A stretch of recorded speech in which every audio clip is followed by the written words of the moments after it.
posted on Twitter. Let's pull up the chat. Mom, I'm on TV. Let's jump to the next game.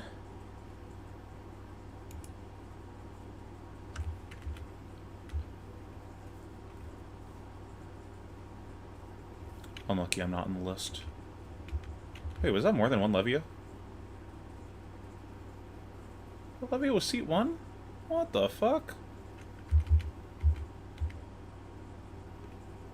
Oh, pudding. Let's pull up my chat window so I can actually see you guys talking. YouTube Studio.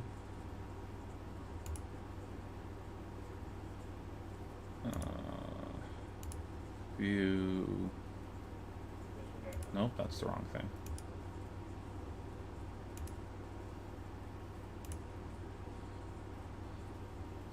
Relatable. Absentee father. Pop out chat. Put that there. Put my stream here. Can you guys hear me okay? Any audio issues on me talking?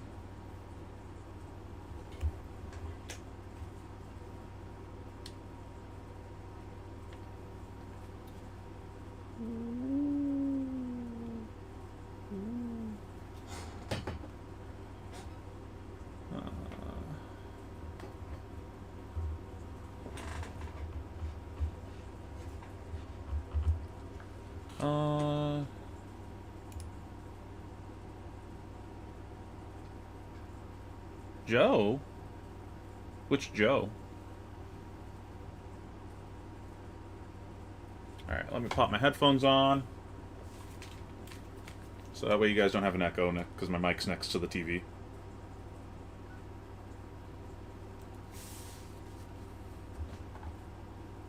Sheesh.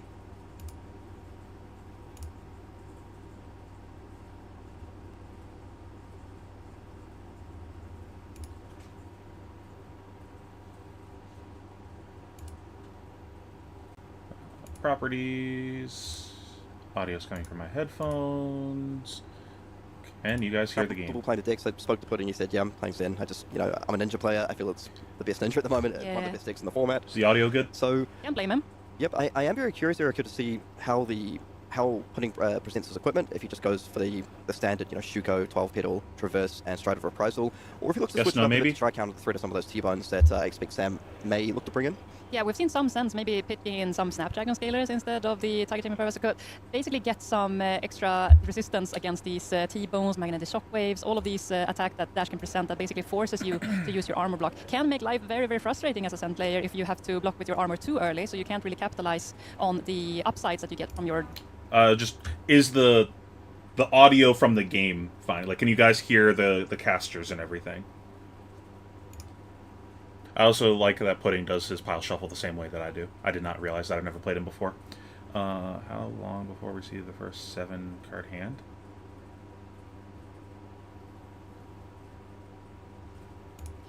Or various... If you want to see a 7-card hand, just watch any of my Prism games.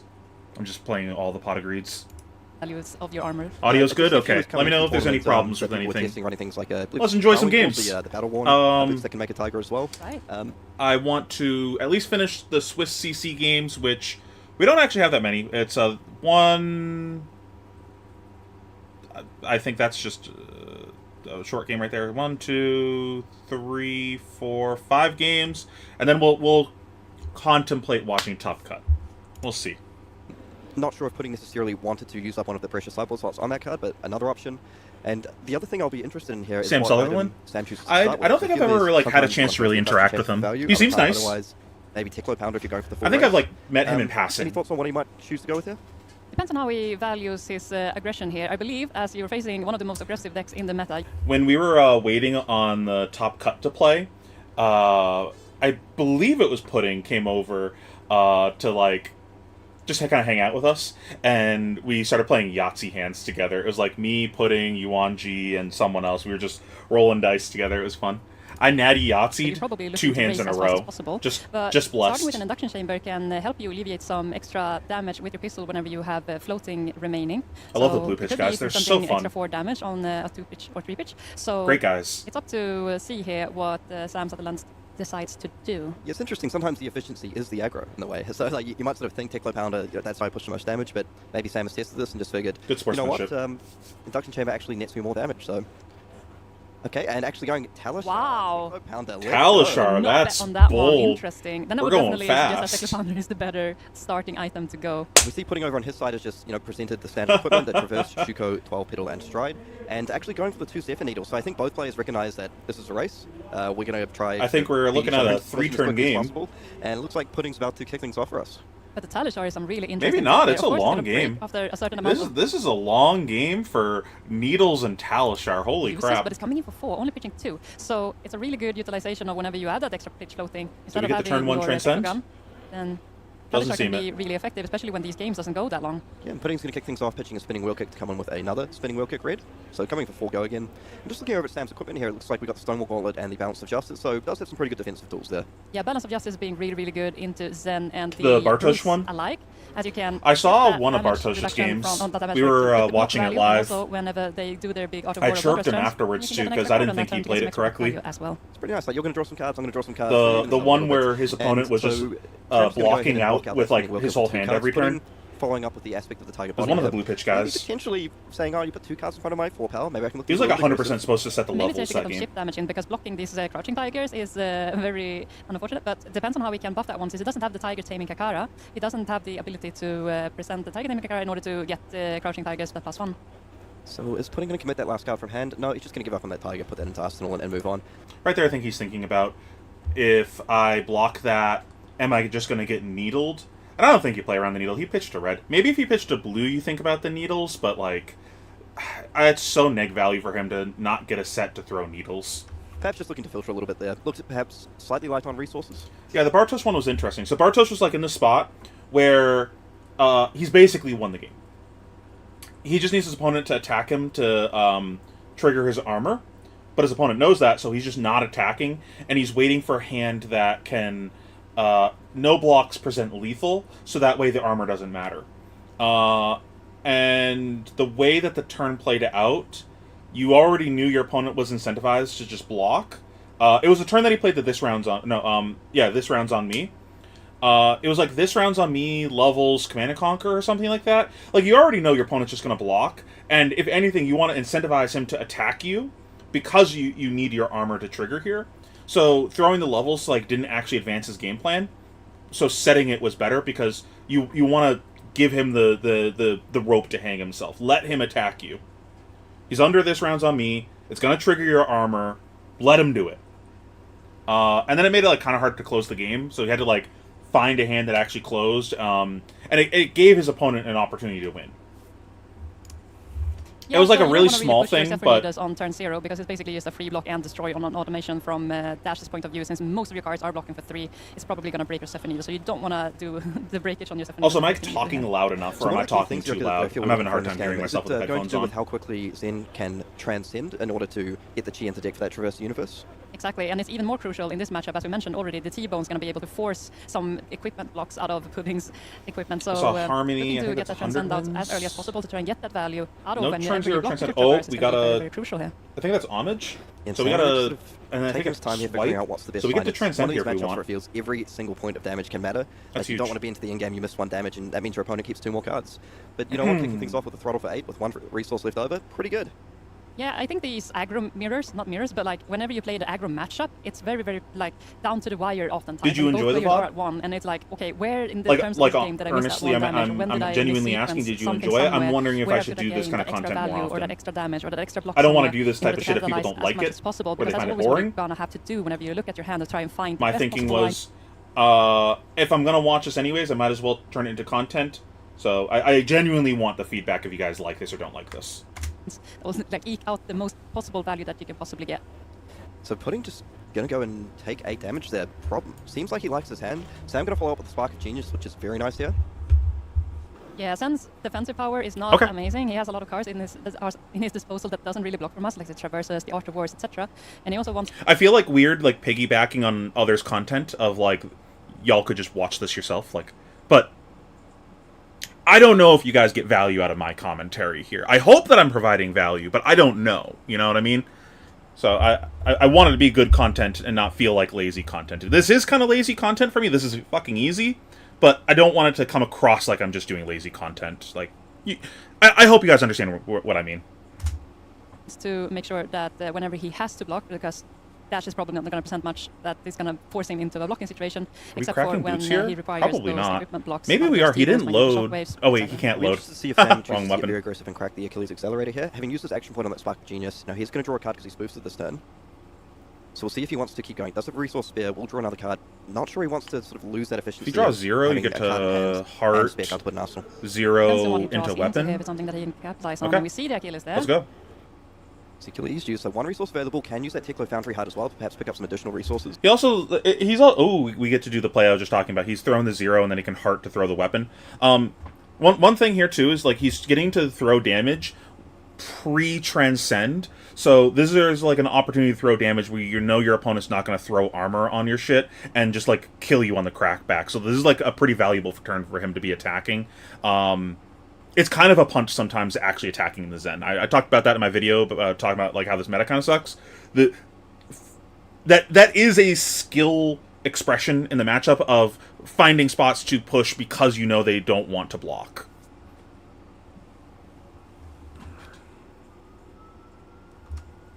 Oh, and the steer into 60 is really good here. Hey, Goblin. Nice to see you back. Okay, yeah, coming in with the red 0 to 60, that Team Covenant promo looks very, very nice. Nice. That nice alpha Team Covenant has been getting some 0 really, though. Really exciting Just promos, boost. No describing text. Every set, so nice to see those out and about. So the Tickler Foundry Heart activated there. A man of culture. Yellow, lose 0 to 60, and just going to finish things off with a Telesharp. And just like that, putting down to 24 life. And you have to expect he's got some fireworks on this turn, taking all of that damage. Didn't even look interested in blocking. Throwing up the prayer to the Fab Gods. I think we might be looking at something. Like Harmony hit. Harmony hit. Is this double harmony? Oh! When you're good, it's double harmony! Harmony in hand. Is he going to go for the second one? Does he set the harmony or just pitch it? It's easy to transcend. Because it was swipe, homage, harmony. I think it was 100 wins. Having a bit of fun with this, despite the fact it's such a high tension game. Okay, fuck it. Let's ball. Going for it. This is like games. Unlucky. Unfortunate. As we're always still gonna shit all over him though. Harmony is still so good. This is gonna be so much damage. He's gonna play on this turn. He's gonna have +2 this turn. He gets the free dollar off of his chest to play the Descendant. So he gets to go Descendant Bonds. I think that's a blue Descendant. So he can go Descendant Bonds. Also for this turn, because he already has the Descendant, he's gonna get the resource from the 12 pedal, has the Descendant available. I guess he might be looking to pick up something like a Bonds. I would be very scared to sit on Sam's side of things right now. That early I forget what the cards he blocked with was. This turn is gonna hurt. At a minimum, he gets to go body 100 when wins. I play modern games, I sort of say, James White, send me your aid. Okay, so he's going to kick things off with this Descendant. Just a friendly 3. Just a friendly 3. Sam on the other side looking very cool, calm and collected. Yeah, trying to value if his hand has a better output on his aggressive side. No, you are okay. You feel free to interrupt me. This is maybe if this is a turn if I didn't want you to interrupt me, I wouldn't put AMA on the title. You know what I mean? Down to 25. I mean, Sam sitting on 40 is quite healthy at this point in time. Perhaps internally saying, like, come on, man. Enigma's a very powerful deck in a vacuum. Yeah, and if it doesn't have the bonds in hand already, it can always use the Traverse to activate Zen in order to grab but her matchup is the actual 0% into Zen. Anyone that tells you otherwise is just fucking coping. Well, the Stonewall Gold is interesting because it's going to block terrible. Less on each attack coming in on this combat chain. So long as... Since we have the plus... If you're picking that deck, you're accepting that you're leaving your fate to the gem roulette gods. It can be pretty good as well because he probably thinks Pudding's going to look to play the beat most of the rest of the meta. Combo from it, and then needing to play the card banish from Bonds. I don't know about tier 0. Exactly, so that's a typical line that we see. Azalea's very tough. Available. That you still need to play out your line after the bonds in order to get that banish card into play, and after that, you have the possibility to break the chain. Looks like he's getting some really nice value here, so defending this for 1, also bring Descendant down by 1. This is a nice gloves block. So gloves is going to be worth a minimum 4. A little bit. Not fully, but a little bit. Helps. But getting that -1 on the rest of the combat chain is really good here. That makes sense. We're not searching another blue this round. Here for the bonds activation. So we get to swipe perhaps for didn't have too many options. Did have access to the 6, wheel clicks as well. Yeah. Maybe just but the a little light on tigers resources don't on actually the really do anything. Perhaps also wants to try and just get the maximum value, get that Shuko turned on as well. And also getting the Descendant and Bonds available to him as well in the graveyard after this turn is over for the next Descendant and Bonds line. Also, feeding your graveyard is also very important in Zen in order to capitalize a lot more on what...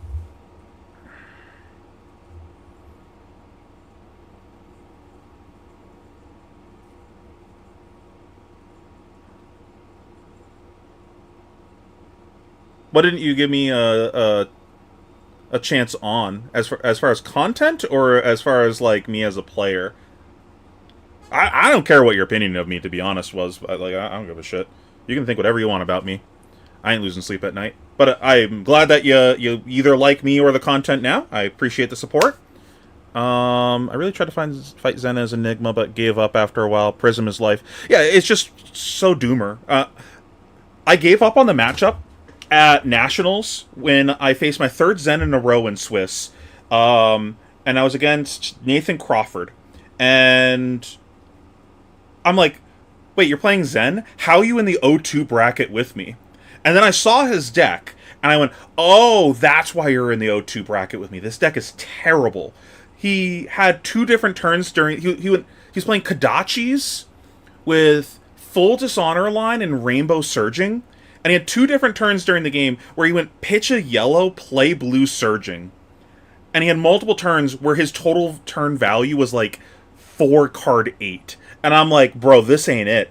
And I'm still gonna lose because the matchup is that bad. I think if I was on the Cosplay Guardian version of Enigma that other people were on, I'd probably win that game because it was still like really close. But the fact that like you could have turns like that in Zen where you just like functionally did nothing on a turn and still lose, the matchup's just so doomer. Hey Wolf. Darn you, Demickey. You am no real Super Sand. Viserai? That's true, just pretty much want to make sure you're considering every angle here.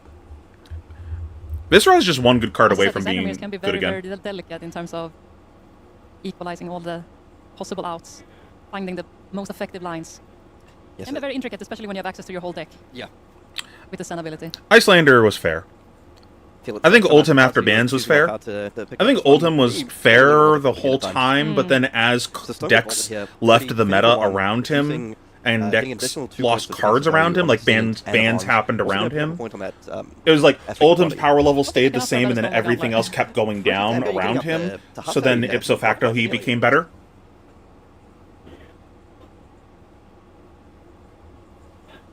Yeah, roughly 74 points of value if my math checks on. Okay, so the aspect of the body coming through. Gotcha. Gonna get the tiger off the combo here. Well, Gerardo, I'm glad you like the content. Defend 1 from the Stonewall Gauntlet, so gonna take 3 here. And now is the question if it's funny though, like I actually fucking hate New Prism. Like I hate the deck. It's not how I want to play Fab. I like to play Old Prism because it was a really grindy deck. He hasn't decided to block anything yet, at least, but there hasn't been any on-hits presented to himself, at least yet. Yep, no out of war. I missed part of the turn. What did it end up being? Body into swipe? It was as big a turn as possible. Damn. Oh, we're still doing it. He broke chain. Okay, that makes sense. So he still has the swipe in his hand, and I imagine that is it, because he hasn't decided to block anything yet, at least, but there hasn't been any on-hits presented. Oh, that's right. The tiger comes in from 1 because Shuko. That's cute. Yep, no out of war. Yep. So here comes the tiger swipe back. Just going to say that is an on-hit, but with no out of war. The tigers aren't particularly... Ice was never a problem. No, not really. Just fucking pay the 1. Before, we don't have the tiger taming Kagara to it's just Rhystic Study. Do you want to pay the 1? Them, so they won't get the buff from Ancestral Harmony either. So Rhystic Study's fine. So I'm probably thinking here, this is not probably... Like in a 1v1 setting, you know what I mean? My cards, if they have the capability with the Tekla Core feeding the pitch to pay for everything that I want to do next turn, then I'm good to go. So Sam's been knocked Turtle out Burst? if he chooses to take I don't know what you're talking about. Get all the way down to 23. It's a pretty good equalizer here, but Pudding is also sitting on 25, so 2 really big turns coming out from both players here.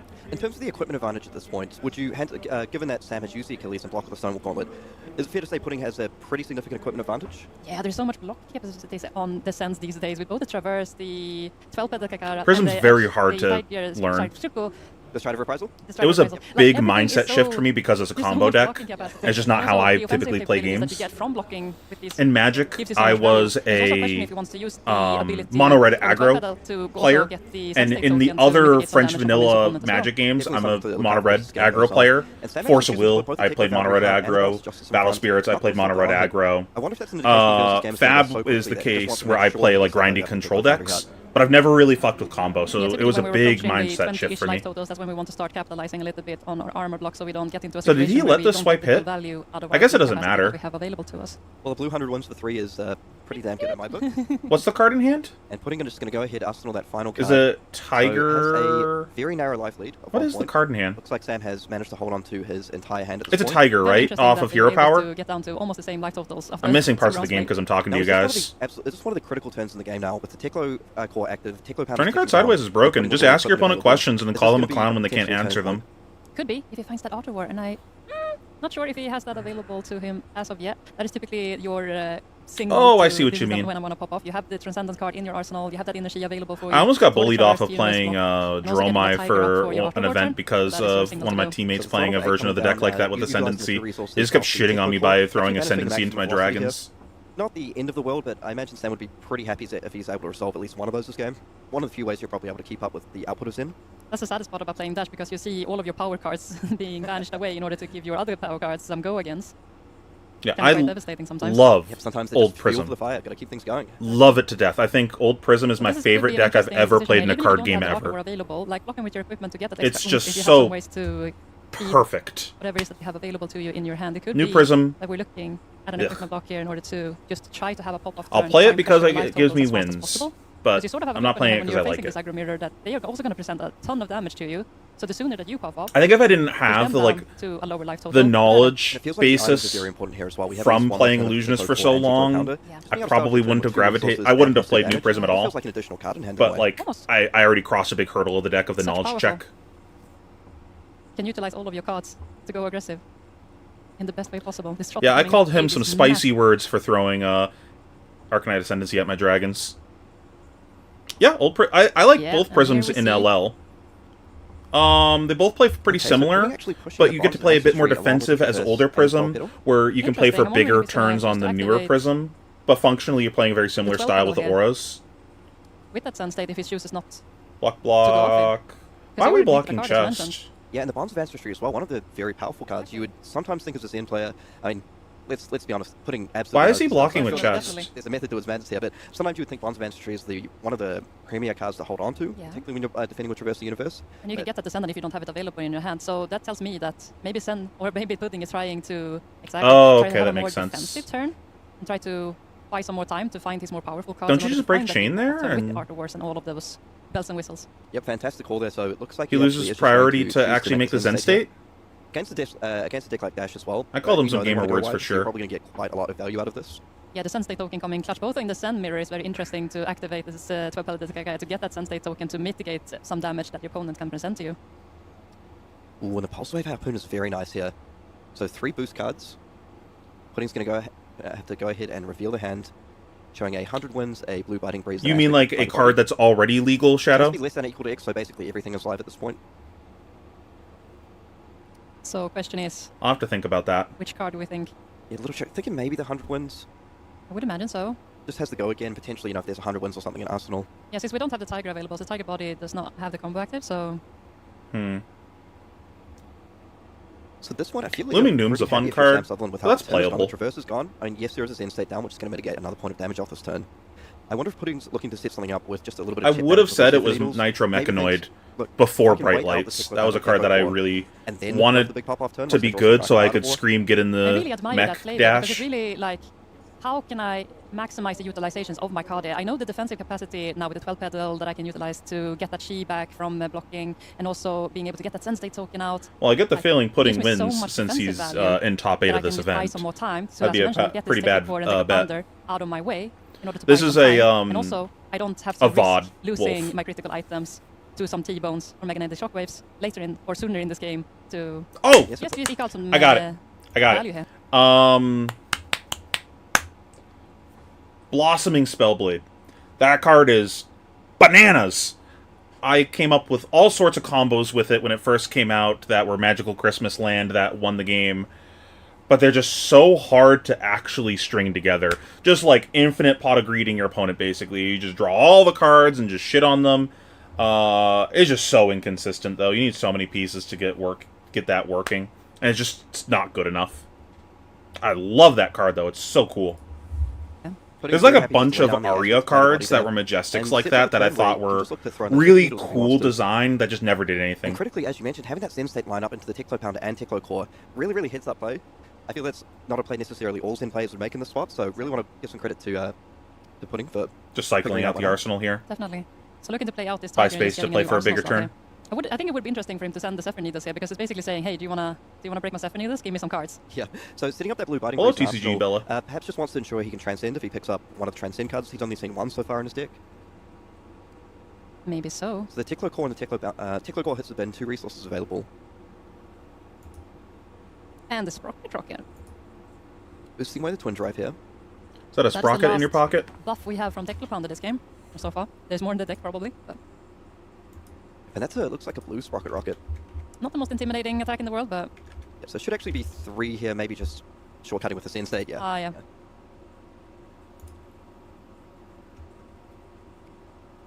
So no item was boosted away, so it doesn't get the +1 from that. The other thing that's worth pointing out as well is we've talked about the Teklo Core and the Teklo Pounder, but the Talishar as well. Up to 2 rust counters at this point. Right. And if it doesn't have a weapon anymore, it's gonna diminish... What are you talking about, Wolf? Some of its power already. 3 turns into the game. I watched a thing the other day talking about the origin of the coconuts in Monty Python. Shutting off the value from the Balance of Justice. That might be what he needs to pull a hit just enough in order to try to close out this game. That is also an interesting way to play around the Balance of Justice, not giving your opponent the extra card that they then can present on their turn.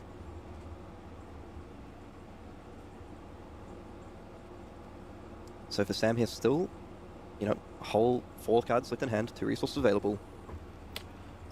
Pudding, I mean, to be fair, Pudding is navigating the matchup as not a just hit each other better. He's playing towards specific turn cycles right now. So, like, the way he's navigating it is saying, okay, you're having a good turn. I'm going to set up for a bigger round and use my armor to try to pivot with the Zen State. Blunt enough damage, so that way, next turn, I'm going to play my 5-card hand into you, weather the storm from the Zen State, and then I should buy your cards, and then once I get you to start blocking, I should be able to take over from here. I really like the way he's navigating this. This is not like a typical way to navigate an aggro matchup. This reminds me a lot of how I used to play Lexi Mirrors back in the day. Like, I actually blocked a lot in the Lexi Mirror to play for specific turn cycles. And it also buys you space for your opponent to start coming in softer. Where, like, maybe they drew too many pitch cards or something. And also, he's weathering the storm of the Pounder, the Teklo Core, and the weapon. Like, after this, the damage from the dash is going to come way down. So then he can start playing the game. Like, if they reset the game, but the dash is through all of those items, but they're at life parity, Pudding is significantly ahead. Even a small life deficit is probably good enough. And it shouldn't be too crazy with the Zen State in play.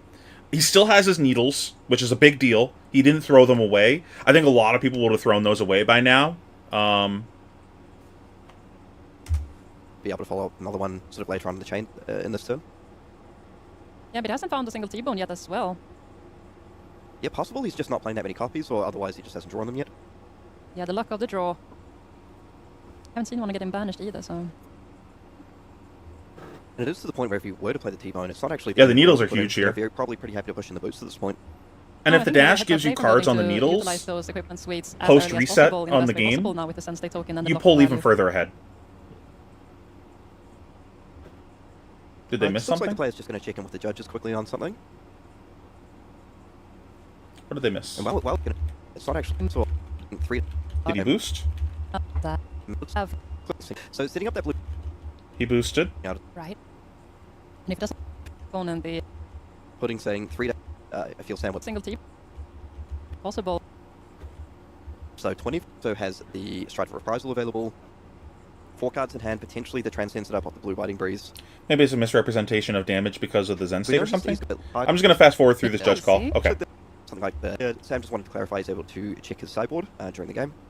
Oh, okay, Maybe that actually makes double sense. checking that he Yep, you has can- access to the cards that he has. In this game, you can Ooh, look at your that comes side. down here. Spicy. I like putting just nodding his head saying, I respect that. Now the Boom Grenade, a Stella card in Dash IO, but also, apparently, likes to see some of its place in the OG Dash or the Dash Inventor Makes sense in Dash in the current meta.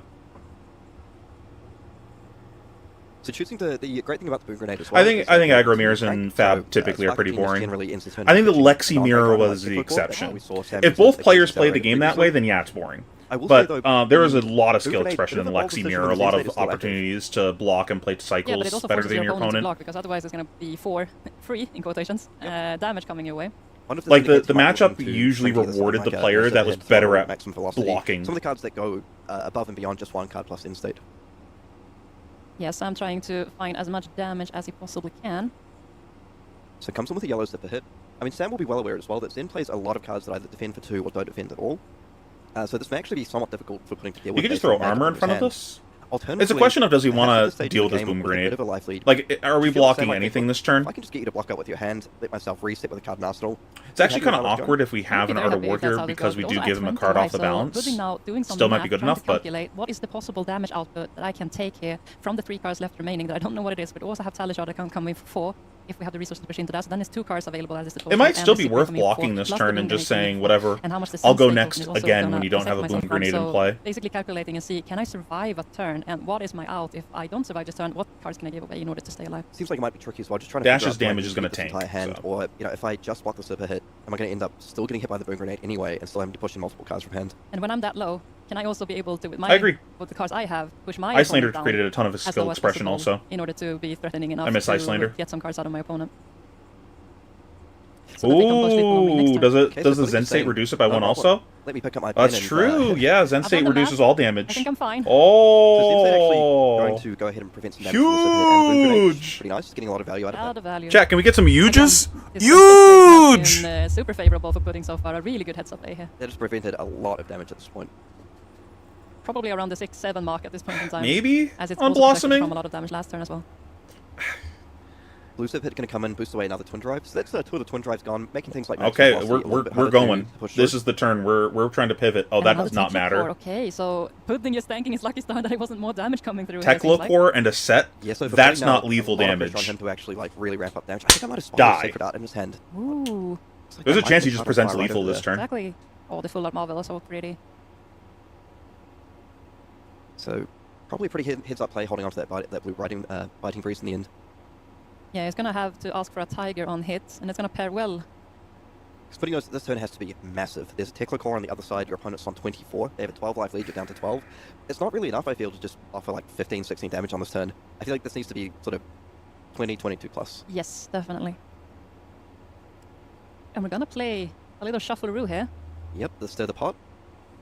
With that amazing art. I love the giant cat on that. Meow. So no 12 petal available, so won't be picking up the free resource from this one. Yes, let's cut the deck before we go back in. Foundry Heart, just blocking 1. Perfect. So we don't get the Tiger of the Biting Breeze on it. So not even any free Tigers today. Yeah, so we have talked about the power of the needles, and I don't believe they've attacked a single time this game, so maybe this is the turn.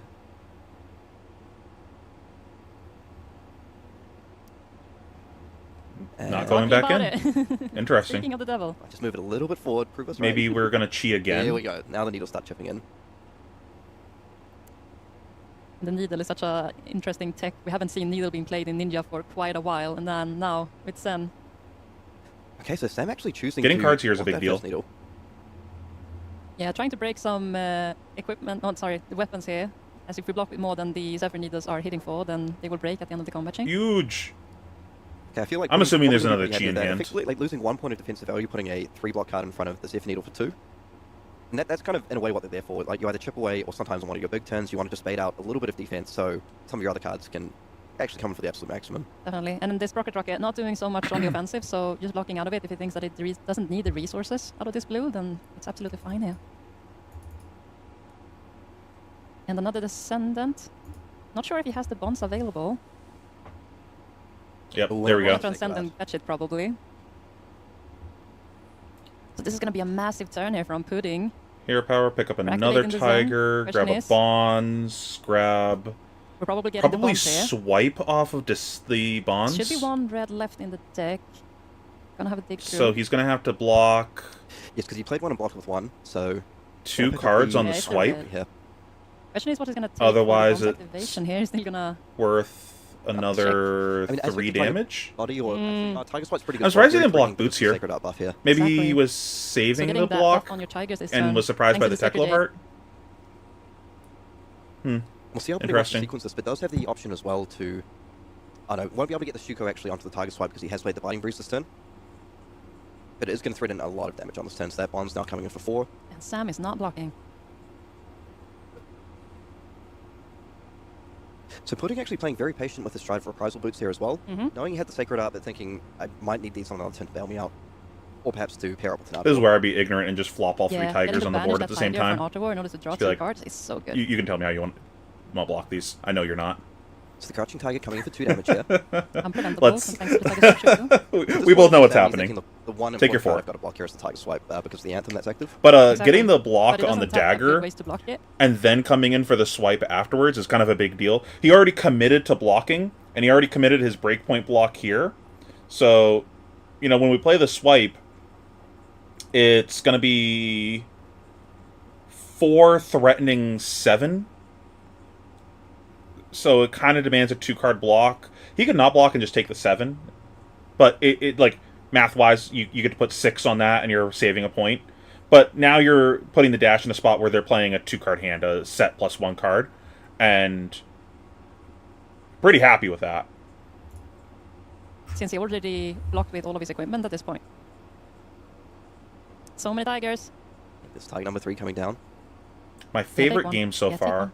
It was the This one that Tiger's you one guys coming in didn't for stream 4. between It's gonna fight 2 Austin cards in order to and stop it. Does Sam think that's valuable enough to do? Does not. Okay, actually Vor. just taking the full 4. That's But damage on probably the my actual answer would be saying, hey, I'm not oh blocking god, anything. what game was that? It was the Dash IO game where he just went crazy on that turn where he played like an 18 card hand.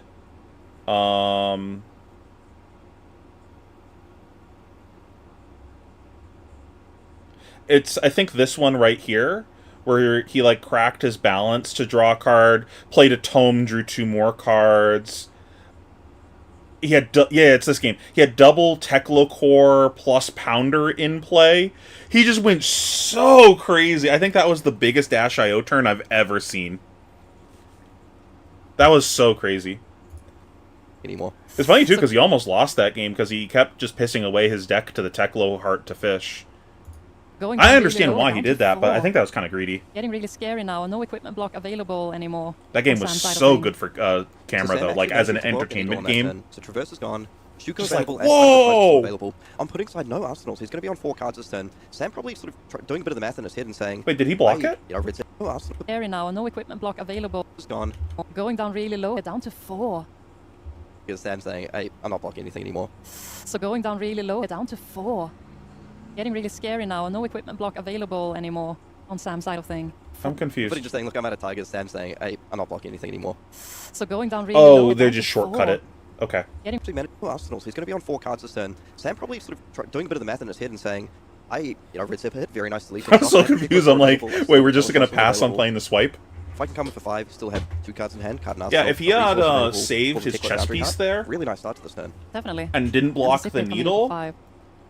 he Still could have sitting just at given 12 a life card here on in Pudding Time. We still that have 3 equipment block on available to us. the swipe, and that would have been a block that would have been worth block 4 to prevent 8, because you're letting the biting hit and make a tiger, but then you take another 1 from the tiger it makes, so it's still worth about 7, but yeah, that's so hard to know. Now, It's imagine like that correct. Sam's Definitely feels correct in the calculations moment here to is, do as we keep that. mentioning, that's... Oh, A actually, flick flag. yep, hold that thought. Coming down with the red flick flag onto the zipper hit here. We're going to prevent 4 of that damage, and importantly, putting us a combo card in hand, the next one he defends is going to have +2. So much value here out of this early flick flag on Just this chain grinding. link. Yeah, Pudding showing that all gas, no brakes is maybe not always the best way to go about it. really liking the flick black tick here. Does have 100 wins, which would cleanly block the 0 to 60. Just going to point out as well, another maximum velocity banish. So some of these really big heavy hitter cards that Sam might have been wanting to rely on to help close out the game. Just, it's into the furnace. Maybe a little too late now though, since maximum velocity requires so many cards that you can boost in order to get the maximum velocity able to play, so really hard when you're down at 4 already. Just a little too late. Yeah. It's really hard to get those setups turns when the games are just running on 4 or 5 turns. It's that beautiful promo flick flack as well, coming down here. Looks like a Transcend. Quite a cool card as well. I imagine it might be, it's a nice tick if you're playing against decks like Nu. You know, Nu is one of the decks that's here to targets in, able to exploit them if not playing any defense reactions. Yeah, I was saying earlier, I don't think I've ever actually interacted with Sam before. Seems like a nice guy. Yeah, and it's not the first time we see a flick flag on the Zen side of things either. We saw another Zen game yesterday where they also presented flick flags. So maybe some new spicy tech here for all the Zens. They've all agreed that flick flag is the way. Yep. It's like, do you wait to block the next thing, but the next thing might not be a clean block before actually? Big enough? Oh, and the Pulse Harpoon. Okay, so actually not going to be able to find any targets. Having to target double flick flag in hand though. He's like technically wasting value by blocking that, theoretically, if something bigger comes in, but... Yeah, I'm just going to go full defense this turn. Makes sense. That's what Pudding is saying. Set Transcend card, go next. At this point. So Sam, knowing at this point that the last card in Pudding's hands is just a Transcend, doesn't defend. Even if he has a red available, able to pitch the Tickler Foundry Heart to come with the Talishar, does he feel that 4 damage is worth it here, or does he want to set up for a bigger turn next turn? And a critical decision point in this game, I feel. Yeah, he has full information. He knows that Pudding is mostly going to be able to represent a Zephyr Needle for 2 on his turn.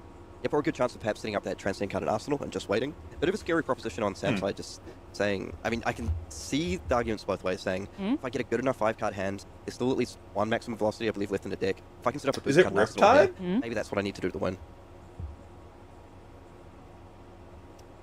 Yeah, Pudding he has like, what, 5 specializations? Yeah, so Sam is having a think on what his best out is at this point. Oh, it was Teklapor. Okay. That doesn't kill me. Okay, so actually looking to go really big on his turn. So starting the turn with 4 spare resources pretty much guarantees you're going to be able to play your entire hand out. Yeah, I guessed it right. As well, so being able to go very wide there. Pudding what's the other one? With only 1 card at his disposal. It's 3 traps. Just trying to figure out, the blue, the 6. What's the other one?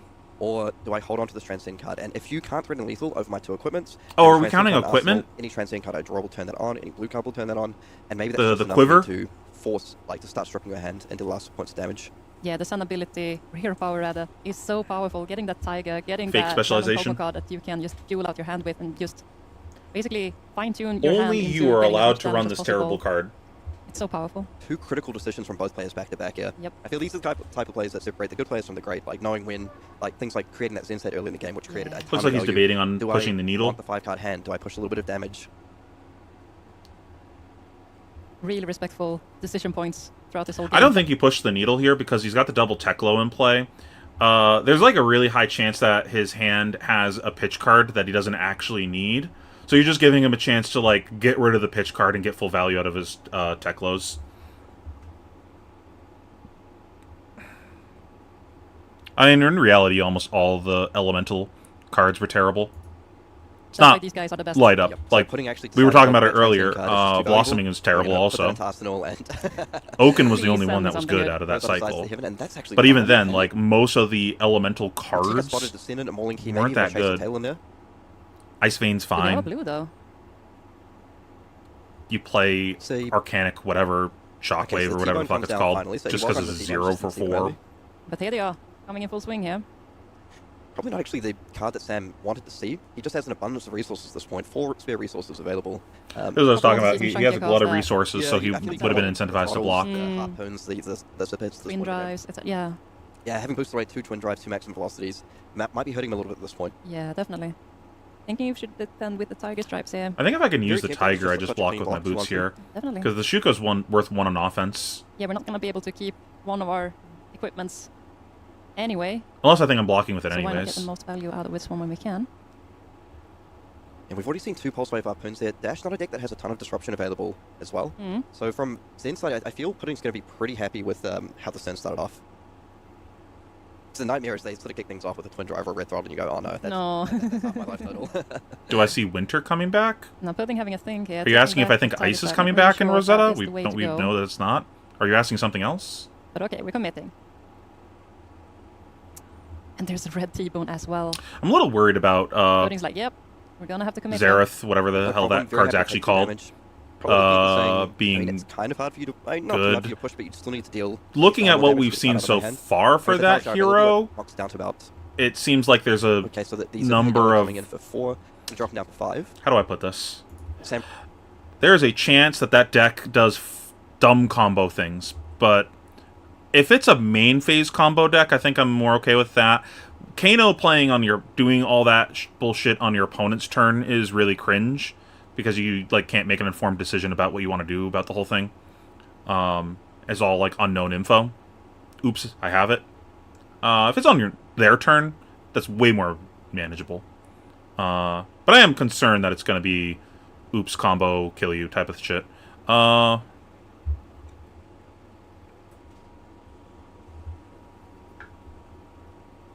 have no love for Ice Lexi. I thought that deck was dog shit. And really wants at least one more boost card here, right? So we can go boost card. I didn't like playing it. I didn't like playing against it, and I didn't think it was a good deck. Please don't be maximum velocity. Please don't. I think it was just like actively a bad deck. And Pulse Wave I've been pretty good here, but I think at this stage, Pudding would likely be able to play through that anyway. Probably. Pudding is like, can I stay alive and keep as many cards as possible to secure the win here? Yeah, anything short of lethal, I think no we've all had blocks. these games where your opponent's on 4 and just like, I just want to hold my worst case scenario here would be... So we go to 5. The weapon puts us to 1. So if his last card is a 0 for 4 or a 1 for 4, that's the worst case scenario. Because then we'd have to block 2 cards this turn. But if it's a 3, no, you'd have to block 3 cards, right? Yeah, you'd have to block... No, it's still 2 cards. Damage. Exactly. It's so tempting, especially when your cards do more damage than they block for. Oh, the 3rd maximum velocity sent away. Sam is like... That's and not good enough. That all 3 maximum velocities boosted, and just not a good hand. He went for a little bit of the gamble with that Teklo Home core, card. and ended up being a little bit punished, drawing 3 0-cost boosts. You may have one of my finest cards. Yeah, Pudding now down to 4. And now I will kill you. He's coming in for lethal. He's going to have to give 1 card away at least, but still. This is so ideal. He's going to be able to strip at least 1 card, but yeah, perhaps regretting slightly not coming with the Talishar the previous turn. And see what I mean? Like, if we had attacked on this round, we're just giving value on one of these cards. Like, he probably blocks with, like, the blue 0 for 1, because it just doesn't fucking matter.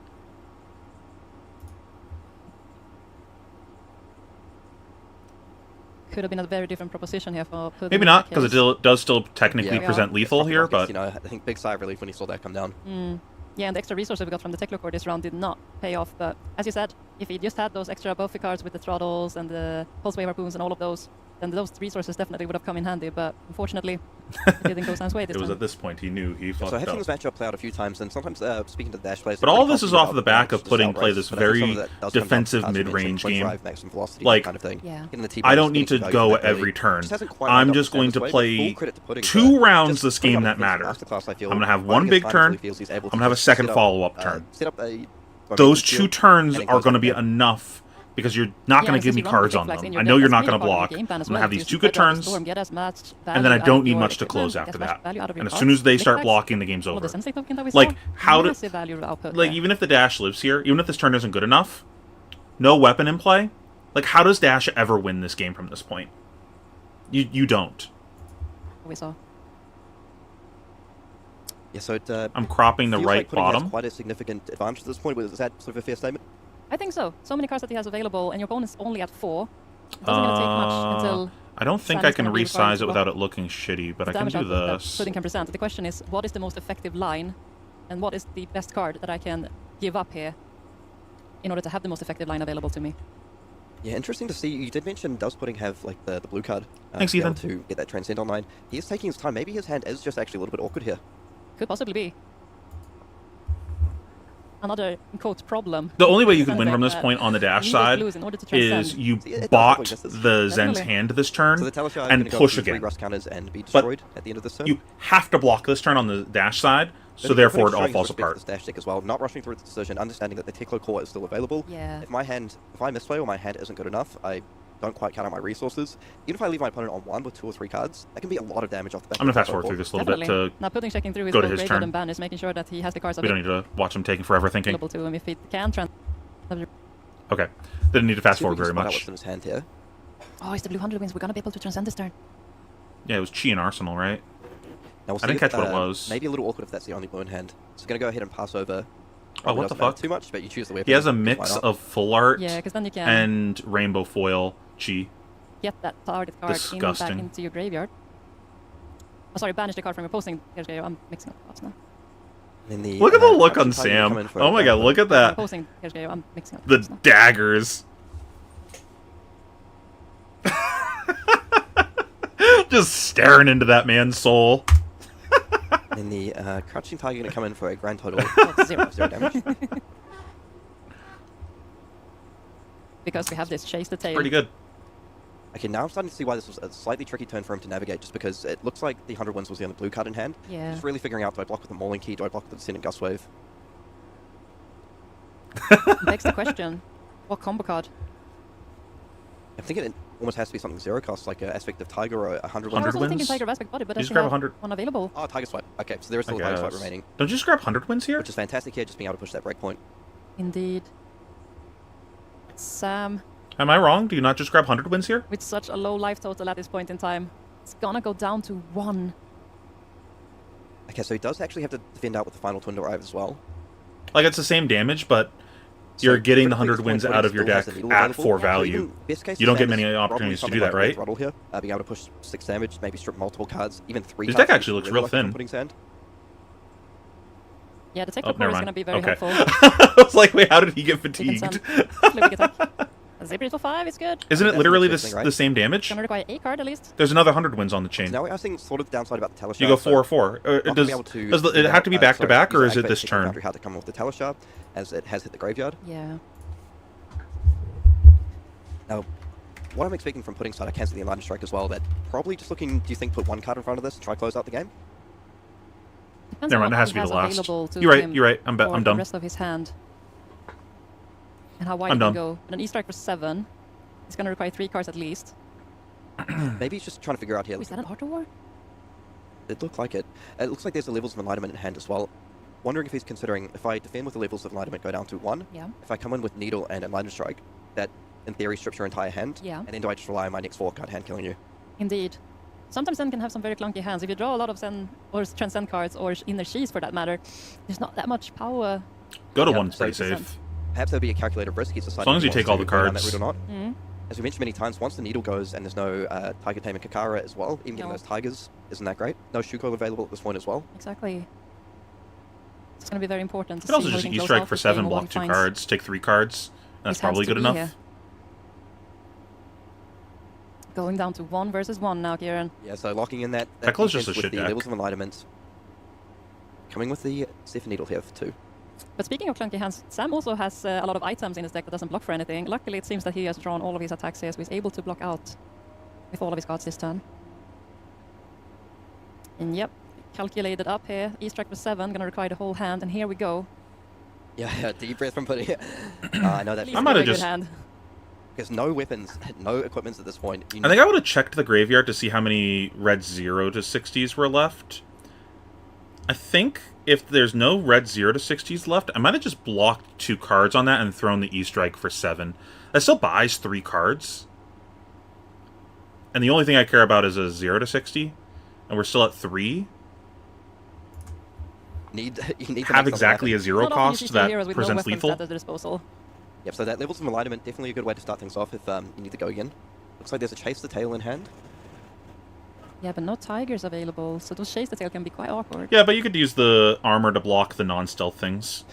You block the armor from hand to get it into banish, then play it for free, then use it to block their generic attacks and stuff. Lightning Breeze coming in for 1, and that's going to force a card out of Use it to block their daggers. Definitely. If you're down to 1.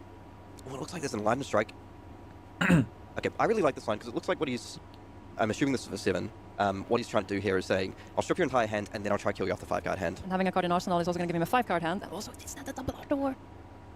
Ooh, is he going to use the Art of War as a lunging press? At this stage as well, I mean, we haven't really focused because all the action's been going on, but Sam at very low on cards. Looks like he's down to his You don't final open card on it, at this right? point. Oh no, that's huge.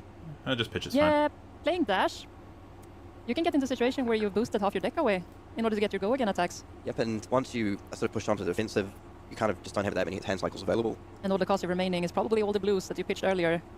So Both not are reasonable. that much power as well left at your disposal. So something that I think you should not expect the game to go long enough to actually get 2 uses out of Hanabi Blaster. If you only get one use out of it, it's probably worse. The levels of alignment and arsenal. The thing with Hanabi also is it makes your Tekla cores worse. Off on the stern. I'm gonna see. That's kind of awkward. Pitch yellow to play levels. Okay, so levels with no blues and pitch. So Transcend. Yeah, I was gonna say he must have some trick up his sleeve here. Preserve Tradition. He's gonna give his card back into his deck from graveyard. He's probably gonna Transcend off of that, putting that Transcend, or Inner Shi rather, into his pitch zone. So he's able to activate something on these levels. Feels like there's a lot of good options there, even like the spinning wheel kick being a breakpoint with Go again. I mean, the mauling key as well. But that's what's so good with Levels of Enlightenment. You can use that instant speed before the activation of the actual he's card. terrible here, right? Do some shenanigans like we see here. Get some Transcends up. And I think you just grab an efficient breakpoint. Yeah, so just to explain this to our viewers what Erica was pointing out there as well. So because it's... on hit, deal 1 damage doesn't matter when your opponent's already at 1. When you play the Levels of Enlightenment, the Art of War has been pitched to it, so you now Transcend it before it becomes an attack, activating your Zen Hero ability by pitching the Chi. Now you get that 1 blue card and banner, so you're good to go. Be a little bit sad if you forgot that and end the turn with an attack for 3. Definitely. I was thinking if he was gonna play the Art of War on top of this one, but... to give it go again, but... So if he has any other attack, it's enough here. Okay, yeah, that's GG. Spinning wheel kick. And that's the game. Gets the fist pump, and what a game that was. Going Wow. That was a very well navigated game on Pudding's side. Not that Sam didn't navigate the game well. It was just, you know, can appreciate him choosing to play an aggro matchup in a non-traditional way.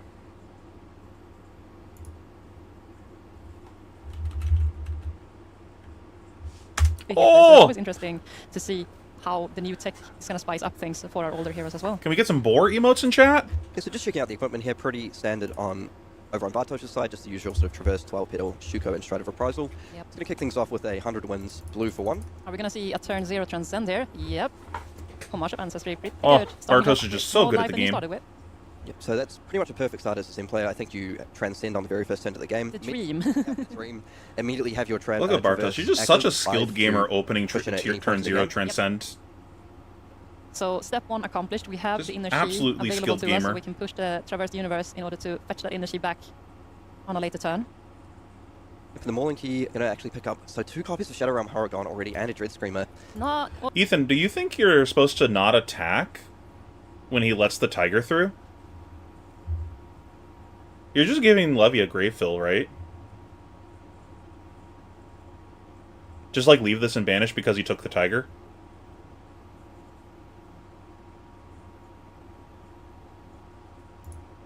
well, you would love to see giving up on your first turn here for Senka. No, just like, you know that's not hitting. 1 damage from the Crouching Tiger. Yeah.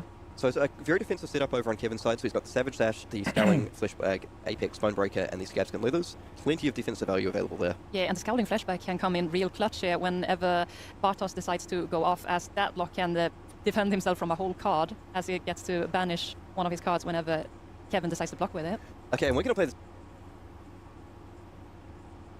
No. I'm saying after the Tiger hit. Like, yeah. Players, you're blue. Transcend. And then once he takes the Tiger, like, you just don't attack again, right? Like, we already Transcended. I think if you, like, block the Tiger, maybe I keep going, but... I guess. This game at turbo speed. I don't know how much putting that in grave really matters. Coming in for 8, and Bartosz says, you know what, I've Transcended. Traverse, Stride of Reprisal. Both players chuckling. Is there a chance we have an Art of War in Arsenal? Oh no!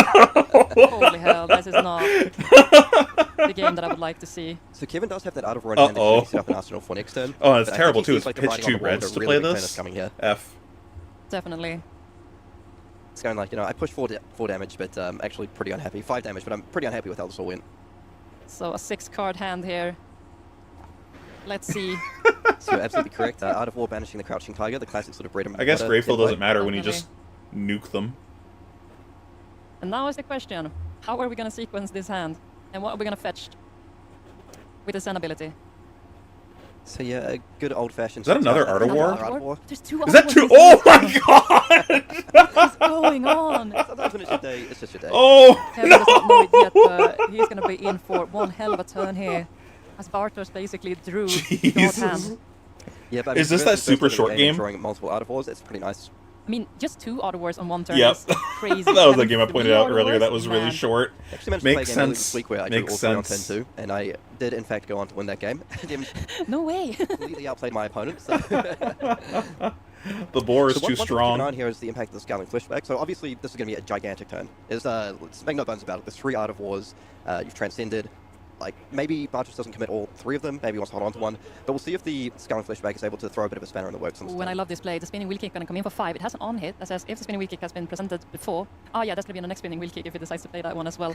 I was going to say he's going to do some party tricks now. Yeah, and Kevin sees the second Art of War and be like, yeah, Yeah, I can see where this is going. Kevin with the hit in the hand saying, really, the second one? Oh, we're not playing the third one? Because I think I saw a second spinning wheel kick in We're just going to set it? Bartosz's hand.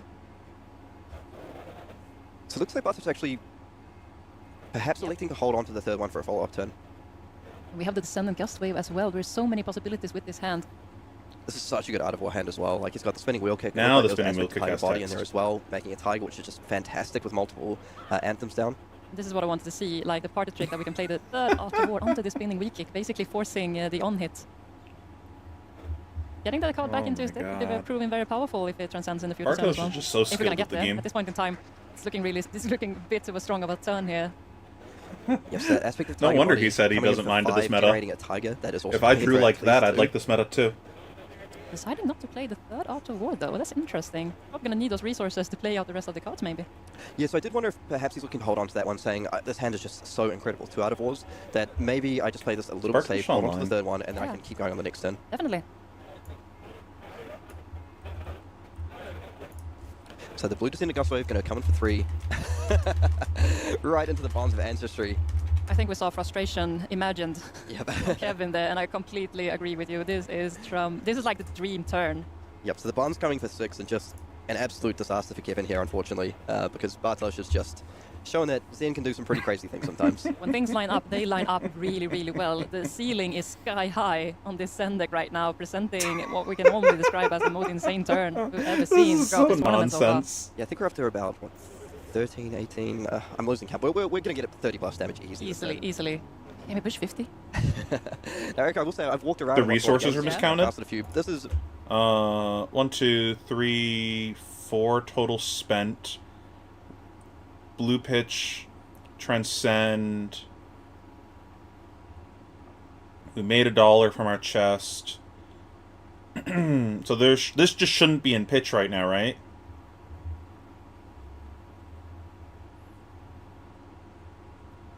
Five? 1, 2. Oh, right. A spinning went to the bottom. Yeah. So there should be 2 float. Yeah. I think I would say the best intern I've seen so far this weekend. But Kevin, interestingly enough, have not decided to use his Scowling Flashback yet. So going to come in with... So what's that bomb's the gonna miscount connect, then? down to 12. And Savage Sash is going to go ahead and defend this one. And is Tiger gonna come in for 2 here, thanks to the Art of Wars? And we still have a Mauling Key for 7 coming down Yeah. at the end Bro, of the what chain. the Kevin fuck? already. Wait, why is this 4? Why is this 4? Am I missing something?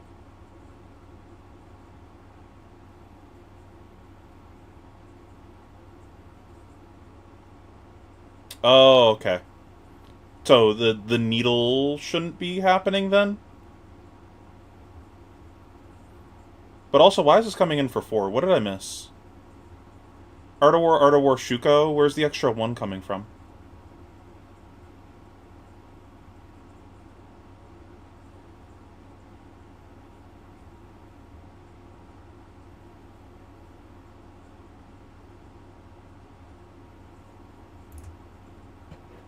Looking down on single-digit life total.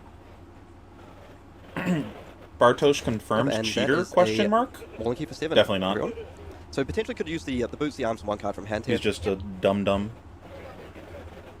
No, only decides to block with 2 cards here. Interesting. It's going to take 4 in total, so 3 damage plus the on hit. I'm gonna clown on him Another for that later. Not all.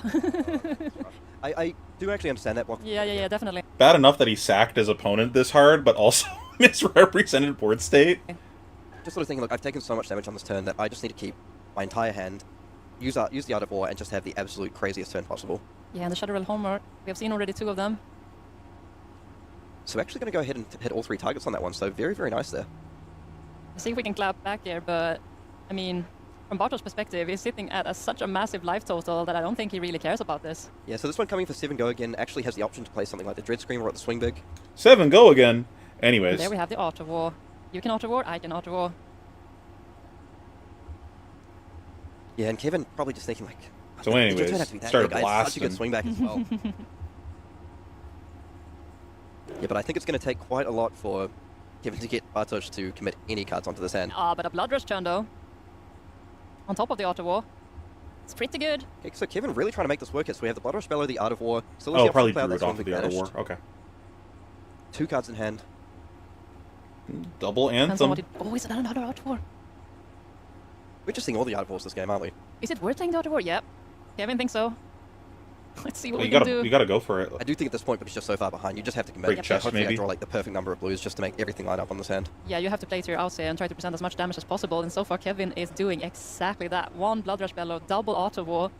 Man, So Kevin's what a crazy turn of events here. So we get to play one of these for free, right? Go. So unfortunately, like, Kevin's absolutely gigantic turn in may get overshadowed a little bit by the Zen, but really sort of demonstrating what Leviah can do. And Decisive played the Dread Screamer out of the 3 banished card from the Shadow Realm Homer here. How much is going to come in for 10? It's a Dread Screamer for 10, Kieran. Okay, and still has access to, what, 2 cards in hand? You see Oh my god, 10! Swing Big, perhaps? Anyways, take 10. There's a lot of misses in his graveyard right now. 3 out of 4 cards. I like those odds. Depends on which side of the table you're on, but... So Bartosz actually going to drop down to... Okay, that one's actually Yes, annoying. Ooh, the Blood Rush Bellow is not going to buff this Command & Conquer, unfortunately, but still, it's a CNC for 8. Yep, 2 Art of Wars active on this one. Now the question is, do you want to give up your Art of War here? I mean, just looking at the spot as well, you have to think if Kevin had been able to pick up maybe 1 more blue, this turn could have been even bigger. Completely different, yep. For sure. And as crazy as this sounds, despite starting the turn down 36 life to 4, he might be actually able to pull I did some not cards. expect this to be the end state of things. Is he going to pull some cards out of Bartosz's hand here? The only thing that And he the could thing have is, done that if you mattered this take 8 turn. and go to 10, your opponent has the Scouting Command Flashback, Conquer. 2 pieces of equipment available. Yeah. That Flashback just can completely ruin your day here. Definitely. Yeah, I guess he's not I will say, completely using, out of it. The Zephyr Needles actually are probably going to put in a lot of work at this point. Definitely. And also, Leviah running a lot of 0 blocks in his hands. Or her hands. We're gonna block the 8 here. We're gonna protect that Art of War. Yeah, so Bartosz giving up. Yeah, so actually giving up the I- Shuko, the Tiger Swipe, and the Chase. I like this here, because, like, you can just, like, needle. You know your opponent can't flip and play their banish. They can do the other flip and gain some life, but just, like, pressure the hand here, try to reset. Let your opponent gain their 4 life, and then just kill them on the next round. Oh. And we're just gonna clap up his Weakest Link. Okay. No needle? Weakest Link still pretty good against Leviah. We've already seen 2 Art of Wars. But there's still I guess that makes sense. those non-blocks available to us. If you needle, you're just making Yeah, just notably, his other Bartosz flip not better. actually committing a Zephyr Needle there either. Oh, So he it needs doesn't actually have, like, a certain other amount of ones or blood the debt, other ones right? where you Yeah. sleep. Never mind. I'm just used to them always having access to that when the games go So that just thinking direction. here a little bit. Can defend for up to 4 on the equipment. Oh, is that a Blood Rush Bellow in hand as well? Good call, Ethan. Now Kevin knows how to draw hot hands. Yeah. Double Art of War, 1 Blood Rush already. A second Blood Rush already. Because you'd have to think, Eric, at this point, if your hand is like blue, I guess Blood needling Rush first Bellow, also 6 power plus 1 card. Makes Very tempting just to bag push in. really like, good. You give up your flashback, even not with value. Maybe the Apex Bonebreaker 1 card. Defend Yeah, I up like to this 6, play. And just say, I'm going to have a pretty big Blood Rush Bellow turn. Yeah, but when you're at 4, It needs to be pretty damn big. yeah.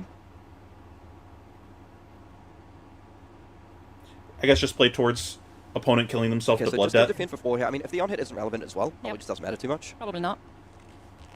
Yeah, no 0 blocks in that hand, so lucky to get Another back Blood that hand. Rush, wow. Kevin happy to get back that hand. And he hit the upper end of his Just like the draw. Might token created. So, I mean, he could just play Swing Big for 9 here, but I think you have to commit the Blood Rush Bellow when you're down to 2 life. But do Exactly. we find a way to turn off blood debt? Let's see what we can do here. The Mandible Claws are good. Coming in for 6 here. Okay. Ooh, and a Dread Screamer. It's a blue. But it does get the buff from the Blood Rush Bellow. Yep, so not going to do it. 6 into 6 here. Yeah, and that's a hit. At this stage, so probably just not going to be enough damage. Yeah, We don't have enough floating to come in with a second thought, unfortunately. Sleep. Yep, and this feels to be the spot where Bartosz looks to close this out. Can attack with both Zephyr Needles if need be to strip multiple cards. Yeah. It's probably going to have to be the best Scowling Flashback of all time. Indeed. Let's see here. Ooh, but instant Art of War. It's going to close the game. Right on the spot. See, he's going to make him play it out? No, he said, look, I've already dealt with 2 Art of Wars. No, I'm not exactly. going to play through the third one as well. No, exactly. What an... And let's see. Yeah, so I think there's still a lot of top 8 positions. Yeah, a lot of top 8 positions open at this point, but Shoma currently looking pretty good. So I'm sitting at 10 wins and 2 losses, but you never know what can happen in the final 2 rounds. Very, very cool to see Azuri, one of the older heroes at this point. Still, I like that they showed what they drafted.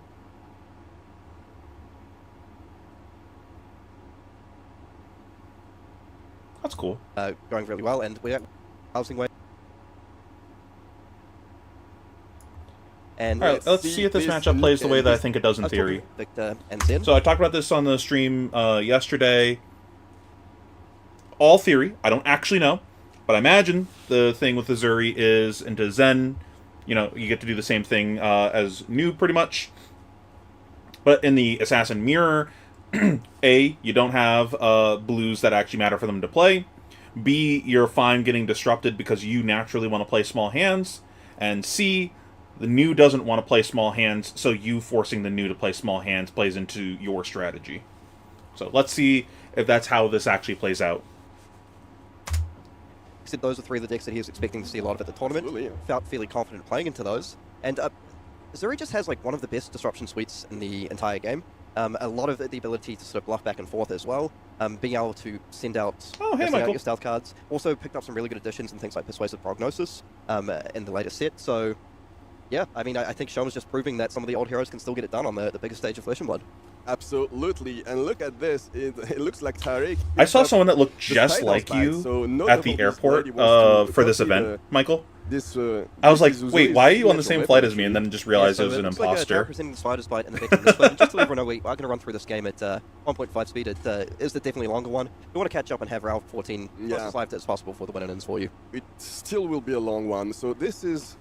Oh, the spreading plate on top of that. I like that. There's nothing you can do about that. It's like kind of obvious that there's something behind this because you didn't dagger first, but you can't play around that card. What, are you going to not block the Command and Conquer and take 6?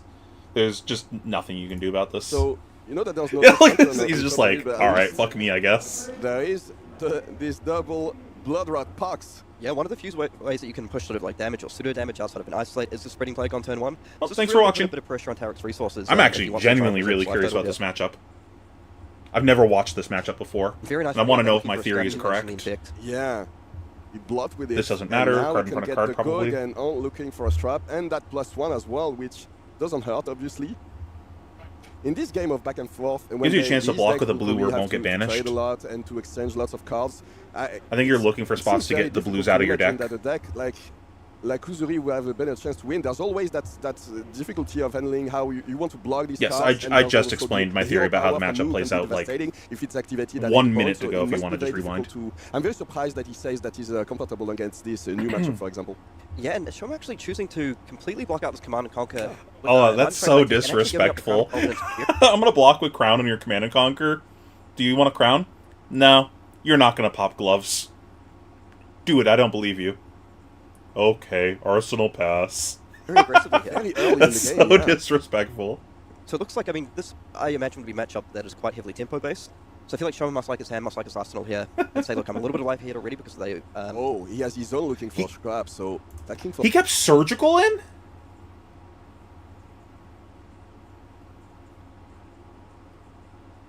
What the fuck? That's ridiculous. 5 go again. Yep, 2 resources available. Might see something like a Codex of Frailty potentially here. What do I know? Something like a Spider's Bite until leave no witness. But that seems like clown activity to me. Seeing below from Tarek to block. So only 1 damage goes through, and yeah, that's... Well, maybe this is the reason why. Maybe he played it here and then went... Maybe that was a bad idea. Nice one, but fortunately, Tarik managed to get rid of his defense reaction before the CNC, so blocked it pretty efficiently. And comes back with only an E-strike for 5, draws out of it to get the arsenal. Like, and that's the... with this turn. One of the things to watch out for in this game as well, what I understand to be the consensus of what to do in the new mirror, not play that card. Looking to get a bit of value, that's like how you lose the mirror. To get the go again off the Whisperers. But also, the Flick Knives with Nerf's Scalpel can be very good when you're playing into defense reactions as well. You think you're blocking for 4, suddenly you're blocking for 3, and then you know it's just coming through, blowing up the arsenal. On the other side as well, the Undertow Stilettos and the Arousing Wave, really nice sort of start and play equipments for Tarik that just kind of hover over. They loom over the game the entire time. Did he go E-strike for 5 and then do nothing with it?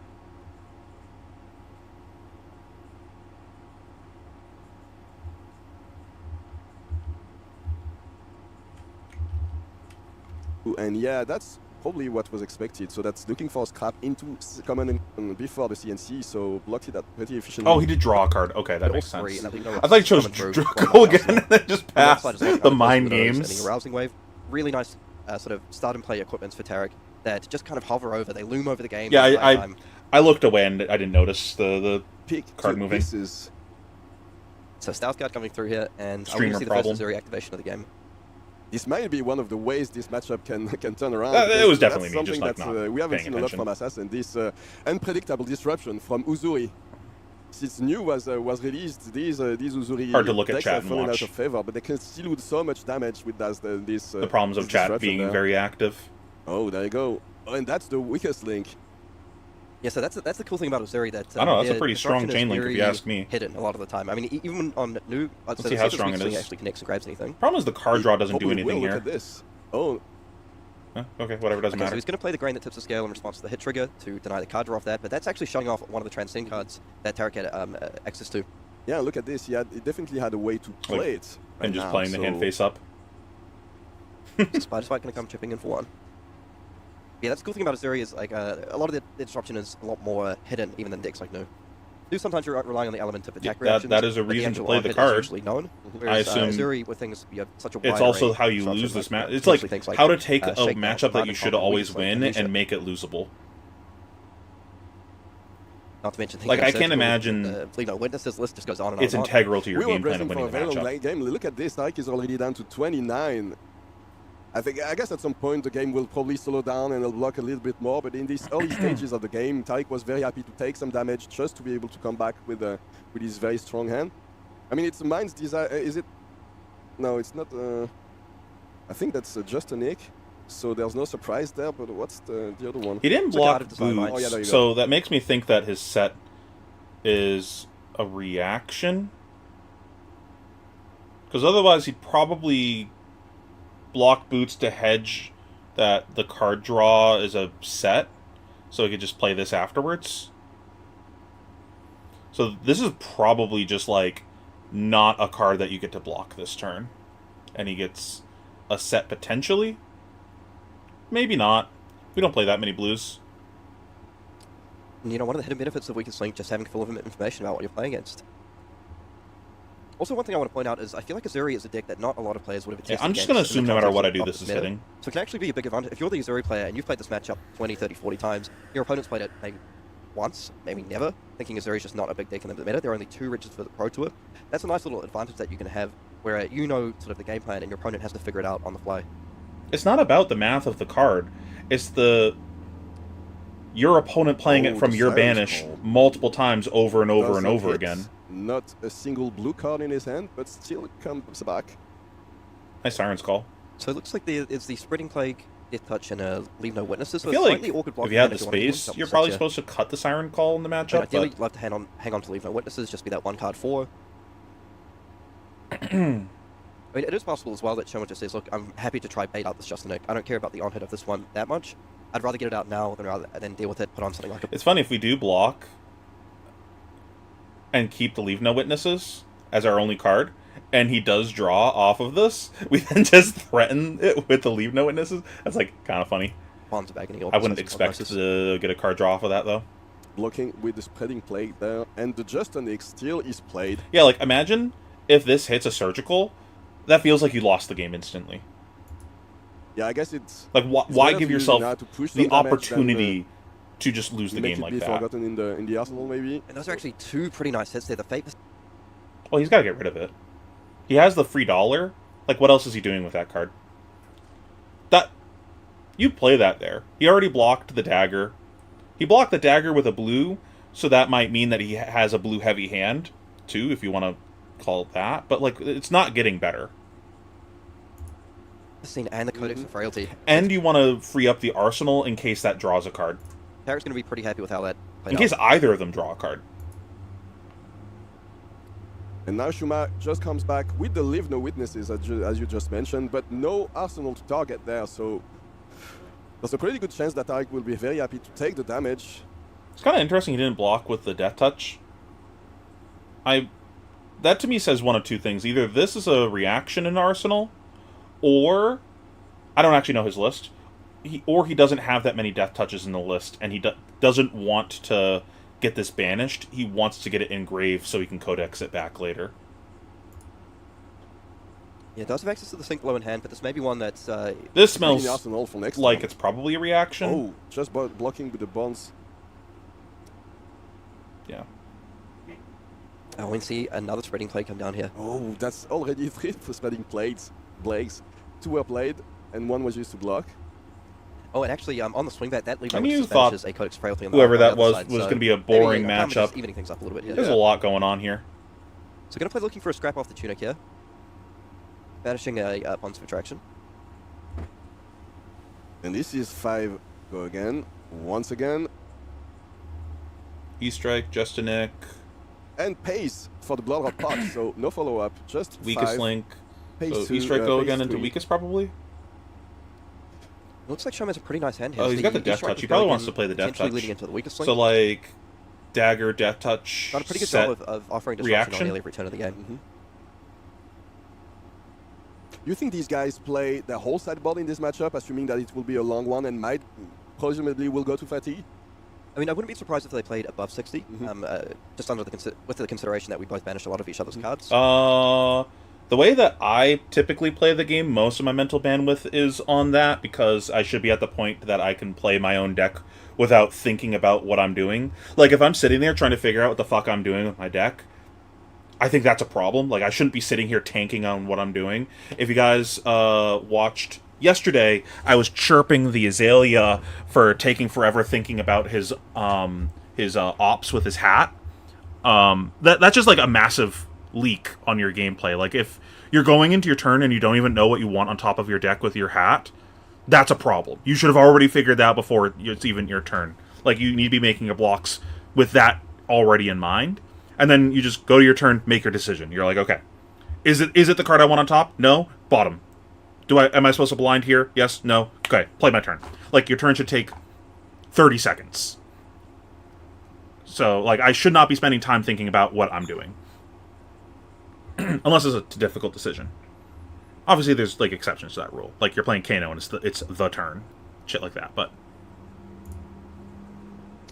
I feel like perhaps not the full stack, but we're probably about to...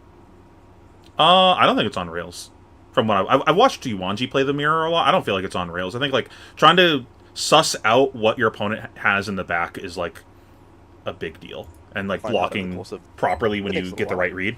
Like, I think that the skill in that matchup is getting reads. And the Death Touch... Was that double Weakest Link? Remember, it can't be played from the hand, so either as a reaction with Uzuri 0 power or from the arsenal. And... What do you say? Can you be more specific on Fab Problem? I love Brody Spurlock as a person. He's a very close friend. I chirp him constantly in person about the way he plays. What was it? That game that he played into Punkage and Top Cut at a Battle Hardened or something, where he had, like, a ridiculous tank on a turn. The next time I saw him, I went up to him and I was just like, hey, Brody, you know I love you, but that was unacceptable. You got to play faster, man. But at the same time, like, if they're not going to enforce the rules, like, you know, they've changed the rules enforcement. I'm talking about back then. If they're not going to enforce the rules, then there's no reason to follow the rules. It's that simple. So, like, that's him playing properly given the situation. Like, take advantage of the advantage while you have it, if you know what I mean.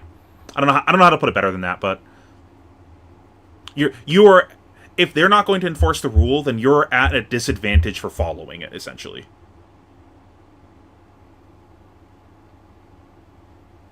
I just want to specify. I figured that's not what I figured what you meant was that, but I at least want to specify because he is a close friend. I love Brody. I hung out with him a ton at every event. I've gotten him to try other foods other than ham and cheese. I have a video on the channel of getting him to try Iberian ham. I love Brody to pieces.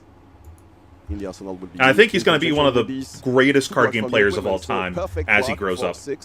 Yep, just a nice efficient turn. I told him that at clear out that death touch. Oh, and he does exactly what I think it was Charlotte. Earlier. So the is Charlotte or India? I told him I think he was going to be one of the great all-time players. Yeah, so that's a really cool play that you have access to, and that was before he'd like topped anything. Here. He's really all like just some small like battle cards and shit. No, he doesn't want any. I got him to try a pizza that wasn't just cheese once. I like this as a heads-up play, just identifying that Tarek put in both equipment. I got him to try Korean barbecue. He wants to keep his whole hand, and he says you can keep your whole hand, but you're gonna have to pay the price. Tarek attacking with the Spider's Bite now. I missed everything that happened that past turn also. No witnesses, and there's at least one attack reaction in Tarek's hand. I don't want to know what that is. It does have access to the Venomous Bite here. So we'll see if Chum was able to set up something like a defense reaction arsenal. That would be a very nice counter. Is that a friendly trap? Did you just let the arsenal go here? Which would be perfect in this situation, actually. And Shoma just doing quite a good job here of walking down the life total. So, you know, Tarek already down to 21, basically half his life total. Tarek this starts to get venomous is annoying. With the Feng right. Oh! Inertia trap is the blowout! Okay, so, I mean, maybe not as good. So he did have to be able to pitch with it. Yeah, very happy to pay for it if the alternative is losing that card anyway. And once again, this Leave No Witness is attacking with no arsenal for Tarek, so... Yeah, so a little bit of anti-synergy there between the Inertia Trap and Leave No Witnesses, but I think Shoma's going to be pretty happy with how Founds Runaways, leaves, doesn't elaborate, Giga Chad. 4-card hand this turn, I don't want to give you these big 5-card hands to play with. And best case scenario for me is you end up with something like a red, it just gets shipped away from the Inertia. Yeah, he's mad picky. I'm up 7 life, I just want to keep pushing damage this game. I have ways to close out the game with things like Dominate, off the Isolates and things like that. Tarek already playing out multiple defense reactions this game. Also, any silver token created brings him closer to getting access.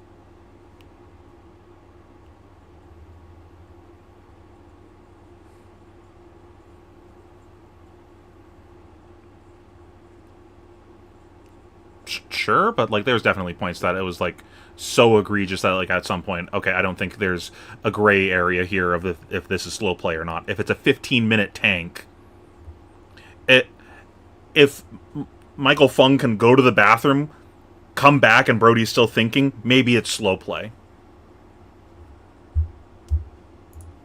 To the Black Tech Whisperers again, and that one block can be a determining factor in some of these very, very long matchups. Yeah, so it looks What's like cluttered? Banishes the levels of alignment in here, but I think he's going to be pretty happy with that. Oh, the card that he made? Bro, that card is absolute butt cheeks. I think that is going to... It's so funny, too. That card is so terribly templated in its current iteration of like what they released, and is going to be... It's so ironic. Can you imagine Brody specifically Brody casting that card?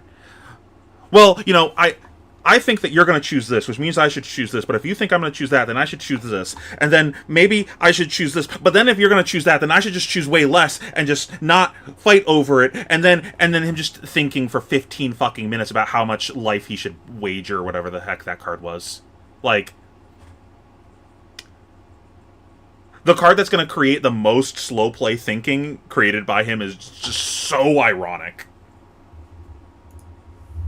Oh, and that's a really efficient surgical here, being able to float the one resource, threatening, you know, an attack reaction from hand, or even just the Arousing Wave, which is face up on board. I think that's the power of the Arousing Wave and the style of matchups. Nothing noteworthy, Imperium. The food was mid as heck. Risk control of this game. Best meal I had was the lamb. I posted a picture of it on Twitter, I think. It suddenly has a shot at actually taking and maintaining tempo. Everything was expensive and mid. The only thing that was noteworthy was that and the gelato. Tarik also looking at his opponent's banished zone, and doesn't look like he has too many cards to play with so far, so he hasn't even transcended yet, I think, so that's probably not in the near future anyway. What am I looking at when I look at other matches? I'm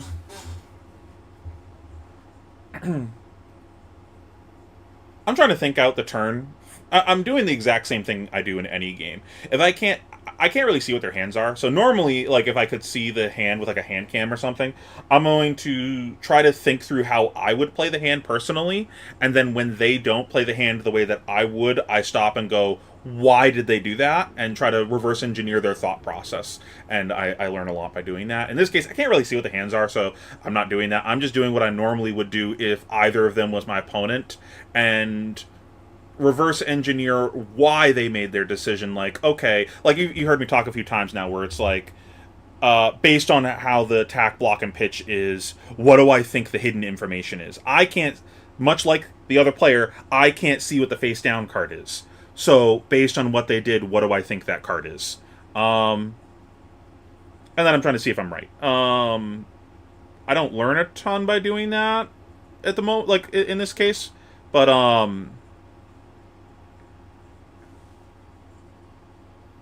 who's getting tricked? Oh, from the story time. Yeah, that was funny. I'm like halfway through watching that video. But yeah, I'm trying to figure out if I would have done something different than them and try to figure out why I'm wrong. I'm going to assume I'm wrong. Like, I'm not going to assume that I know better than the other players.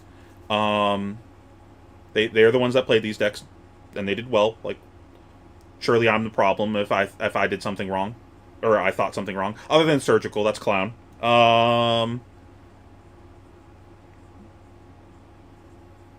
That's the big thing. Just trying to, like, learn from their decision making. Looking at giving up the Codex of Frailty on this hand. Yeah, and he lost one in the banished already, so already 2 Codexes are gone. And this is. And here I missed what happened on the previous turn cycle. So. Tempo. It was a determining factor leaving the in some of these block. very long matchups. Yeah, just preserving life. So you can't really get a read on the hiss here. This could be how Tarik looks to try and risk control of this game. If he gets 2 cards out of Shoma here and is able to play the attack reaction on top, dropping him down to 1 card in hand. And it could also be Hat instead, like Transcend Hat. He pitched Levels, which is interesting. Him pitching Levels makes me feel like it's maybe not, I don't know. Levels is kind of, like, weak here. Just, like, raw dogging the Levels out. Doesn't really do anything. It does make me consider the fact that it's maybe not a blue in his hand. Because, like, part of the problem on the news side is, even if you get Disruption, you're not making damage progress. So the game's going to turn into fatigue, probably, because you're not actually killing the other player. So, like, Levels is kind of a useful tool in that aspect of it's actually getting to push damage here. If that was an option based on how the hand plays. But even then, you're still representing, like, hey, if you block exactly 4 on this, I can Gloves. I could also Boots Codex. Like, there's just, like, too many things that this could be. There's no... You're guessing no matter how you block this. I actually don't hate just not blocking this at all and just letting it hit and just... Fuck you, I'm not going to play around anything. Looking at his opponent's banished zone, and doesn't look like he has too many cards to play with so far, so... But if he's winning through fatigue, you want to preserve life here. Not in the near future anyway. I don't know what his game plan is. I'm assuming he's trying to win through fatigue. On this hand.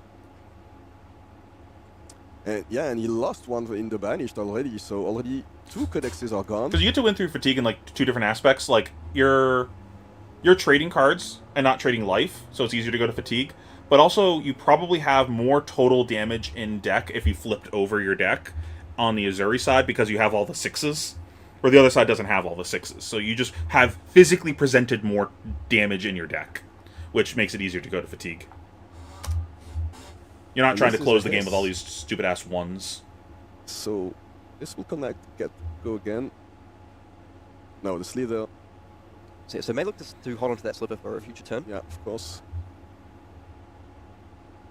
Oh, and that's the 3rd Codex, actually, in Shoma's hand. Yes, and the Prognosis. So which one do you pick there? Yeah, obviously, you picked the Codex. One of the strongest cards in this game. And no Codex played this game for Shoma. Yeah, but it looks like he did Death touch touch. Arsenal there, so maybe why he wasn't valuing the 0 for 6. Codex that highly. You know, happy enough just to block out. Who needs with it. Codex? And also, I mean, having multiple codexes, they don't play that well together a lot of the time. So this is the point that I feel Tarek has been trying to play towards. So now he has a full grip. The Death Touch isn't offering disruption, it's just damage. Potentially has the option to even push 2 cards in if he wants to prevent that out, and get a little bit aggressive with 2 card plus Arsenal hand. He also has full information at this point. He knows that that last card of Shoma's hand is the Persuasive Prognosis. It's going to be hit to the Arsenal. He doesn't have to worry about that being a defense reaction. 0 for 8. And yeah, so like now that he's able to keep this hand and not be disrupted, I think he's got to be saying to himself, this is the turn that I get to push damage. Or And it's like he's Try and lost these maybe offer disruption trades? plus transcend with the Massacre Scaring Knight. Like he's gotten juiced, but then look at the life total.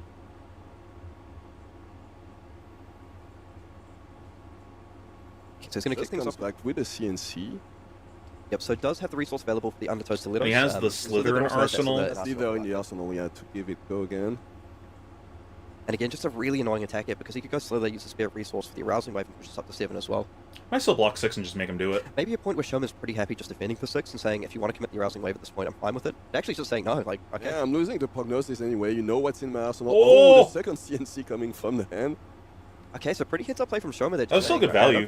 It's I will lose it anyway, 3 card 12. so might as well lose it now. And now he's taking the damage, so they're getting very close, 14 to 14. And Tarek actually His taking the hand must push block here. damage here. Just get the Azuri to start blocking everything. This is probably the turning point. You mentioned that he wanted to go back on the offensive now, Yeah. so that he had to take these two damage to get it. You're to at keep an arsenal. 12. I think Shoma's I don't need pretty happy with disruption. how that turn I'm just going to ended make up. you start The blocking. disruption was a little bit on the weaker side. It was just a Command and Conquer blind persuasion. Now I have a to life lead. A blank Command and Conquer, really. Meanwhile, Shoma's able to drop, looking for a scrap, and Tarek dropping down all the way to 7. Shoma would love to find some sort of disruption here. Does not want to leave Tarek with, you know, I don't think he cares about disruption. Yeah, because even though in this matchup push Nils is damage. more on the controller side, she can deal lots of damage with the full hand, so you can't really afford to let Also, Tarek throwing play 6 demands a the block way he wants to. because you could just flick That's the dagger. Spider's Bite now. Spider's Bite Like, committed after looking for a scrap. 6 is lethal. Does he have the disruption? Oh, and it is that's Isolate. Isolate. Absolutely critical moment in this game here. So that's the thing, is this a bluff? What is this disruption that you play through going to blow up my entire hand? Really In any difficult case, you decision. can only block with 1 card, so yeah, how many pieces of equipment are you giving up? Are you giving the Mask of Recurring I like Nightmares? Looks this. like it. I might block And what Tunic. else? Well, nothing. Still Okay. considering maybe he's still adding a card full block. Could be. Is he going to be able to call I think you're supposed to there, or- block yeah. the, Has he got it? Because, looking for scrap, to be honest, so you don't have to play around as much shit. Command and Conquer. It must be going through Tarek's mind. Do I put 1 more card to protect against I something? really that don't like the no witnesses, for blocks on example? scrap. Also, note that the Black Tick Whisperer is Cody. available. Supposed to manage dagger, that's why I not like putting a 2 blue blocking buttons tackle as well, to again. at least try to shut that off. Yeah, I agree. There's some small things for sure. This game, like he's playing. I think I don't know if he just joined, but he's playing surgical. Like, surely you're supposed to cut surgical before deciding on his blocks. Looks like he's committing maybe to just a nick. I feel like it should be a Zuri favored. this one is If very you tense. want my thoughts in the matchup, go to the Oh, beginning of giving this away the match. I tunic as well. explain how I think So the this matchup is is a block supposed to for play 6. out in theory. These attacks that usually is playing with a hero power attacks for 6. I think Tarek knows this could be a So it- throw to a top yeah. 8 decision here. So Don't wanna Shoma repeat is myself gonna 20 million just hold on to times. that card, put it into Arsenal. We'll never know. I mean, we'll never know until the next turn, but still. And the Bonds of Agony there. It's pretty good. So this is This really is strong here. perfect. Yeah. So with access to the Arousing Wave and Undertow Stiletto, can absolutely get the Spawns of Agony online. Sure. I'm still gonna point it Now, out. It's back to Shoma being under pressure, trying Well, to think spade is like, spade. what else does he have on top of that. You've seen a couple of Justin Nicks pass. So we're looking at about There's minimum. always the threat of Venomous. Yeah, because we're looking at minimum 5 go again if Mhm. Tarek chooses to commit the Arousing Wave and the Undertow Probably Stilettos. checking how much he's screwed The range by can be getting so wide, something it's gonna be banished. the Venomous Bite, it's going to be the Justin Nick, it's going to be a Hiss. And this is the reason why these Ooh, new decks shred. are more played, I guess, than the Uzuris. I really want to so just many ways to push try to damage during these block as little as unpredictable possible here turns. and just threaten lethal. Yeah, no, Shoma as well doing a pretty good job of pushing the damage, pushing the disruption this game. Is he going to be able to survive out this turn? I think you have to Now assume this is that- hitting. It's Tark's Like your turn opponent to just have didn't fun block. with the reactions. And this is scary for Shoma because he knows Tarek put in multiple pieces of equipment and a card from hand. Really sort of trying to sell that I've got it this turn. I agree, Cody. You should have already had this stuff figured out.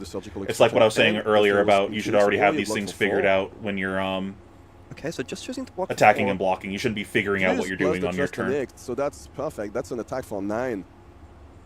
Show we're going to go ahead and take that. So going to take 5 damage, drop down to 9. Isolate, leave no witnesses, and a yellow shred in Shoma's hand. Yeah, I mean, it's kind of a tricky hand. Yeah, definitely a tricky hand. Probably look to take leave no witnesses here, but I mean, you're definitely going to be worried a little bit about the shred. Mm-hmm. You don't know what Shoma has access to in Arsenal. It could be something like a shakedown, perhaps an already dead, in which case shred would be very, taking very the isolate seems pretty good here. Oh, I don't really want my opponent to go isolate with shred and something else unknown in Arsenal. Resources. And just bear in mind, the Bonds does have go again here, so Parrot's going to be able to threaten something like as well. If Arsenal does any amount of damage, you make this true damage by shredding whatever's blocking it. You flick a dagger. If this does damage, then you're just dead.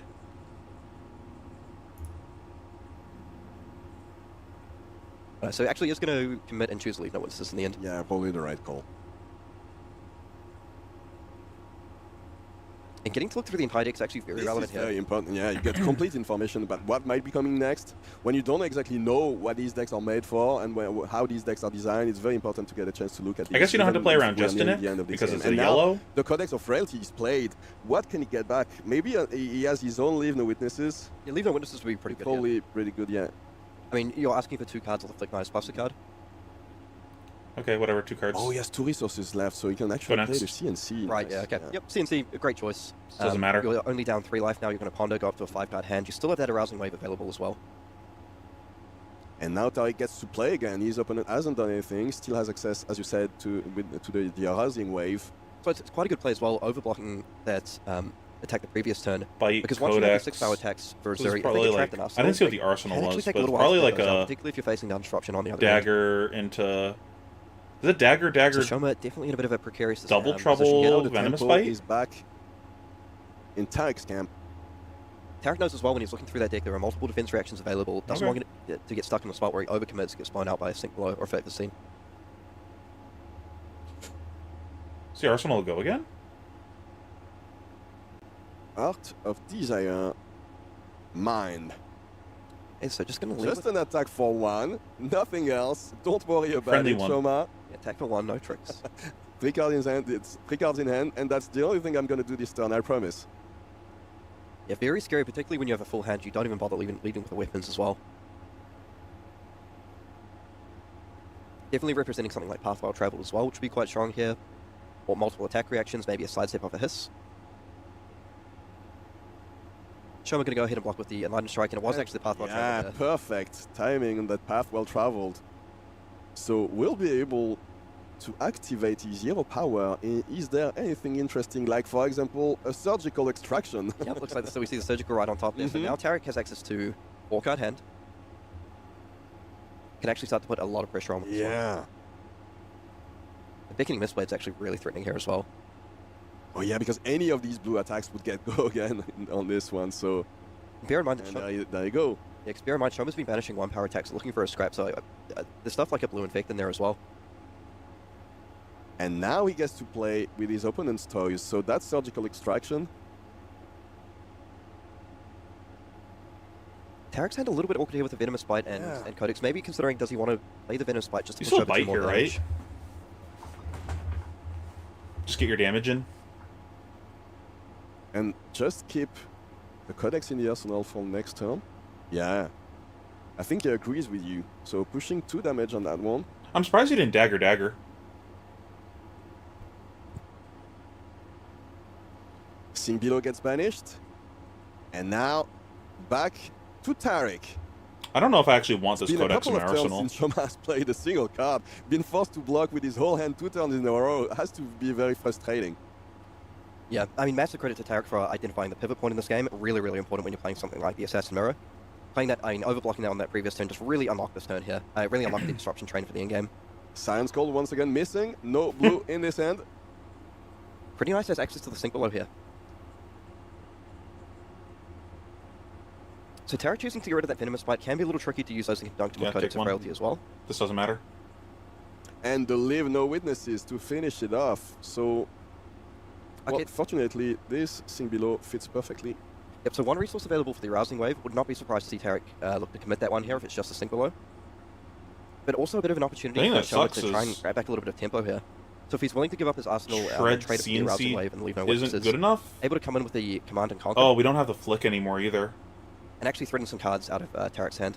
I guess buying 2 cards is pretty good. This is the card that he put in his arsenal when Tarek overblocked. Oh, there you go, as you mentioned, using the Arousing Wave to push this Leave No Witnesses. And it was actually a weakest link, so that was perfectly played. Another surgical! His No! mask and the tunic. Blocking for 6. This prevented the use of this weakest link. And it was at that moment he went, maybe I should change my sideboard plan for this matchup. And Tarek's actually set up really well to deal with this Command and Conquer. So able to go looking for a scrap into a Codex, into a maybe I don't play surgical against New. Huh. This fits perfectly. This looking for a scrap is already coming in for lethal, so it looks like Shoma will have to use lots of these cards just to avoid dying. Yeah, it's a massive blowout if he gets a 2-card block here as well. I mean, the 2-card block would be devastating. He's a new Codex. Shoma loses the card from hand. I mean, he blocks for 3, probably onto the Command and Conquer. Drops down to 2 life, no arsenal. Alright, where did we lose this game? So obviously the surgicals were bad, but I don't think that's where we lost the game. I think the game was lost a little bit before that, and that buried us. Play that you just mentioned, so he blocks with only 1 card. Yeah, there you go. Yeah, now he doesn't die on the spot if the Codex is coming. Yeah, so now Shoma actually has the option to get rid of a card, walk out the Command and Conquer with 2 cards from hand, and then maybe hope Tarek bricks a little bit. Potentially even consider something like an Isolate here to try. I feel like there was a turn that we just weren't supposed to block. To come back with, which should have been probably the perfect play there, but this... Yeah, so those will get banished. Just let whatever it is on the new side happen, because we have life to fuck around with. Unfortunate. So what can he play with, actually? Is there and then just throw back. A 0 cost that he can play from his arsenal? No, he can play the Death Touch. No, unlikely, but it does open up the possibility of picking up something like Isolate or Death Touch. Isolate to maybe set up for a future turn, if he feels he's going to be able to get a turn off from the disruption here. Death Touch is pretty good. Wow. But yeah, Tarek really looking to put him into the Death Spiral here, because once his Command and Conquer comes down, strips the remaining 2 cards from Shoma's hand, he's going to have a 5-card hand with your opponent on 3 life. And it's just so difficult to deal with when you're playing against a new player. Yeah, look at this. Even at this speed, it takes a long time for Shoma to decide. And yeah, loses all his cards and still keeps the Death Touch in the arsenal. He won't be able to play it, at least for this turn. And if Tarek once this game's over, I'm going to go back and try to figure out where we lost the game. Another round of disruption. And a really good opportunity to close out the game. Shoma's supposed to lose this game. He has to pass over as well. I feel like be able to turn on Transcend an incorrect decision was made at some point. In Shoma's Banish Zone. And it's so hard to commit a card to the misplay here as well. Yeah, but you need to do it. It's too frightening. So the Passover is used to pitch. Okay, yeah, I mean, Tarek probably just figuring he doesn't actually... And the weakest link to end the combat chain.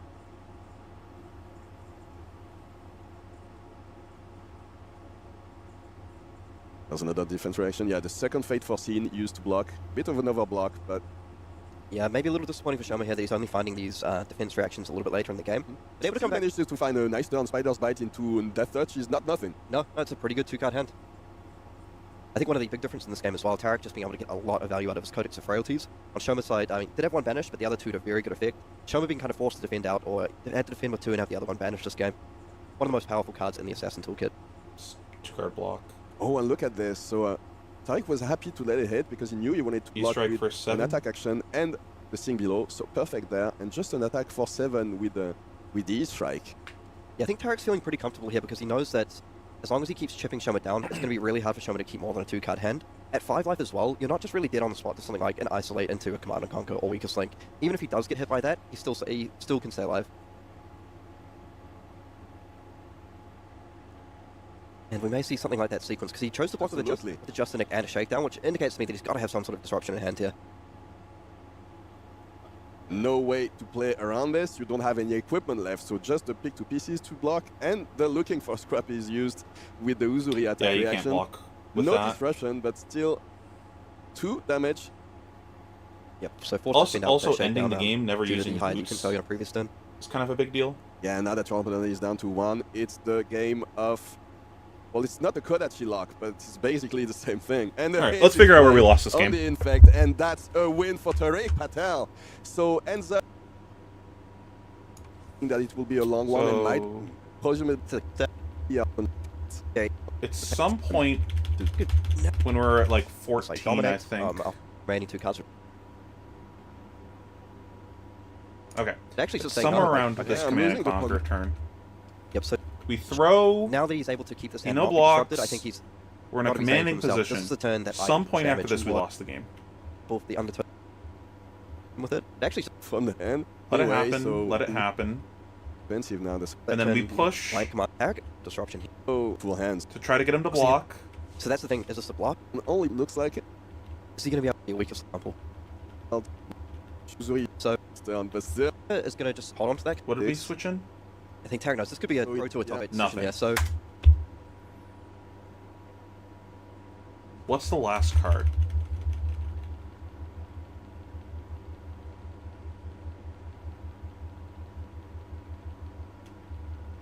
Show me your set.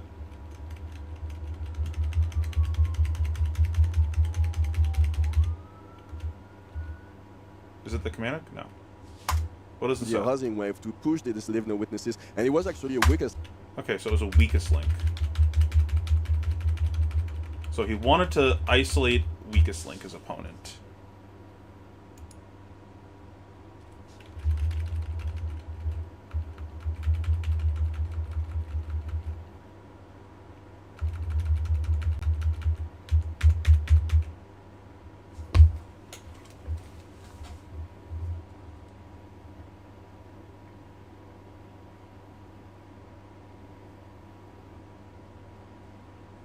And then he blocks 6 on 2, so we set it. I think this is reasonable. The alternative is don't Spider's Bite and just throw the weakest link and set the isolate. That might be better. Like, I think the isolate might be a better set. And us tricking him doesn't necessarily matter. Because he has the fridge on the table. I think either's defensible. But then we have this turn where I was like, maybe I think this is the turn where we lose. If I remember correctly, I think I was just like, this is just happening. I can't stop this. So maybe we just let this happen. Do we know what the set is? Was that a go again in Arsenal that we know about? Or is it a mystery card?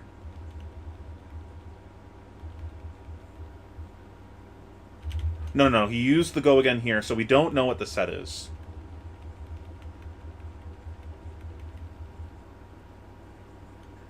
And our hand is... Let's wait for all the cards to flip up. Shred... I think it was a command and... Shred, search... Okay. And then we have a weakest link in Arsenal.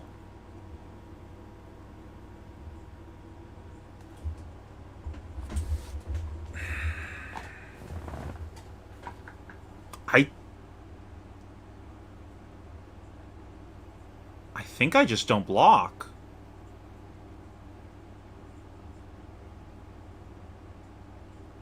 Like,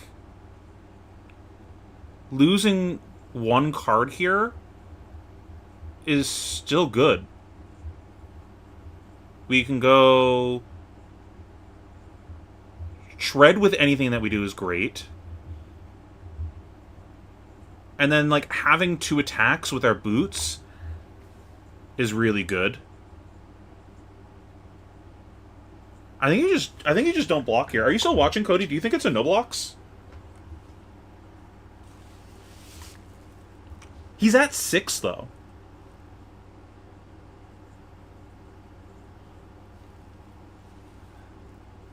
Like, I think you just say, fuck you, you're at 6. Take whatever you want from my hand. You don't get to play the game anymore. Because this is happening no matter what. And if we block surgical, like, and we're, like, pretty sure this is happening, like, based on that, how the last turn played out, I don't think you can reasonably expect this not to hit. I think it's pretty obvious this is hitting. So, like, if we look at our 3-card plus arsenal, like, all of this is shit. Like, I don't think you can win the game from this spot. I think you, like, paint yourself in a corner by blocking with this and put yourself in a spot to lose the game. Like, I don't think you ever win the game from this spot unless new bricks on the next turn.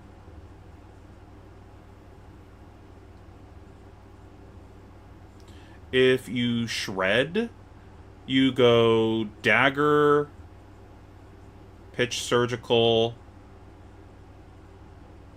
play isolate. No. Open on isolate. Hero power into leave no witnesses.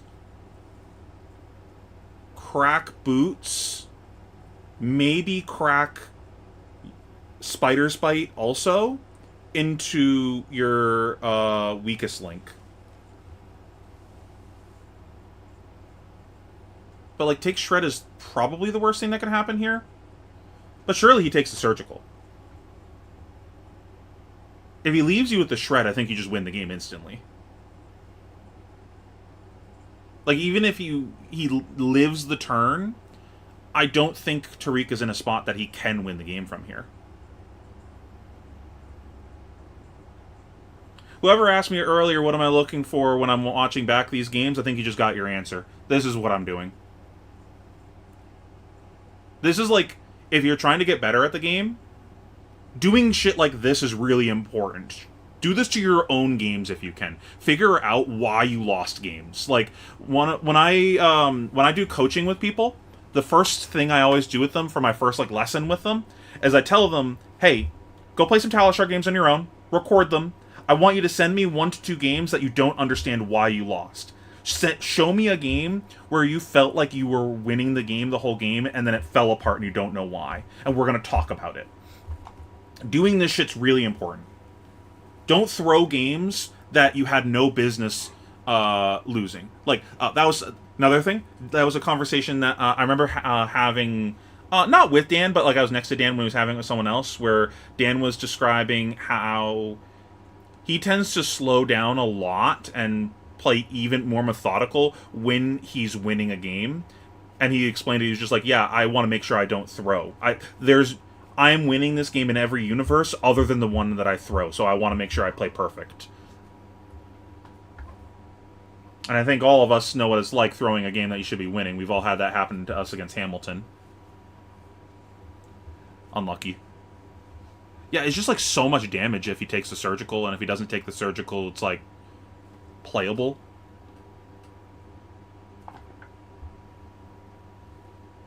Unlucky. That was a really interesting game to watch, though, I think. That was a very good game. You just go ahead and transform into whichever version of the you need in the late game, be it Plasma Fet, be it Redeem. Yes, unlucky. All available. Fuck all the people that lost. Scabskin roll. Of course, a low-cost Scabskin roll here. Probably happy to just go ahead and Arsenal. So turn if you left, you didn't learn. Does want to try and fill up Graveyard a little bit, but also doesn't want to give too much filtering to the KO side. Deadwood Rumbler, going to be the play here. Very effective way to fill up Graveyard. That's 2 cards in a Graveyard immediately. However, only presenting 6. And I do play believe I see a Vestige. Mighty Wind-Up on 3 David's side, so could potentially cash that in for just 1 Might token, since it is the opponent's turn. But still, if you can get anything, when your opponent goes first, you will take it. Oh, absolutely. Nice to find that advantage early on. Oh, is this the guy that... We have our random discard. There's a judge call with this We're going to dice see cup. a lot of these random die rolls for random discards this game, Brian. Now has to enter this Deadwood Rumbler, just coming in for 6 here, sure to have a clean block available. Player's just correcting that. Barraging should go to the Graveyard, because it is not a card with 6 armor power, so... Second card in the Graveyard for Kevin Zanke. However, critically, not a 6 power that Barraging beat down, but still okay. You do just need a certain volume for the first few turns. I'm surprised he didn't... I guess he wants to get a stat. David really having to think on this first defense of the game. Trying to plan carefully what to set up on this next turn. As you anticipated, Punkage, you assume you're going to look to cash in potentially a wind-up here. It does appear there is one in hand, a Mighty Wind-Up. There it is, discarded to go ahead and create that Might. I agree.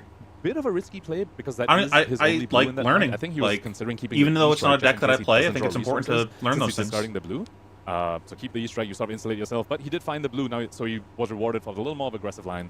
Yeah, it feels like you can't play this matchup scared. I always like to say, learning begins with L. You are anticipating Punkage. You have to look to get aggressive. You have to take every chance you can to go ahead and get those little points of value. That Might token could be critical, possibly to bump up something like, say, a CNC. Get it over a breakpoint. Not much in the way of go again for David. Yeah, so that means Scabskin's right off the bat. All right, let's put it all on the line. Pro Tour top 8 hanging in the balance. Oh, we'll roll a 3.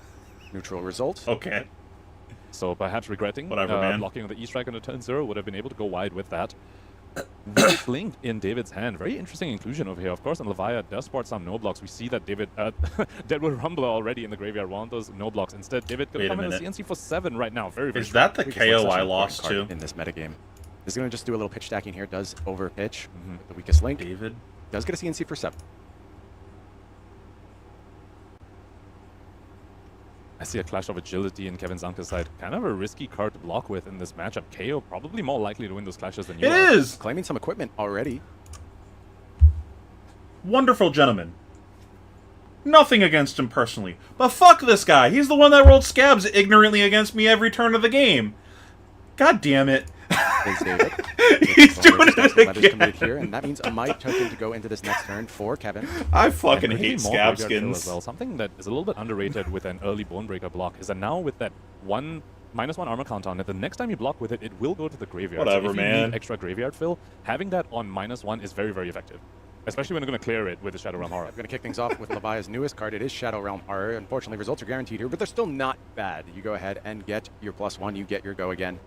Shadow Realm Horror offering 8 here. This was the card that was supposed to be it for the Levias. This was the one that was supposed to take them to the Promised Land, to bring them to Pro Tour top 8 level relevancy.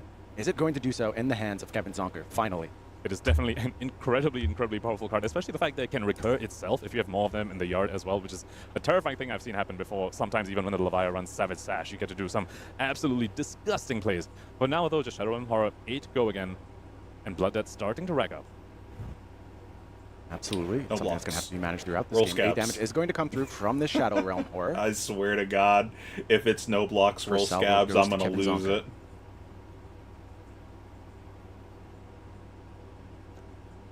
Oh, and a perfect follow-up. The one cost that you can only play if you have banished a card with 6 or more power. Yellow Graveling Growl. And this is the scary numbers that Levia can just put up. That was a 3-card 14 this turn, Brian. I mean, he did lose to Bartosz. Pretty easy there for Kevin on these first few turns. Going to demand some blocks here from David.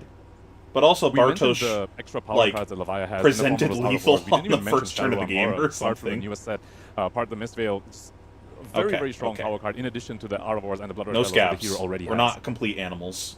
Fairfang's kicking things off here for David. Going to, of course, discard a 6 cleanly. Buffs up to 8. Creates a might token. Place. Now, for the graveyard, Kevin Zanka with just 2 cards in the graveyard right now, so definitely needs to block a little to turn on those That's still a cards that higher have an win additional percentage cost than of banishing Enigma. 3 cards from your graveyard. Yeah, and is thinking about doing Maybe we're supposed to play Levia. Dread Screamer, it appears. And that is 3 cards with 6 attack or more in the graveyard, which means if he has another Shadow Realm Horror, that is a guaranteed all 3 modes on a Shadow Realm Horror. It's actually a very scary situation for David, looking at Kevin's graveyard being in that spot. And it is the Shadow Realm Horror. Is this his third perfect one? card here for Kevin, and you see a bit of a smile on his face. He knows he absolutely hit the lottery here. Oh my God. Guaranteed coming in for 7, effectively drawing a card as well. We haven't even seen a Blood Rush Bellows, folks, or even an Art of War. Just 7 go again. Able to recur that Graveling Growl as well. Won't be able to play the Dread Screamer or Shadow Realm Horror with the current state of the Are you graveyard. supposed to bag here? The 1/4/6 coming back, being able to recur again. Kevin Zanka showing us why Levia is, in a sense, a This stronger seems like a group in good this bag. matchup. Because he gets to play the horror, right? I guess there's no graveyard. Just play David just Graveling? making sure, checking the possible play lines for Kevin Zanka from those 3 cards that were banished from this Shadow Realm Horror. Taking the pitch card seems pretty good.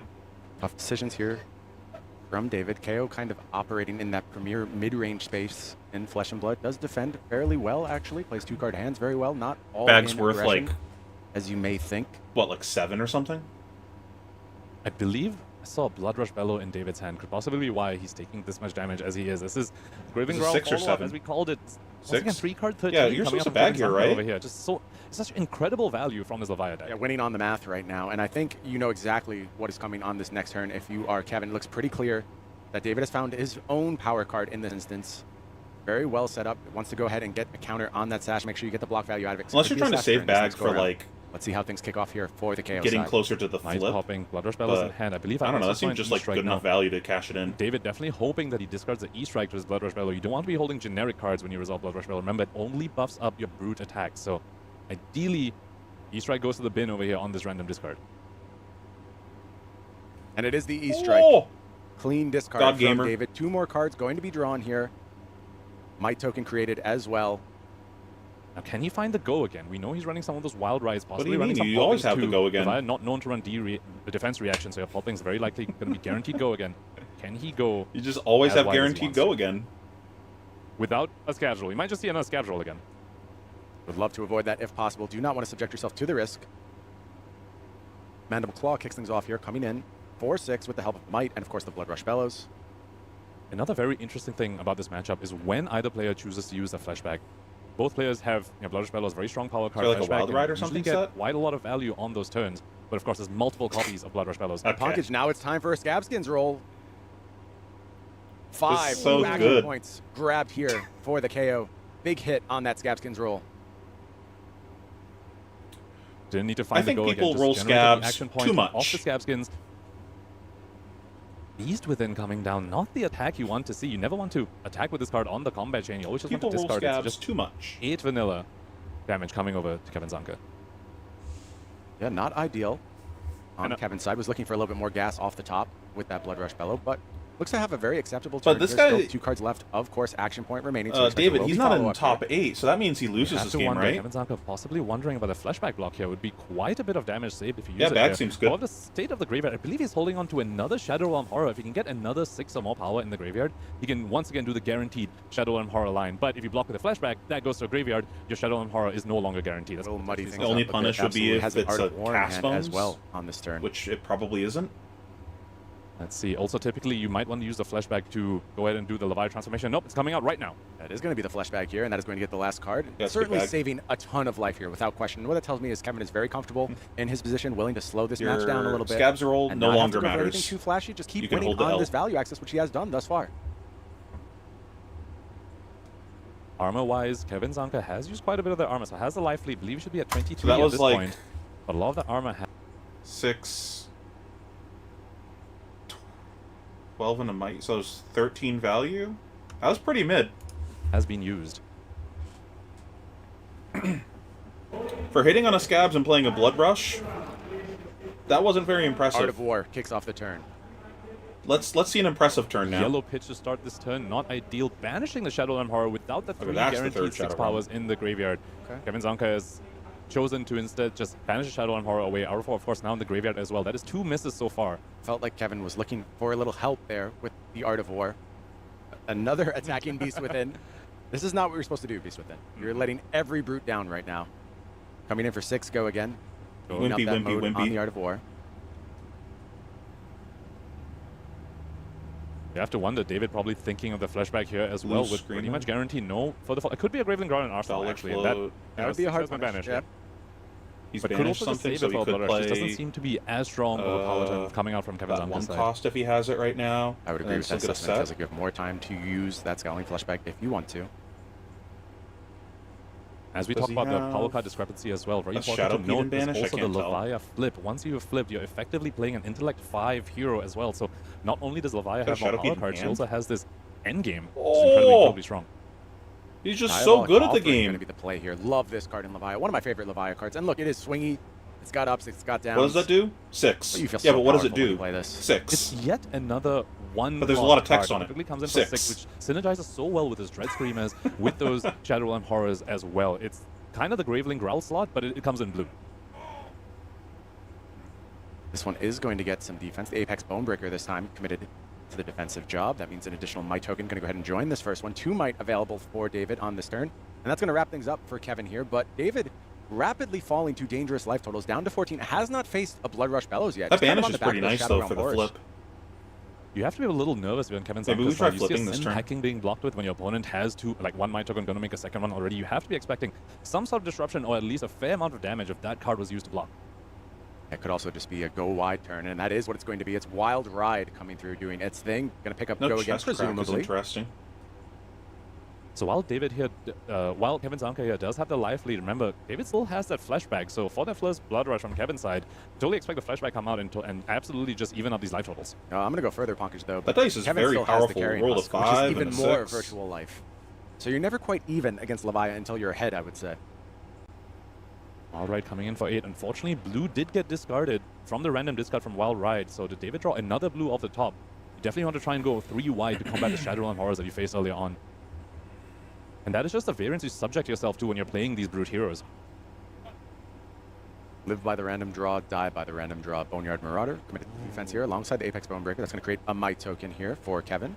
Potentially a little risky here for Kevin, because that Bonebreaker, once it goes to a graveyard, would be the third miss in his graveyard. And having 3 misses in your graveyard, scary spot. Especially with Diabolic Offering as well, that's a virtual third miss as well, because if you banish it alongside the other 2 misses, then it's a miss as well. So, you know, 3 to 4 misses in Kevin Zonka's graveyard can be a little risky. And David did draw the blue off the top, so able to go 3 wide potentially. Yeah, that's going to be Mandible Claw into Arsenal, we're assuming. And yes, it is in a swing big, the biggest possible that was Arsenal a good helmet earlier that he gave up. 8. So at the start of this matchup, we spoke about how KO doesn't really have tricks to stop the flip. However, Kevin Zonka is slowly coming to a life total where he would have that trick in the form of the Reckless Swing. If Kevin goes to 15, this is perfect. Go to 14, try to flip. David could have Reckless Swing and just deny the flip by putting Levi to exactly 13. Kevin Zonka needs to be very, very careful about how he blocks this swing bait. Could also just fully block it and get the quicken. Some combination of carry and husk, and I think considering that banish zone right now for exactly the situation you're describing, Pankaj. Just a solid turn cycle coming out from David over here. Wild Ride, Claw, Swing Big. Wild Ride coming for 8 as well, I believe. 19 damage. Is that a Hydra? I think David did a good job, either accidentally or intentionally, of really finding a number that complicates Kevin's plan very, very well. 8 is just awkward. You fall to 14 here, you have some vulnerability, like you said, Pankaj. Or we're going to hold the husk. That you don't play into a Reckless Swing at all. You can just decide not to attack. If you go to, you know, say something like 14, you can just choose not to attack, maybe set something up. Smashback Ailhorn is a card we've seen as a Violist. You can just set the agility and might up to turn into oh, right, you can just use the husk after flipping, right? After the flip. That could be a very, very strong setup for Kevin Zonka. When's the husk crack? Beginning of your turn? In hand in this scenario. So let's see how Kevin wants to navigate what feels like a very critical turn. Could dictate how the rest of this plays out. Again, checking that banish zone, understanding what is available. Husk, ignore what your opponent does, kill him. Pops here. I like it.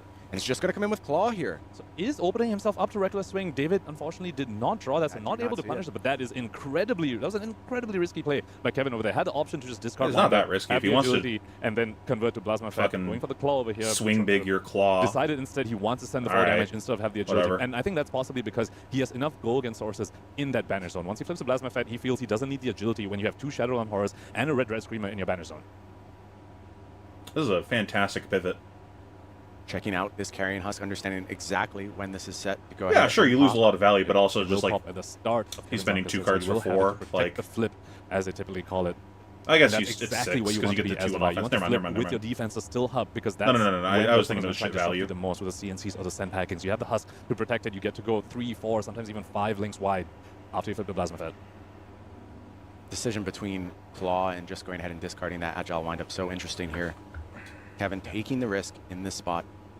Pushing in the Mandible Claw. That's fake. Play Illusionist. Look, you always want to play around it if you can, but every point of damage matters. Every single time you can go ahead and reduce your opponent's life total closer to dead. I like this block. It's meaningful progress in the game, and make sure you get all your block value out of it. Set up for a longer period of time and doing whatever it damn well pleases when it finds that next Blood Rush. But is it Forbidden Shoe time? The flip. It is Plasma Fett time.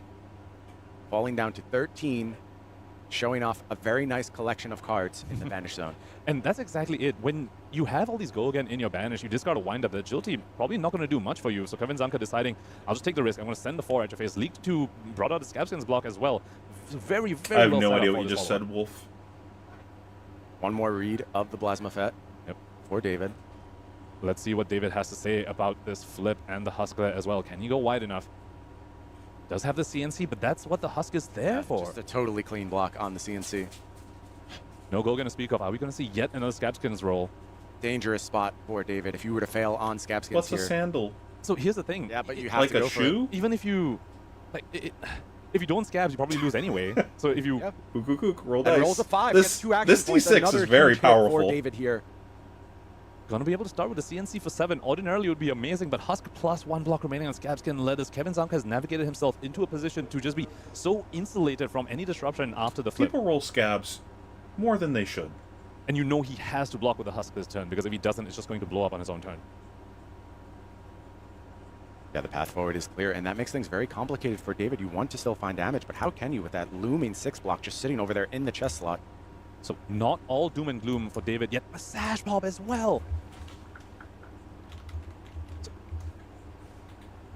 starting to swing big for 9, potentially baiting out the Husk block here is David. Okay. So that the CNC could come in at the end and potentially disrupt Kevin Zonka's plans. Love how that's done. Very, very nice play from David. You leave your opponent the shoe of discipline always if you can. And here is a block being put forth on this swing big from the Carrion Husk. And I get it. I get why you're priced into doing this, but I think David found a perfect way to approach this turn. Going to go ahead and now offer 6 on the back of that Command and Conquer.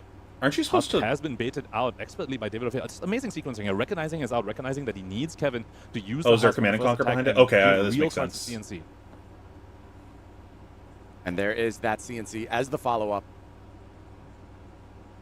And I have a Fid here in Kevin Zonka's hand. A card that doesn't block. Very, very high risk, high reward card. You pitch something like a Blood Rush Art of War, you get to know exactly what you're going to draw, but when you're facing down a CNC, that's not what you want to see. I mean, huge props to David for navigating himself into this position, recognizing he needs his scabs to hit, recognizing this is a Sash pop, bait the Husk, hopefully mess up Kevin Zonka's plans. You don't find yourself in the feature match area in round 14 by accident, Pankaj. Both these players have shown their mastery of this format all day long. Soul Harvest committed to defense here. Gets the CNC hit. Whatever, hold the L. And it will come through. 3 points of damage. And the on-hit trigger, just brilliant, brilliant play by David over there. And remember, he still has Scalding Flashback up. Very, very critical defensive piece on his side for him to combat the Plasma Fett. Pankaj, who's ahead right now? I have no idea. There is a Quicken, at least on Kevin's. What do you mean you don't know? Side, because we're head on life going into our turn attacking. On David's side. This Quicken feels pretty high value. Okay, now we're not ahead on life. This is going to unlock a lot on this particular turn. Is this an overpitch? With access to that Banish Zone, potentially 2 cards being played, it is going to be Slithering Shadow Pete to kick things off here. Yet another one of those 1 costs. Absolutely what Kevin needed for this turn. 1 cost into a 2 cost from the Banish Zone, thanks to Plasma Fat Levia consumed, and critically insulated from Flashback. Yeah. That's not card in hand, it's in a Banish Zone. I think this is a very, very nice line from Kevin, and maybe this is the thing where I'm willing to say this match leaning ever so slightly in his favor at this point. Of course, David does not even need to give any cards from hand. Still has 2 block available on the armor, not even counting the Flashback, so is able to survive this if he has a power turn of his own, something like a Blood Rush, to combat, because that's going to be something that he would need to beat this massive card advantage that Levia Plasma Fett consumed. So it's basically just like get through this round as Levia, and then you should take over. Looks like an E-Strike hand, so there's a source of potential go again if you want to go ahead and get 2 attacks wide here. 6 damage going to be signed up here. That Quicken token really, really punishing David over there. He baited the Carrion Husk with the swing big, but it came at a cost, and that was his Quicken token. Maybe this is just the right play. Maybe it was more important to effectively stop that swing big and get this Quicken token than actually shut off that CNC. Hard to reconstruct from that point, but something to consider for sure. Shadow Realm Horror, the choice here from Kevin Zonka. Okay, that's 1 miss banished. That's exactly what you want to see as Levia. Still, quite a few misses in there, I want to say. Bit hard to keep track at this point. What do you mean it doesn't make sense? We're just going to roll scabs. Yeah, we are going to demand a piece of equipment at this stage, possibly Makes perfect sense. You just don't understand. Our dice are very powerful, and we're going to roll out of this. See David doing exactly that. Currently posturing that he's going to go down to exactly 3. 1 more than a Reckless Swing would kill him at. Also generating a Might off the Apex Bonebreaker. The mind of a brute player is an enigma. It feels like a critical moment here for David. Have to get Show me the pressure cup on this Levia. Cannot Show me the Kevin cup. Have 5 intellect for another turn. Just have free access to that Banish Zone. I almost wonder if he's going to roll that Scabs again, Brian. I mean, can you get out of it? If you hit on Scabs, you can E-Strike, draw a card. One of the most powerful modes in E-Strike. Nope, looking like... Oh, this time he doesn't roll the Scabs for +2 on the E-Strike. And 4-6 go again.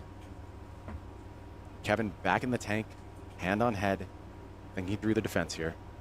Blood Rush Bellow in Kevin's hand. You know, Blood Rush Bellow, very, very strong card, but critically you need... It's a card that only works if you're able to keep a hand, and you just don't see the vision, Cody. Keep a hand over here, taking 5 here on this E-Strike. Yeah. Committed to the idea of we want as many as possible. I feel like at this point you do just keep rolling. It's going to be Bear Fence as the follow-up. Decent numbers here. If you're going to play the turn this way, you just keep rolling. Successfully. 7. Going to demand at least 1 card. 2 if he wants to play around Reckless Swing as well. And once you give up 2 cards, one of those cards has to be Blood Rush Bellow. Yellow you can't Bear Blood Rush Bellow off of a 2-card hand. So if Kevin Zonka wants to play around Reckless Swing, you're probably going to see him give up the Blood Rush Bellow here, which, you know, to be honest, because he's far ahead, not sure if he needs to take that risk, and can probably just afford to play around the Reckless Swing and just go off the Banish Zone that he has. He has Go again in there in the form of the Dread Screen. Okay, that's my instinct as well. As powerful as that Blood Rush Bellow is, it may be time to give up on the dream, commit a couple cards to defense here. What does Kevin want to Probably do? try Again, to, like, head in hands. Thinking over through pitch a card. every possible line, every possible permutation. That smile, that moment when you're just thinking, can I afford to play around that reckless Yep, swing? I agree. No, you gave up a ton of value Two on the cards bag. being flexed right Do you now. just keep a red and And they a are going to be yellow committed here to so the that block way you can here. That means overpitch? Or Kevin a red and a fall blue down so you can 2-4. overpitch? No Blood Rush Bellow turn here. Still plenty of options. Just keep to work playing around the with. bag? Has a well-stocked banish zone. And, you know, to some extent, you have to wonder whether David waited too long on the flashback. This is the second turn in a row where he would love to get the defensive value off that There's card. no value there, yeah. It's Kevin just playing from the banish here. And had that opportunity on the Blood Rush Bellow turn. Well, at least we potentially don't cash need to in, rewind chose to this not game to figure out where the game was lost. So this Dread Screamer coming from the hand. If he banishes Pointed a one it out cost over here, he immediately. will be able to play it. A one cost with blood. Bag Oh for wait, no, 6. it'll go face down. Never mind. Just ignore what I said. It'll go face down because of Plasma Fed. Okay, it does have go again. So Plasma Fett does come with that slight downside. does he have a one cost and a banish right now? It does have the Boneyard Marauder in there, so that's another 6 damage coming, and that's the power that Plasma Fed Levi consumed gives you. So That's anyways, it started two-card hand that blasting. Kevin kept. He blocks 6, but he's going to be sending back 12. Amazing math there. 18 points of value on this particular turn cycle. Sending back 12, insulated from Flashbag 2. This is looking rougher and rougher for David. And now, in this seat as KO, you start worrying about those no blocks Imagine if we creeping had their way 6 more into your life. hand. With you at 3 life, you're very, very vulnerable to any output here from Kevin. Also, I'd like to unfortunate for imagine David having over 6 here, more you life. can't even, you know, just give Flashback. I dream and about Scratch having and more others life survive a hit. frequently Both as I things play are coming Prism. For 6. It looks like it's going to be 4 cards on David. If he can't even block it, he has a no block in hand, no Brian. block in hand, and that means that these cards are going to have to be committed alongside equipment to stay alive here. It doesn't add up. Here's Oh, the that's Boneyard 6 Marauder. exact. Yeah, okay, 6 exact. Yeah, with the equipment, but Wait, not what he you is want to playing be. Cast Bones? That's kind of crazy. There's going to I'm be playing some Prism. vulnerability here for David. It's not the deck. Boneyard Marauder banish. Being resolved here. Skipping the die rolls now. Choosing That a few was cards funny. here for the banish zone. Check them real quick. All going face down. Here is 6 on offer from this Boneyard Marauder. And it is going to go ahead and get 4 block here, and that means David falls down. Cody, to is 1. this Reckless what swing it was now like to be watching considered. my Arclight at You Lille? can't play around it forever. All right, if He has I'm decided that if I'm he's gonna not mess playing up my on this bag, one. I'm just He'd not gonna rather block save the with it. flashbag for the follow-up turn because he won't be able to send I'm back just not gonna anything. block Unless with what it colors ever. that Bear Fangs. If it's yellow, he could swing the claw. I believe it might be red, so recognizing he'll be leaving Kevin with 4 cards in hand and that +1 intellect from Wow, I Fire. think you saw Kevin say really there. The call Wasn't was a it big a deal. cast Would bounce? potentially take a card from hand, but now Kevin is playing with a 5-card hand with David. With your flashbag, What are you going to do, though? You can't. it's down.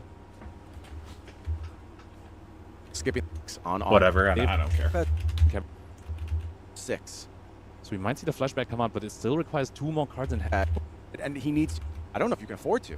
And you know what's not good for blocking numbers? That pulping that he's holding right there. Pulping with a big old pearl in the bottom right corner I of the think it's a card. wind-up in hand as well. 2 wind-ups, so it is going to be a clean block, but this is a massive investment of defensive cards from David, and he needs to find basically exactly the right card here, it feels like. I don't know what shuts down this turn. I don't know if anything shuts down this turn, but David going to need this Is there even a flashback perfect come card to absolutely take? huge. Like, Just 1 blocking card Does it literally remaining not for matter? David. Can Kevin send more than 3 damage? barraging beatdown Oh! is the play. And I think that's game, Brian.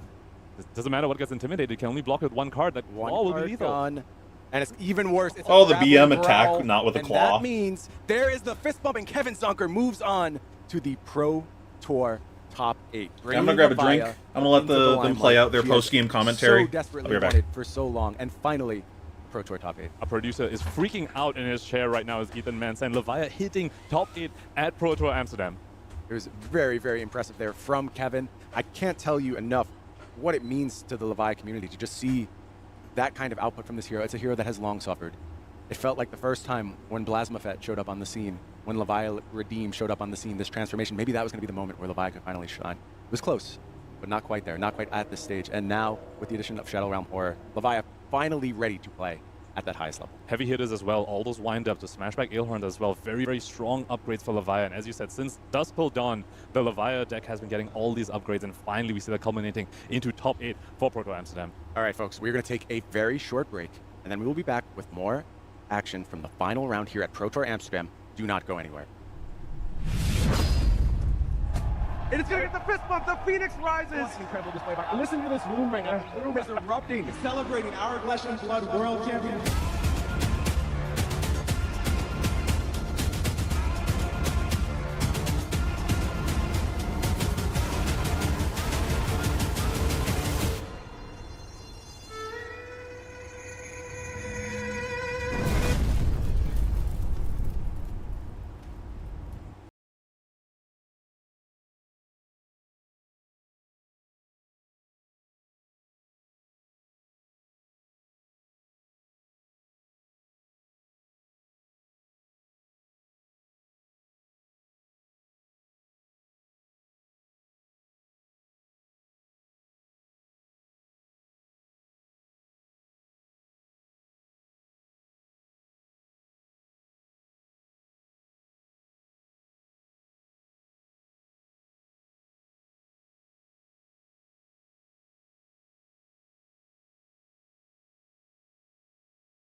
Here at Pro Tour Amsterdam, round 14, we have one more high-stakes match for you on this day. I don't want to waste any more time, Pankaj. I'm ready to go ahead and see these incredibly talented players battle. It is Shoma Yamamura on Azuri Switchblade of all heroes, taking on Brody Spurlock. If Shoma wins this match into the Pro Tour top 8 on the most unlikely of heroes, 2 Azuris in the entire field, Pankaj, that would be the most unlikely upset in the history of Flesh and Blood.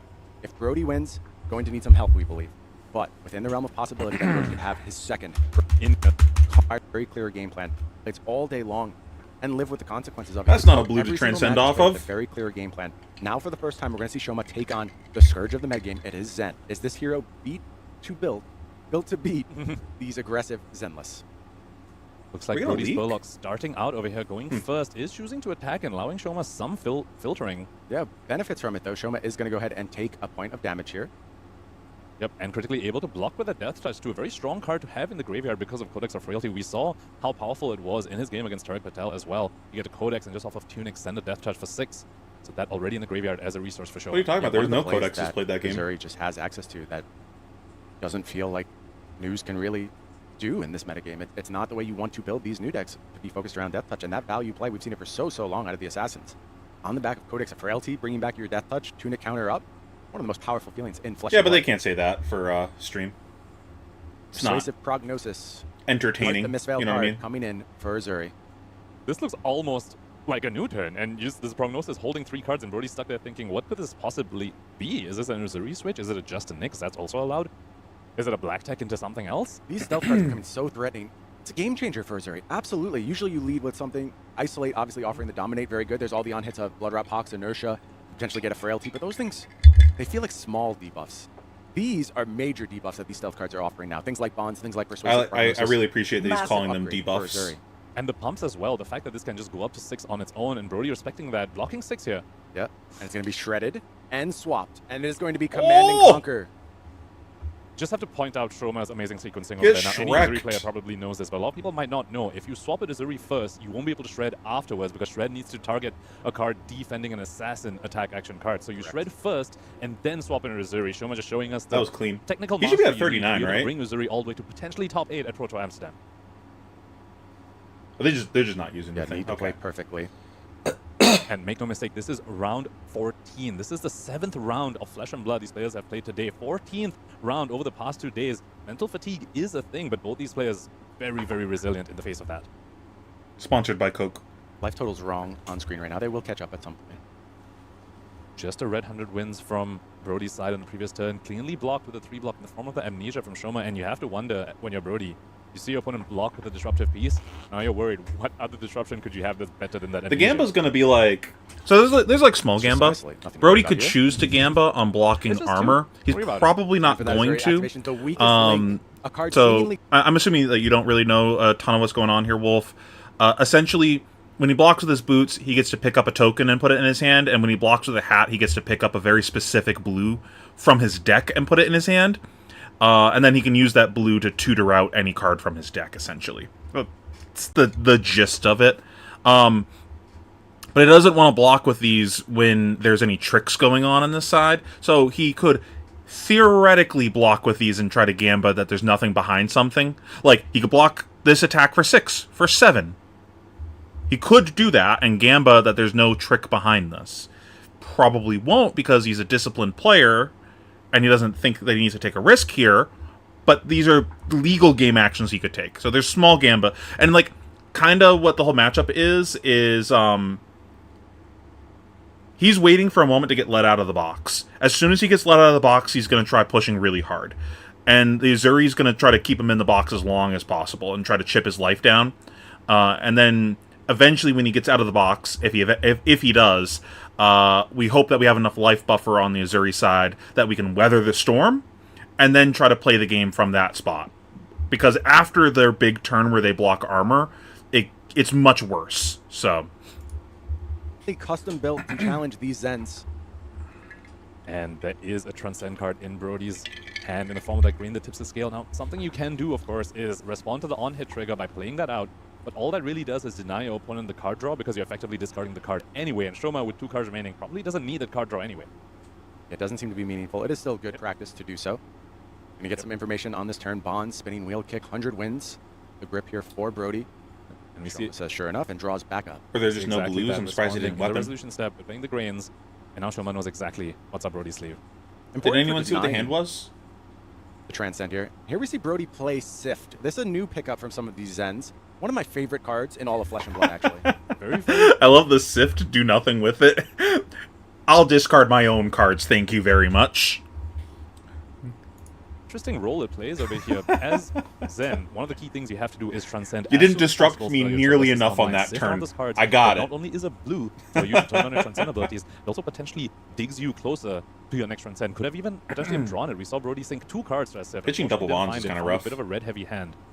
Yeah, Command and Conquer going to be defended cleanly by Shoma here. Kicking things off with a Spider's Bite. Over pitched for 1 resource floating. Not a single efficient play to be seen. Codex of Frailty play, it seems like. At least on the surface. Is that a looking for scrap? Chinga looking for scrap. Does, you could he bottomed the prognosis, he right? Those 1-power cards in the graveyard. Remember, the persuasive prognosis was so to the there's bottom no... of the series, not in the graveyard. Has is this a death touch? Fully stocked yet. Usually plenty of fodder for those looking for a scrap. Feels like Shoma's just prepared for every possible situation. He's the one that we were talking about earlier when I was talking about person that plays really slow and the one that I got to try Iberian Ham and stuff. That's what we're talking about. Can also target the equipment and you just see him when he's really tanking. He's like he looks like he's having a seizure when he's thinking really hard. It's an interesting theory. It's funny. As you mentioned, Codex of Frailty is the play here. Command and Conquer, 1 resource floating. Tunic at the ready. And Brody is also Spider's Bitten. Now, something that Uzuri does have access to because they don't run the Mistblade. No, I think this is fine because he hasn't transcended yet, right? The peeler only matters after he's transcended. Like, he could block boots, I guess, but he's not gonna just rando block boots. Probably that's just like not really that good.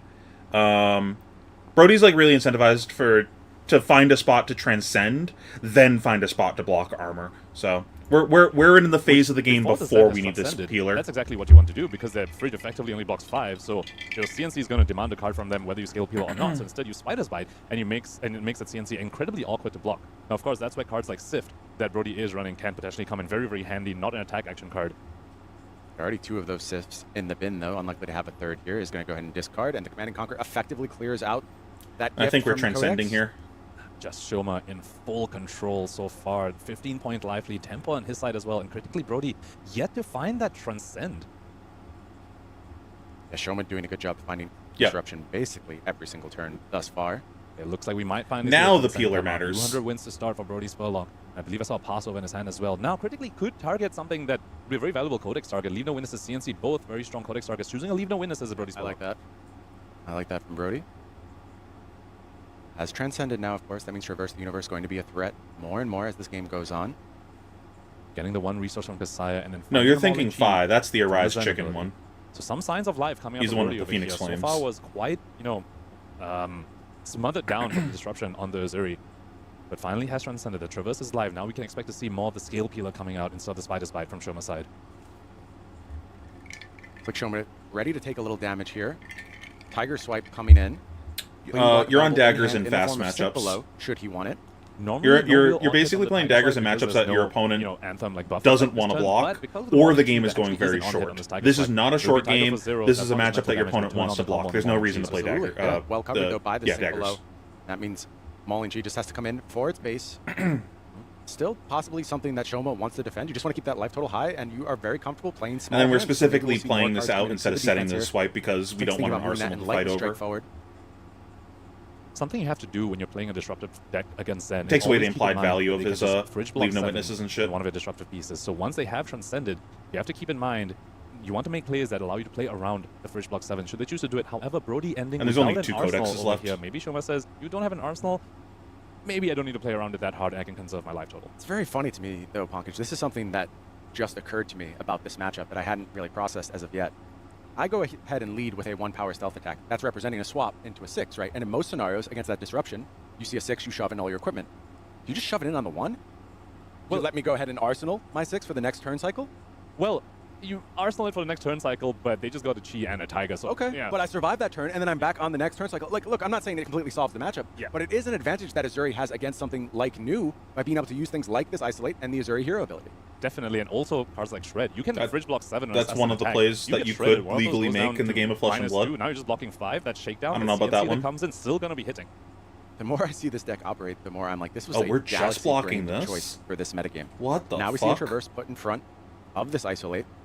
So Azuri's still able to do the thing. You're supposed to give armor, more armor here. And Death Touch comes over the top. Fucking whatever, rewarded. Piece for Shoma, but again, Brody went into the Traverse block without an arsenal, so how strong will this really be? Also, didn't block with the Strider Reprisal, so probably not an Art of War coming out. Time and time again, I have seen Shoma choose Bloodrot Pox as the mode off the Death Touch over and over and over, almost seemingly regardless of situation. Really prioritizes that damage. Even against Tarek Patel, in the Assassin Mirror as well, just choosing Bloodrot Pox, saying, I need to shorten this game, I need to put you on a clock, and what better way to do it when my Death Touch effectively dealt 8 damage. Fascinating to learn about Shoma's deck, to watch how he plays it throughout this day. Levels of Enlightenment kicking things off here. Going to be backed up by Art of War. First big turn on deck here from Brody Spurlock. How bad is the damage going to be? And we have to talk about Brody sequencing there as well. He didn't block with the Strider Reprisal, which possibly made Shoma think this isn't going to be an Art of War turn, but he just activated Zen and banished the Tiger from the Zen ability to the Art of War to effectively... Did he draw the Art of War off of the levels? And I do want to point out that that is one of the critical ways you can sometimes get the front foot against these disruptive decks is you spread out when you block with the equipment pieces. 1 turn block with the Traverse, still have a stride up for some future turn. Because if you... Could we see Brody's hand at all? He's still able to do the thing if she wants to. He's holding it too close to him. On deck here from Brody Spurlock. How bad is the damage going to be? And we have to talk about Brody sequencing there as well. He didn't block with the Strider Reprisal, which possibly made Shoma think this isn't going to be out of something pieces. 1 turn block with the Traverse, still have a stride up for some future turn. Because if you go all in and that gets disrupted, that's just a massive He's flicking the cards so fast he's dropping them. He has in these disruptive matchups. Oh, there's no question Brody's going to be practiced. I'm not sure anyone in the history of Flesh and Blood, short of maybe James White and Chris Gehring, maybe Jason Chung, has played more games than Brody Spurlock. This is a kid who just grinds all day long. I asked him just now how many PT highs he has, and he said 25, and that is just a What the comical fuck? number of PTIs for one person to have. Brody is locked up for the next Holy 8 shit. years of Flesh and Blood, assuming we stay on the same schedule. And, you know, knowing him, he's going to be perhaps gaining PTIs at the rate that he even consumes I them. would assume so.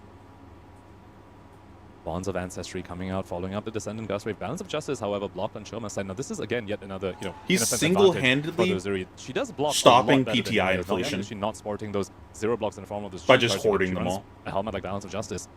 Going to cash in that balance here. Still 5 cards in hand for Shoma. Plenty of defensive options available. Like a lot of those really good blue stealth cards in this hand. Bonds and Prognosis, I believe. And Brody finding the Mauling Shi over here, representing that he has another pitch card. So, yep, the Kakara comes in. Possibly has a way to make a Taiga as well. Maybe a Harmony of the Hunt. Well, Harmony wouldn't Still be good 4 here. cards left in Shoma's hand. Life total at 25. Because then he doesn't Traverse have the dollar burned. to play them all Art of in. War burned. Yeah, but still has Stride Reprisal up. Just, I love that play from Brody, where if you don't just go all in on equipment, you leave it. And we're seeing that more and more from Zenz as the metagame has progressed. It is more and more about just disciplined usage. I these fucking equipment hated pieces. that block. That 6 seems damage so coming in from risky. Mauling Chi. No combo effect. All right, well, if you wanted your gambling, you got it. Just 1 card. That So Shoma is helmet going to go block back in was his a turn big with 3 gamble. cards and the life total lead. Brody taking a little bit more damage from that Blood Rot Pox and 18 to He 21 just said, nah, after you don't seeing have the it. Traverse and a big Art of War turn. It's not that bad. And now just 5 block remaining on the fish. Now 7 is massive because it lets you dodge CNC's shakedowns, weakest links. But now when you're at 5, when those hit effects come This down, smells you still need to like give a card to Justinic. the opponent. And that's exactly where they want you to be. Justinic Here's another Codex? play I'm learning to love out of these Azuris. It is just Bonds. It's that simple. That's all you have to do because now so many possibilities are represented. You have the Azuri swap into another card. You have activation of Flick Knives plus Black Tech Whispers plus the Azuri ability possibly just vanishing for free and going ahead and going up to +3. You have Shred to account for. You have Justinic to still account for. The range is almost limitless for Shoma Yamahora. It's not quite the range that Nu has because she has the mask thing, but the fact that it's a free reaction on the Zuri ability itself just makes it... It just makes it, in a sense, equally as impossible to play around. Thinking very hard about this Bonds is Brody. I have a feeling you're going to be seeing a lot of Azuris at your local armories, your next battle hardened. Nope. We spoke about how practiced Brody would be. I'd be surprised to hear if he's practiced against Azuri. Yeah, Now, right? Of course, it is Brody's There's no block, good but way I'd to block imagine this. He would have spent more of his practice time against Nu, and Azuri, you know, does some similar things, but also does them somewhat quite differently. Already starting the dagger loadout, for example. And here is Justinic on that Bonds, followed up by Black Tech Whispers, followed up by Scale Peeler. Now this is a massive Bonds of Agony with Go Again, by the way. Are we using the Go Once again? again, just dealt 10 damage out of nowhere. We saw this earlier today already. Just, oh, God. And Bonds has its choice here. Ooh, take the bonds? Very interesting. This could be it for the Bonds line in this game, Ponkage. Yep, the recent ban restricted announcement. There's only 3 bonds allowed in the 60. One There's already one in the yard, graveyard right? for Brody Spell, 1 in hand. Could just deny the bonds of Ancestry for the rest of the game, which also means the remaining Descendant Gust Waves, of which there are potentially 6, 3 reds and 3 blues, all just Very looking like underwhelming. terrible cards at that point. But you see Shoma a bit in the You take tank, Bonds, really right, Cody? thinking through this one. It's not just face up that he is going to go ahead and take this Bonds, considering all the possibilities. I believe we saw Spinning Wheel Kick on turn 1 as well, so that is reduced. 100 wins, a very interesting card. Spinning Wheel Kick also a very, very viable choice over here, because that is the best starter that Brody has. If he doesn't have some Transcend, if he can't find a Descendant right now, Turn gets pretty bad. Exactly, so that Bonds ends up being a bit of a brick, not a starter. Strong card, but definitely not a starter, so see what he chooses the Bonds in the end. I'd say that's the safer pick. Now, there's a very, very strong thing about looking through your opponent's deck list when deck lists aren't open. You get to see if they have any tech, particularly whether they're running some of those snags, which some Zens are favoring right now. Snag allows you to deny stuff like this Bonds of Agony suddenly going up to 9. Also, Feels very thin in this matchup, though, Ponkage. I just Agreed. don't think there's that many targets for a Snag, and maybe that's another advantage that this Azuri has, is it just doesn't really play on that axis But the are same we way using that this Nu Go does. again? also just having Flick Knives as your arm Nope, piece also. okay. I guess, no, not so much against Oh, Snag. I was imagine if we thinking had of some Codex reason. there. But Snag also allows So you good to at the game. transcend off of it, which is very, very critical. Some Zens might Oh, use actually, do play we even on have their a own lead turn, note where witnesses others to will grab? transcend off it. Does some things, I don't but think we do. you got to look through Brody's deck. Never mind, saw never that mind, there's never no mind. snags, Stay no cool. sync belows, and that is very valuable information when you're playing a classic assassin. Brody falling to 8 now. 21. Picking on the the Scale part Peeler is pretty Shoma interesting since he Yamamura. still has armor on the board. And we know But the hand as a win. Surely Chakra, the armor's going to get 200 blocked in the wins, next round and a red anyways spinning wheel because of kick the life on Brody's total. side. So I like that Life pick. points behind right now. Still has a Stride Reprisal up, though, very, very critically, but no more Traverse the Universe. I find so much interesting about the stories in this matchup. You have one of the shining superstars of the game in young Brody Spurlock. You have a new face, Shoma Yamamura, coming from Japan, a region that's just getting its feet wet in Flesh and Blood. You have the new hotness. In the I really like Zen that Brian the spends a old lot guard of time side, talking and about the Brody's players. well-practiced hands.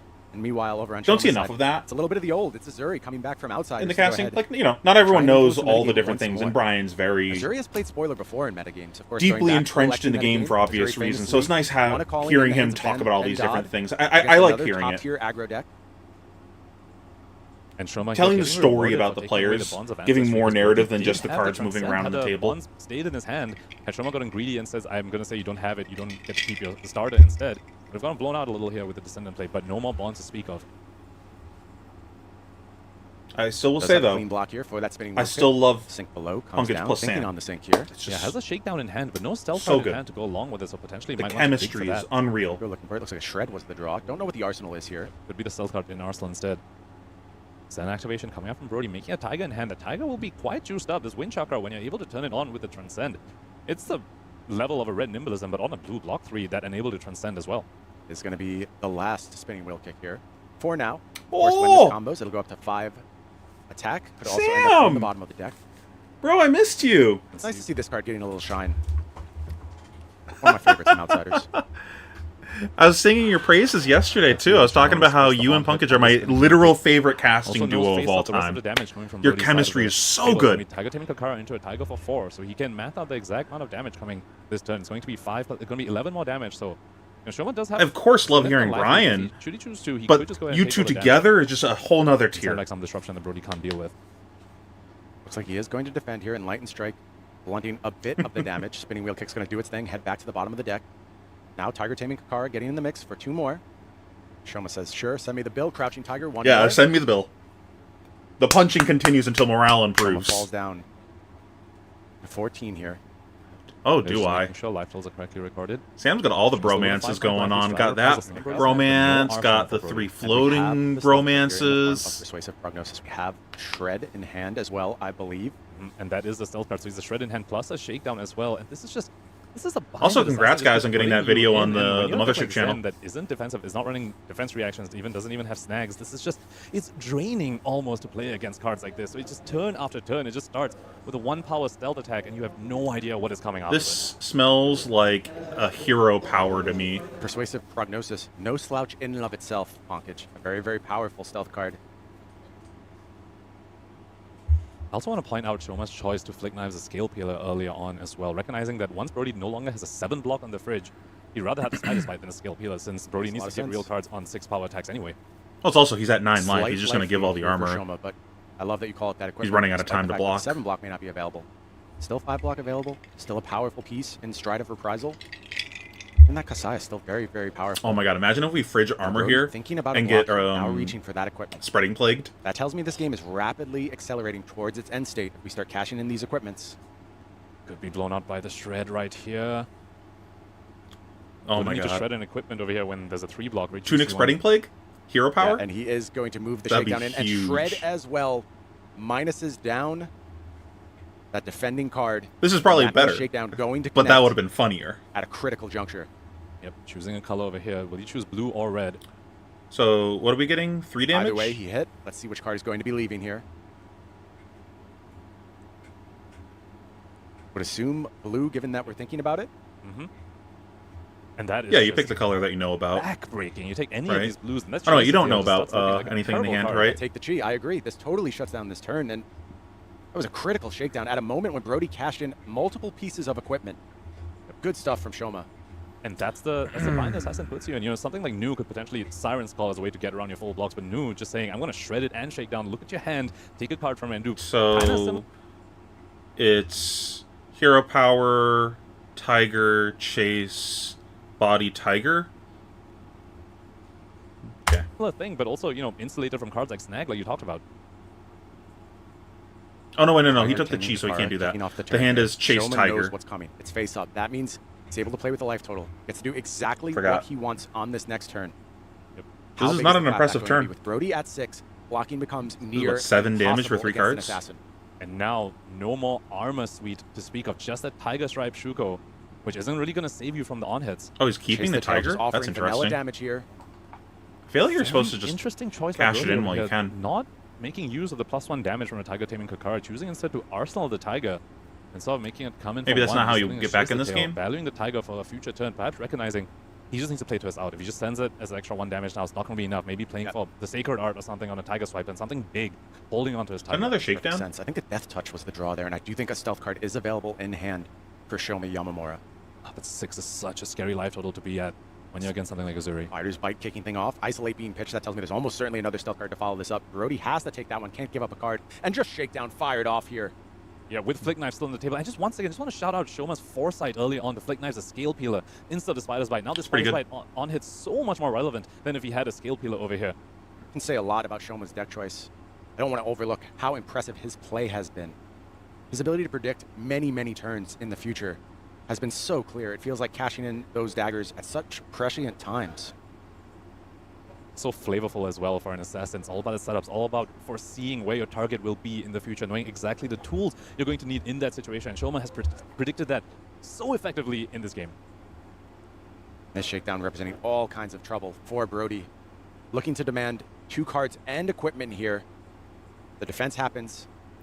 That was a really good turn for him. Arsenal. Command and Conquer the play here from Command Brody. and Conquer. In this economy, I sleep. Like they are lining up for Shoma Yamamura. There's a world where I don't even block this, and I just give up the arsenal. Block. But still, Shoma firmly in the lead. Still critically got the last piece of equipment away from Brody's block. Now that is a Zen with no armor left at 5 life. So many attack reactions, and even Uzuri's swap will be threatening Brody's life from now on. Like, E-Strike into threat is pretty good. But to leave himself dead to certain effects, and at some point, Shoma is going to find one of them. Does want to protect against this Command and Conquer, keep the arsenal, just has 2 cards for a clean 6 block. Is holding on to a Codex of Frailties. The question is whether he can empty that arsenal to go ahead and resolve that card. Or is it just going to fuel the Spider's Bite? Yeah. Oh, we had a Codex? This again will make defending a nightmare when this card hits. So to Brody's credit over here, he's drawn a hand which actually defends very, very well under effect of Spider's Bite. This is some of the tech that he has brought in. It's a whole bunch of blue non-attacks. He's holding on to, I believe, 2 blue Tiger Form incantations, notably not going to be affected by the Spider's Bite. I wonder if he's supposed to let that the Command and Conquer hit there. This is going to be affected by an Uzuri swap, though. That's the problem. This Infect represents E-Strike, Dagger, Codex. Anything. Anything. Choose your pick. It could even be a boat. You talk Treads. Oh, Austin in the background. Cut to the chase. Who knows? Who knows what Shoma has up his sleeve? He's just stone cold as well on his side of the field. Just giving nothing away. Stone cold killer, this assassin. Clean 6 block available for Brody, though. Not many things. Gonna be able to go above 6. Sneak attack, pretty much the only one. And just arsenal that card away. And this is I think you're just supposed to let the Command and Conquer hit if this is the play. Incantation here. If your play is just fold to block 6, Shoma at 11, just present lethal instead. It feels like just the world's his oyster. He gets to play with as many cards as he wants to. You want to give up defensive cards here and just pass the situation on to the next turn? Sure, go ahead. You want to just soak it up and come back with a big flurry? That works too. This is also fully face up. It's just 2 into 2. You know Brody's arsenal is just another Tiger. Yep, all good, says Shoma. And now on the clapback, Brody at 4. 5 cards available for Brody. It is just a Crouching Tiger in Arsenal. Pick things off with looking for a scrap. Gets a little wide. That's critical on these closing turns for an Uzuri. Very, very strong start. Already lethal, not even disruption yet. Pitching a red for it, though, is Shoma. But we spoke about this before. Uzuri doesn't necessarily need those resources. That's why those Siren's Calls aren't so effective against us. She just has the Uzuri swap, which you don't need to pay for. What a metagame choice by Shoma Yamamura. Time and time again, as we've unpacked this deck, we found these subtle edges, these subtle upsides of Uzuri. 2 cards demanded here. Follow up. Infect. Give me 2 more, Brody, or I'll kill you with a 6-power attack. Yeah, 2 more cards committed to the defense. It is 5 here, so potentially disruption available. It is going to swap in a Shakedown just to force through the damage. Why not? Well, very critically, Brody looks like he's on 3, but because of the Flick Knives, actually he's on 2. Yep, virtual 2. Yep. And a full grip back to Shoma Yamamura. Brody just praying that Shoma can't go wide. I don't know, he got out of the box pretty early. I think there will be some mercy here for Brody. I don't think it's going to be as wide of a turn. But again, virtual 2 life. This Spider's Bite brings you even lower. No. And once again, this is one of the What's this video about? Look through your opponent's entire deck. If Brody presents a block that puts him down to 1, you can just Flick Knives, knowing for a fact that he will die once the combat chain resolves.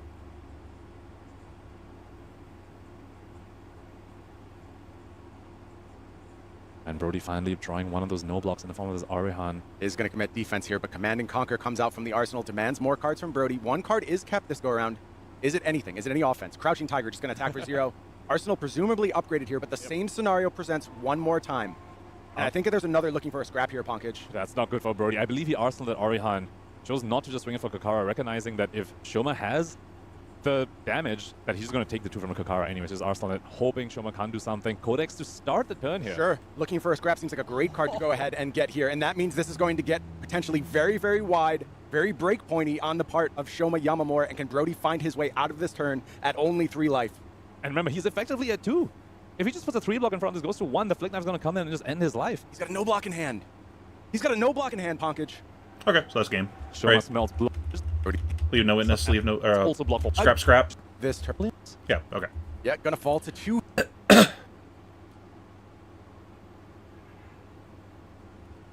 Right, yeah. Okay, let's jump into the top cut. How long have I been streaming? Only 3 hours.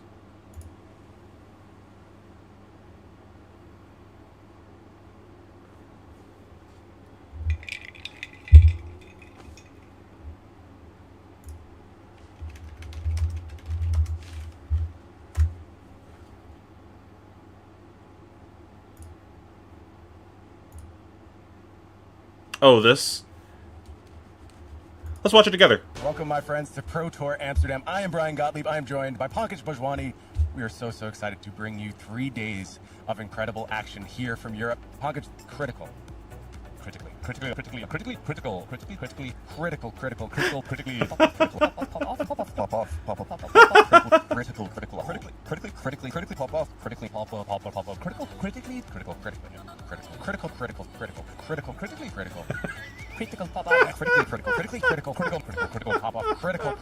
critically, critical pop-off, Chris pop-off, critical, so critical, critically critical scenario, critical juncture, critically critical turn here, critically critical turn, critically critical, pop-off,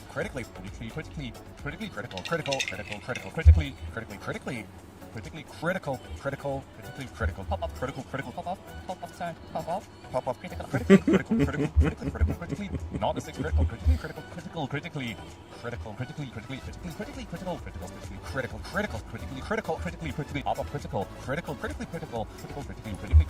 Alright, chat, go pop off in their chat. Go pop off in their comments.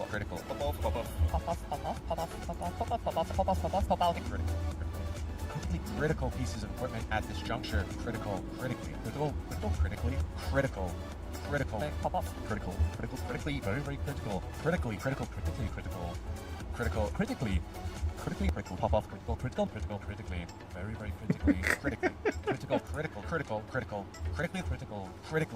critically. So one final time, signing off here from Pro Tour Amsterdam. Critical.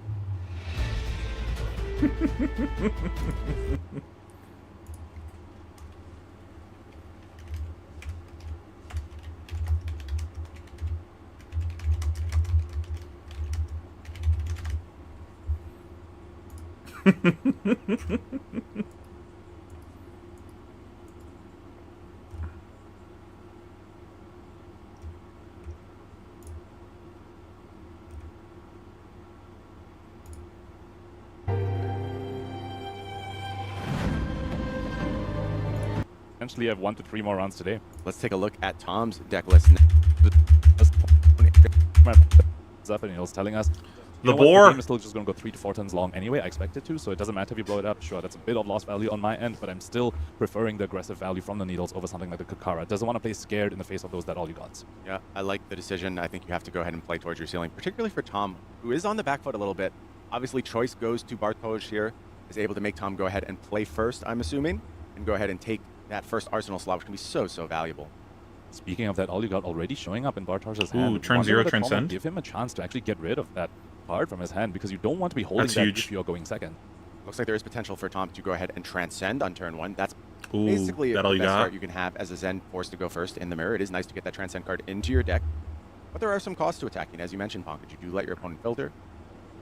See exactly how Tom wants to approach this first turn of the Pro Tour Amsterdam top 8.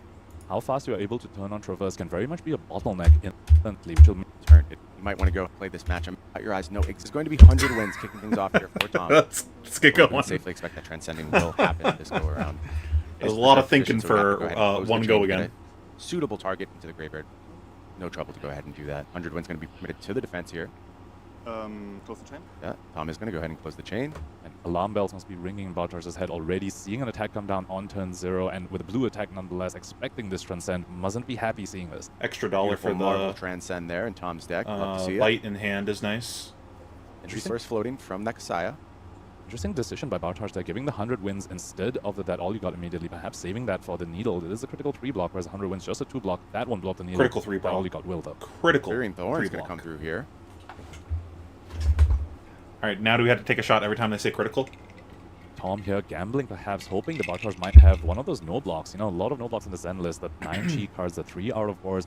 Perhaps gambling a little, saying, maybe I'll get a bit lucky. Maybe that's why I need to overcome this going first deficit. Not only the Transcend, but perhaps leaking a couple points of damage as well. Yeah, so far so good. 1 point has been leaked. Only 2 cards left in Bartosz's hand. And very interestingly now, since his Bittering Thorns hit... I should have put that in the comments. Critically acclaimed MMORPG Flesh and Blood. Lists. I mean, he knows the deck list. There's no 4 block that can blow up the needle. So that'll be a very safe needle swing. Won't get blown up on turn 0, but we'll need him to pitch, so probably not going to come out this turn, but Tom Dadek's already looking to have a very, very strong start to this game. Yeah, turn coming together very nicely here for Tom. I guess. A lot of awkward leaks potentially in this turn. Yep, looks like a Shuko going to be triggered as well. This Tiger going to be coming in for 1 from the Bittering Thorns, and a Tiger Swipe going to be 5 off of the Shuko. Those awkward numbers. Now, Bartosz, of course, does have 2 Wax-Ons in his list, actually, which would let him cover up Tiger Swipe for 5 very, very effectively. Unlikely that he brought it in his matchup, though. It does seem like a bit more of a tech for the new matchup, because you get to cover Prognosis and Bonds of Agony for 5. Now he looks pretty silly for not blocking the first attack with... that all you got? You would have had an extra card to block with this turn. Sorry, team. Crouching Tiger already triggered the Shuko because the blue 100 wins was played earlier this turn. So coming in for 2, 1 from Bittering Thorns, 1 from Shuko, and then Swipe will be coming in for 4. Looking like another point of damage going to be leaked into Bartosz this turn. There we see that Tiger Swipe coming through. Yep. Second Tiger is going to be created here. Yep. I'm wondering if this is weirdly better for Bartosz because he got Grave Fill. To send the Tiger Swipe in he got the Bonds and Grave. Going to be created. Will be able to leak a further 4 damage should he want to. Just choosing to Arsenal instead. Yeah, and you've kind of negated any kind of filtering advantage that may happen here. A fresh hand is going to be drawn for Bartosz.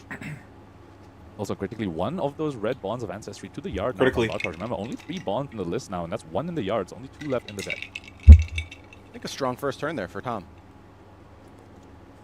The fact that he has Transcended already does not bode very well for Bartosz, especially he's looking at a hand that has the blues, the blue Descendant Gust Wave, the blue Wind Chakra as well, but no Transcend card available to him. This aspect of Tiger Body also looking kind of awkward when your starters are blue. He's when your starters are blue Descendant Gust Wave. I would agree, a little bit of an awkward hand here for Bartosz. Get the Art of War set. Which is the sort of hands that Zen does stumble into. The Zen deck asks you to fit a lot of things in it. You want your Transcends, you want the blues to transcend off of, you want starters, you want finishes as well, you want these pumps like Art of War. Sometimes you get hands like these that don't really play very well, and I hate that I'm like scared to even attack here. here. A lot more intricate than people give it credit for. A lot of people just see, oh, it's a classic aggro deck of the format. You just shove your fridge and send 40, but that's not what's going to let you make it to the top 8 of a Pro Tour. You need to be able to navigate out of these awkward hands. And you see just a challenging decision over on Ziemba's side so far. Has not figured out the line. That Art of War is nice to draw early. You don't want to play it here. I think you much prefer to go ahead and set that up in Arsenal for your potential big turn, but without having found a Transcend card yet, unlikely you can go full, but it is going to be the Art of War here, and maybe just looking for a bit of a reset on what was a very awkward hand. Yeah, he heard you, Brian. He said, no. We're resolving this right here, but is taking quite a massive risk over here. Banishing the Aspect, needs to draw something that will help him get out of this predicament. 100 wins, Descendant Gust Wave, and a Tiger Swipe. Yeah. I mean, it's a very good way to put it. Attack a little bit, but I don't really feel like we're it's one of the hands doing of all time. Zen things with this hand. Yeah, and Tom just saying, okay, you're representing a Transcend. Do you have it? And Bartosz, unfortunately, does not have it here. Gonna send the needle. Gonna get blown up here, Brian. Yeah, Tom up to the task here, ready to defend and go ahead and take away 1 needle. And usually if you commit to 1, you're going to commit to the second. And Tom is also ready on the block here with a Chase the Tail. Tiger Swipe the follow-up. Just coming in for 4, +1 from Art of War and +1 from Shuko. That's the end of Bartosz's first turn. 1 Art of War used. No Transcend happened either. No Tigers made, so just this a doesn't small make amount any. of damage being leaked here. Only 3 coming through on an Art of War. At least he bought the and turn. Both needles now gone. Yep. I traded your needles for him really to skip recognizing turn. the weak turn coming out of Bartosz. You see an Arvor being played in a 4-card hand, you know your opponent's desperate. He's saying, oh, you're going to have a weak Arvor turn? I'm going to punch. There's no block out, conserve my life total, also destroy your weapons. I have transcended this turn. I have the time in the world. You are the one who needs to find the transcend, finds the and Up find needles, the transcended already. Quasi head jab here, 100 wins. Got through one Art of War. I believe Tiger Swipe in the arsenal, 4 toms. Unlikely to see that one on this turn. Can just go ahead and save for the future. Looking to just chip in with a little bit of damage here. Bartosz not set up for a clapback quite yet. Take a look at Bartosz's hand. He's got found the transcend at this point with a biting breeze as well. So he's going to be able to transcend. Way too slow. I will pass. Yeah. And draw 4. Biting breeze, one of those very innocuous starters. A lot of people might just, dismiss it as just a 1 power, just one extra tiger. How much is that going to matter? But if the biting breeze hits, it's one of those starters that can change the finisher that you find off of Zen's ability if you transcend. With that extra tiger, you can now do a chase the tail line instead of just a 1 tiger payoff like a Mauling Chi or a Tiger Swipe. What's our set? Descendant? One thing Bartosz has to consider here, though, every time you attack a Zen, you have to wonder, what if they shove a Traverse the Universe, a Stride Reprisal in? Do you have something to say about those equipment pieces being blocked with? Do you have a disruptive piece? Maybe punish an early block of those pieces like a Blanche or a CNC or a weakest link? I'm not sure if Tom is punishing anything lot with this. of transcend. Triple transcend hand. Now, I think we're not blocking armor this turn. Could reset. But certainly not a hand that's going to look to defend. And we're going to kick things off with this Biting Breeze. Blue card has now been played. Bartosz set up to transcend. Letting this hit, this does one of the open up hands the of all chase the time. tail line for Bartosz over the extra tiger alongside Zen's ability. 2 tigers what you need to turn and chase the tail, and the numbers in the card are pretty scary, Brian. It's Bonds of Ancestry level when you think about the numbers of the card. Absolutely. Oh, I was asking about Bartosz. Drop in the ocean. I remember seeing a The damage Descendant. is still going to come through, but does get the transcend here.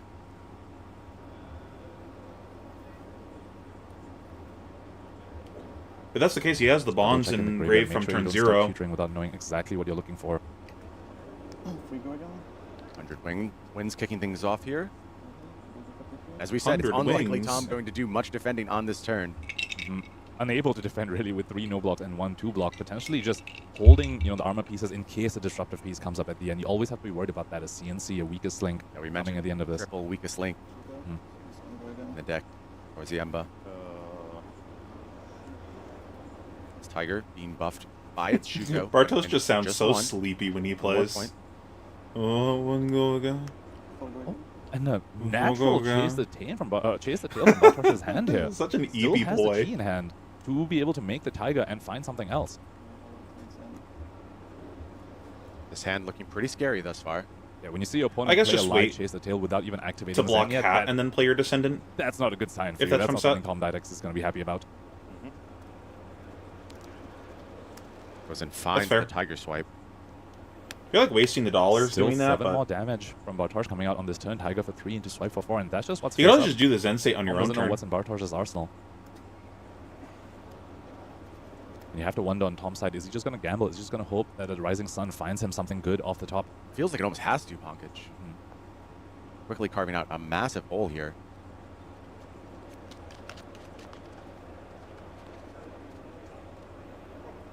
Bartosz with the beautiful Marvel Crouching Tigers. Marvel Zen too, I believe. No blocks. Yeah, go to 25. And Tiger Swipe looking to close things out here. Yeah, 21. Threatening 2 Tigers to be created in the Banish Zone. Unfortunately, no pump effect. Let's see where the Bartosz sends it anyway, though. It's just going to go ahead and close the chain up. And now, huge draws coming from Tom.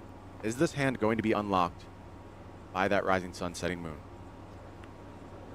Make sure you see. Let's go gambling. The Rising Sun first, and then the other one, allowing you to bottom a Chi potentially, and critically going to get 2 resources of the Kasaya once both transcends resolve. This shuffle, Brian, very important shuffle. Tom Tidex needs something good off the top here. This hand can get real good real quick. Gambling. Really just depends what the find is here. Especially with a Tiger Swipe already in arsenal that we know about. That is a very good finisher. Can even be a card in the middle, to be honest. Draws a Mauling Chi off the top. What's card number 2? Is that the D-React?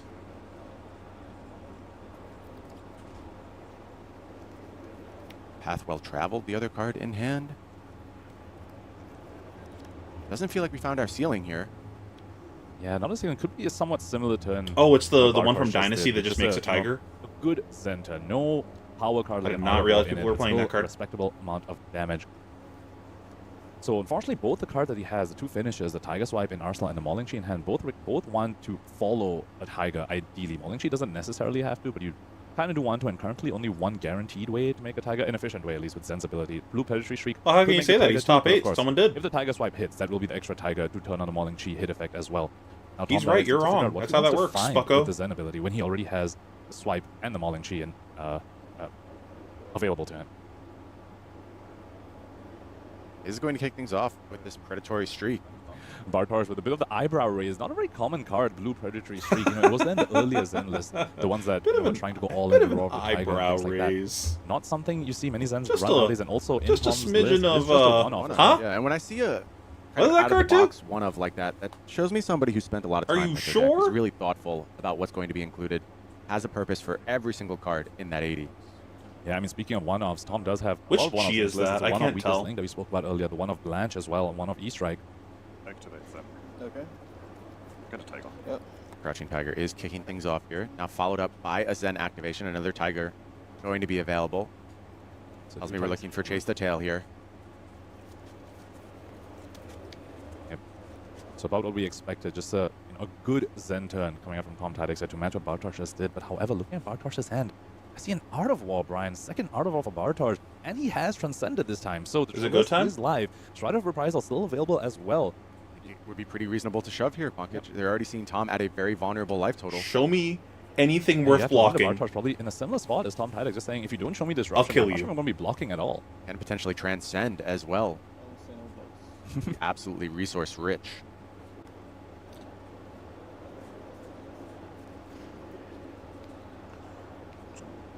The one floating, followed up by the Tiger, as you would expect. One floating for Tom Tadek's perfect resources available for Chase the Tail and Mauling Chi this turn. Thanks to the 12 Battle Kasaya. Remember, this turn started with a double Transcend, getting 2 extra resources off that chest piece, able to fuel the Chase the Tail and the Mauling Chi. Tiger Swipe for go again. He might just be trying to set the Chi. I don't know if that's correct, but I think that's the plan right now. This is threatening 2 more Tigers. If Tom has another Chase the Tail in hand, this Tiger Swipe actually has a very, very real on hit. Earthquake. You have to wonder whether Bartosz is considering that, or whether he thinks this is maybe the last opportunity for his armor blocks that we think he wants. I'm not saying it's correct, but I think that might be his plan. Here, you would love to cover this with something like Traverse and Stride, but it would cost a critical piece if you're going to go ahead and block up this Tiger. But he is just going to go ahead and let the Tiger Swipe come through. 2 more Tigers enter the Banish Zone. He's going to see one of them get played. Play a Tiger. For 0. Play another Tiger. For 0. Okay. Tom doing the mental damage with the Tigers and ending off the Mauling Chi.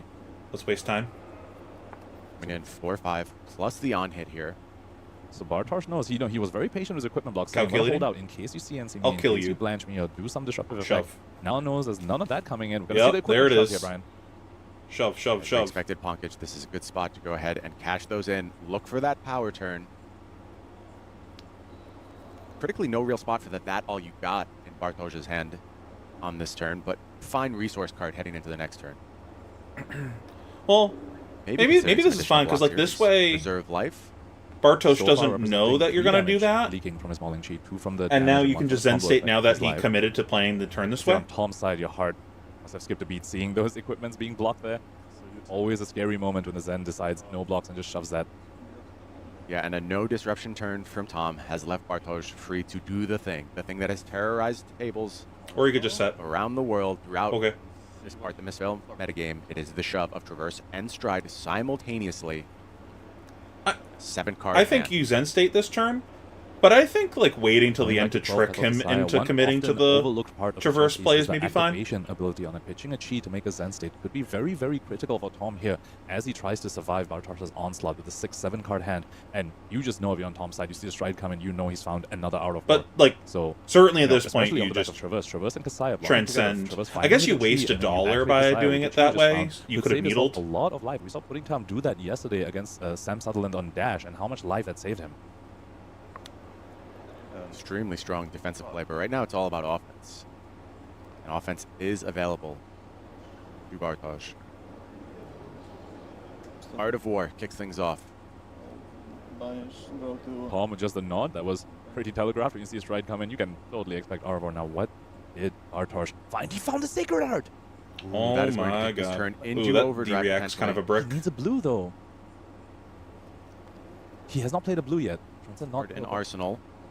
And it's a blue Descendant Gust Wave.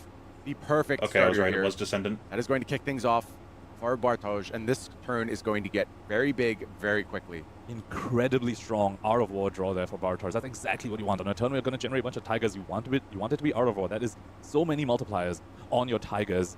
Starting with a Descendant Gust Wave as well. Bonds of Ancestry line going to be live for Bartosz over here. Oh, that looks like game. Tom with a hand that blocks reasonably well in this case. Hand blocks well. Kasaya still available for defense. But has to decide early if he wants to cash in the Kasaya. Make sure you're getting full value from that. It's such a hard call. It feels like a yes here to me, but are you playing just not to lose in that scenario? Nah, I'd win. That's always the concern. He can't present lethal on his 7-card hand. Oh, and Bartosz has the natural Bonds of Ancestry in his hand already. Doesn't even need to transcend first. Pankaj, this turn is setting up to be absolutely massive. Yep. Passover going to go ahead and transcend. Yep.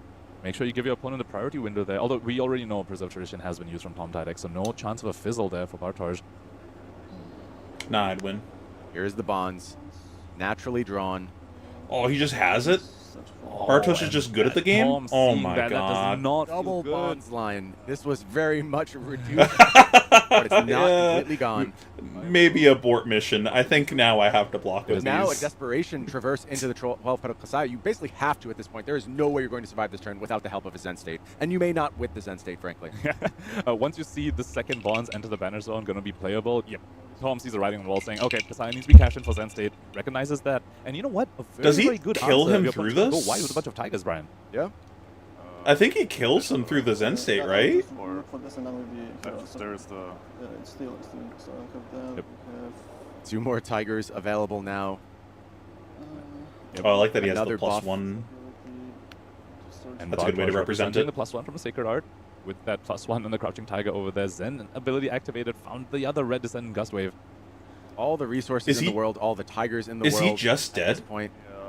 And chase the tail in the graveyard as well. Perfect combo piece to target with that Bonds of Ancestry, with all the Tigers that he's got Is there a available. swipe in the yard? So we'll take one. You just have to point out, remember, this game started with Bartosz with a very, very awkward Art of War that didn't do anything, got his needles blown up as well. But here he is coming back in force. There is the Zen State. This tiny token asked to do a lot in this spot. Descendant going to go ahead and come in for 4, reduced to 3, potentially by the Zen State. That one comes in clean. Tom falling down to 15. Follow-up bonds, as expected. 5 is the offer. Is there a swipe? Going to start counting how much life the Zen State is going to save Tom Tydex over here. Remember, the Zen State going to stay for one Aren't more you supposed to grab turn swipe as here? well. This isn't the last we've seen of this token. Yeah, I didn't double bounce throughout the whole weekend. So. I guess it's guaranteed. Nobody has double bonds. 7 until this versus moment. What a you time can to block find this. The absolute ceiling. Yeah, he just of your blocks Zen the deck. swipe. I'm wrong. Double bonds with chase the tail as well. There's just 3 cards that effectively give you 7 points of value on offense. Very, very fortunate draw sequence for Bartosz over here. Off the back of, frankly, a very, very awkward start of the game over here. Yeah. So he has 3 Tigers right now? Here's the offer of 5. So 3, How many cards in hand? 6, Yeah, 3 tigers. Yeah, the 3 of them are Tigers, so just 2 real cards. And 9, I just want to point out one of those cards 14, is a CNC, Brian. It yeah, seems like Bartosz will be able to 18, end and this. then one more There's card in a hand that I don't know what it is. Yep, terrifying turn already. Going to be CNC for 7. 2 more cards in off hand the that I Art don't of know War what as it well. is? For Zen State going to effectively make it 6, but still, Tom Didek still in quite a world of pain here. 2 cards. does I don't feel know. Oh, like Tom's it's going a to Command and survive this Conquer at the turn. end. And Oh maybe my so god, with very just few resources absolutely left. nailing We'll him have with the a Zen Command and State for the Conquer next at the turn cycle end. as well. Jesus Christ. Some degree of possibility. I'm not saying No it looks fucking good, mercy. but were Bartosz to find another one of those very, very bricky hands, perhaps Tom can go ahead and find a window. It's going to take There's no window. The lot of game's good just fortune. over this turn. but I would not declare this game over quite yet. Completely agree. I am Against the declaring Zen, this and game they still over. have this right of reprisal, and they also set up defensively with the Zen State. Game's not over till the life level hits 0. That hero almost Kano-esque in the sense of until you've killed them, you could just die. Don't believe them, viewers. They're Thinking now gaslighting you. about The game's this over. block on this Tiger. This is really just about what are the defensive capabilities. You guys have seen my content. I don't gaslight you. Putting a 3 block in front of this Tiger going to represent, not the most efficient block given the Zen State token. So Tom, he has a 2 block, might opt to put it in here. But, so far, fair amount of the turn still face up. Yep, but that's not reality. 2 more Tigers in hand, plus to chase the tail, which is the last. And a Command and Conquer. It's two. It's reasonable defensive hand here. There's 5 a 2 block in the form of spinning wheel kick. Then Also some good 3 blocks as well. It's the levels in front. 5 into 5 so into. is losing out on the 1 point of value from the Zen state, perhaps saying maybe he wants to play 7? the spinning wheel kick on his turn, wants to save it for that potential out. To save a little offense, possibly. Oh, and there's another Tiger in hand. Another 3. You're still at 20. 2. 20's a lot to deal with, Tom. Not for Zen. I mean, Tom was at 20 at the start of this turn. Okay, yeah, fair. The difference was, though, Bartosz had a hand going into this turn, where Tom almost certainly will not. The Zen state and a dream. And our set for card's a Tom cheese, Tydex so on we're that just side of like the field. not doing take shit. 4 from this chase the tail. Zen state doing work, absolutely. Crouching Tiger coming in for 2. Plus 3 from the chase the tail, coming 5. Yep, absolutely. Virtual 4. Yep. And then another Tiger for 2 in the hand that Tom Tydex knows about. Does not know about the CNC. You just know he's not going to be happy about that. Oh my god, he still has an extra $2, so he gets to set the No, he's supposed to pay 1 for the chase, right? 7 chain He didn't pay for the chase already for Bartosz here in this right? first quarterfinal. Yep. Offense possible from a spinning wheel kick. Also interesting. Yeah. Blocks as well. Okay. How much money are we supposed to have? We've transcended twice this turn?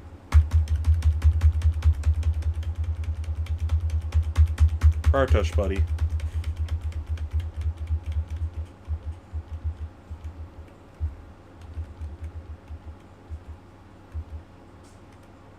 Yeah, 2 transcends. So we made $2 extra. One of these cheese is just getting pitched to play our other transcend. So we have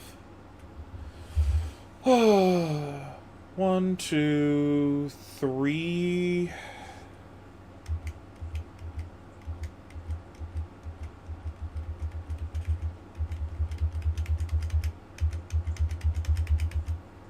$4.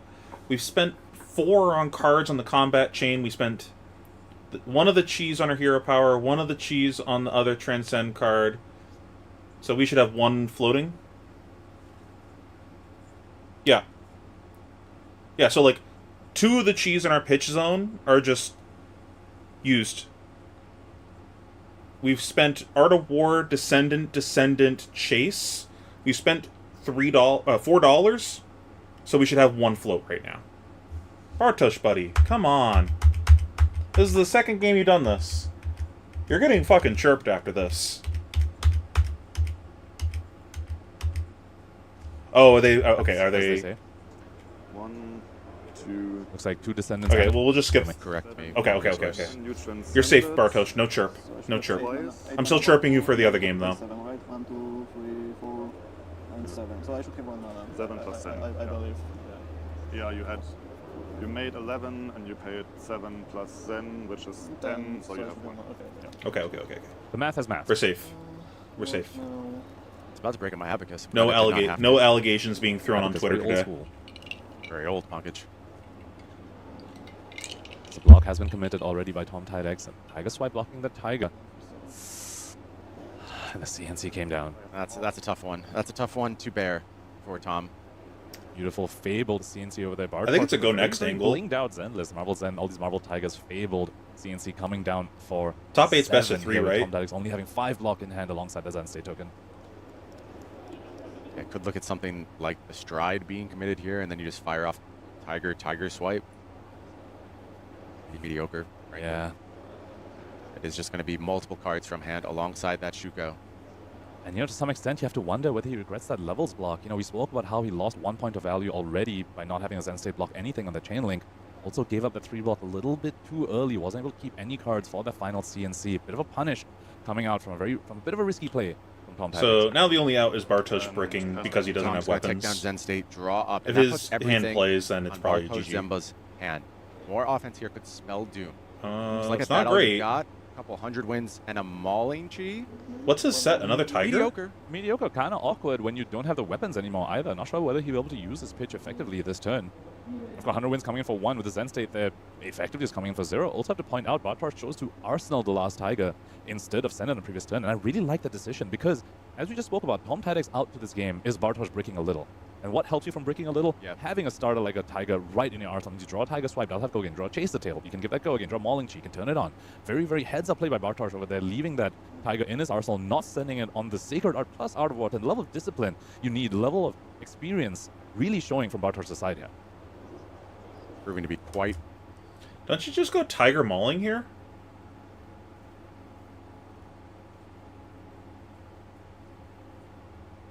Set the D-React?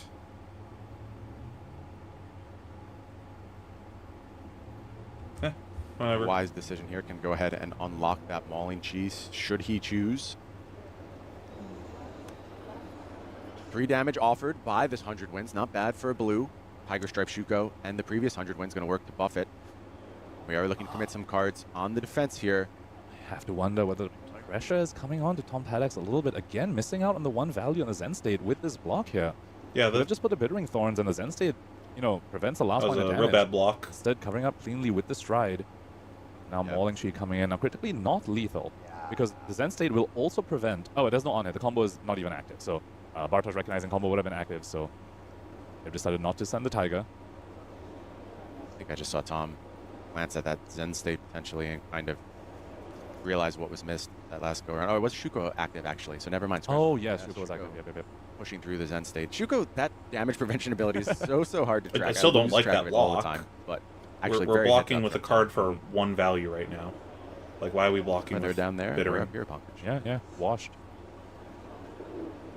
Yeah, and just going to go ahead and let this Mauling Chi come through for 4. Yeah, this is not the way. Tom's going to fall to 2, but has a decent grip here. I don't think it's a do 20 type grip, but it's a decent That was grip. an awful Giving up Stride way to play that turn. Out of War, not ideal, but he's got his back against the wall here. He needs to just try and get value from the Stride while he can. The Tiger going to be useful to turn on the Tiger swipe at least.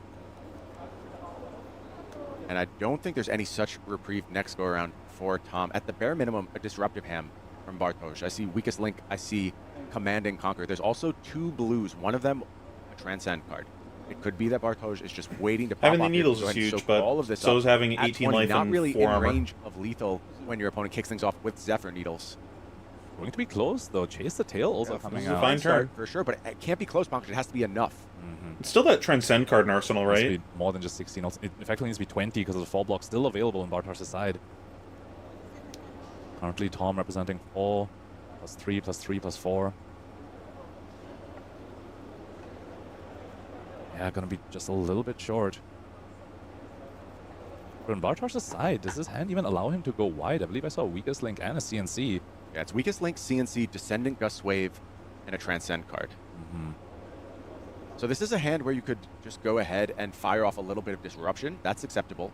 But if you're in Bartosz's seat, disruption's kind of irrelevant. With Tom at 2, most disruption that hits puts him in very much range of lethal. Of course, you could just go ahead and leak 1, but you expect that an attack for 6 is usually cleanly covered up. I think you have to gamble a little bit on going ahead and transcending and finding some power in your turn that way. With Tom at 2, damage is disruption. That'll force those blocks as much as anything like a CNC or Weakest Link would do. More damage on offer here, and we know that card in Arsenal. It is going to be a Tiger Swipe. So as you mentioned, Pankaj, very, very close to lethal.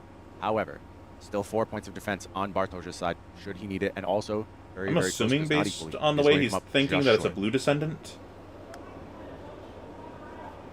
Bartosz deciding, does he want to go for a bit of the gamble, play the Descendant as the potential starter so that he can transcend off of it. But remember, all Bonds of Ancestry at this point gone. So starting with the Descendant, not exactly very ideal.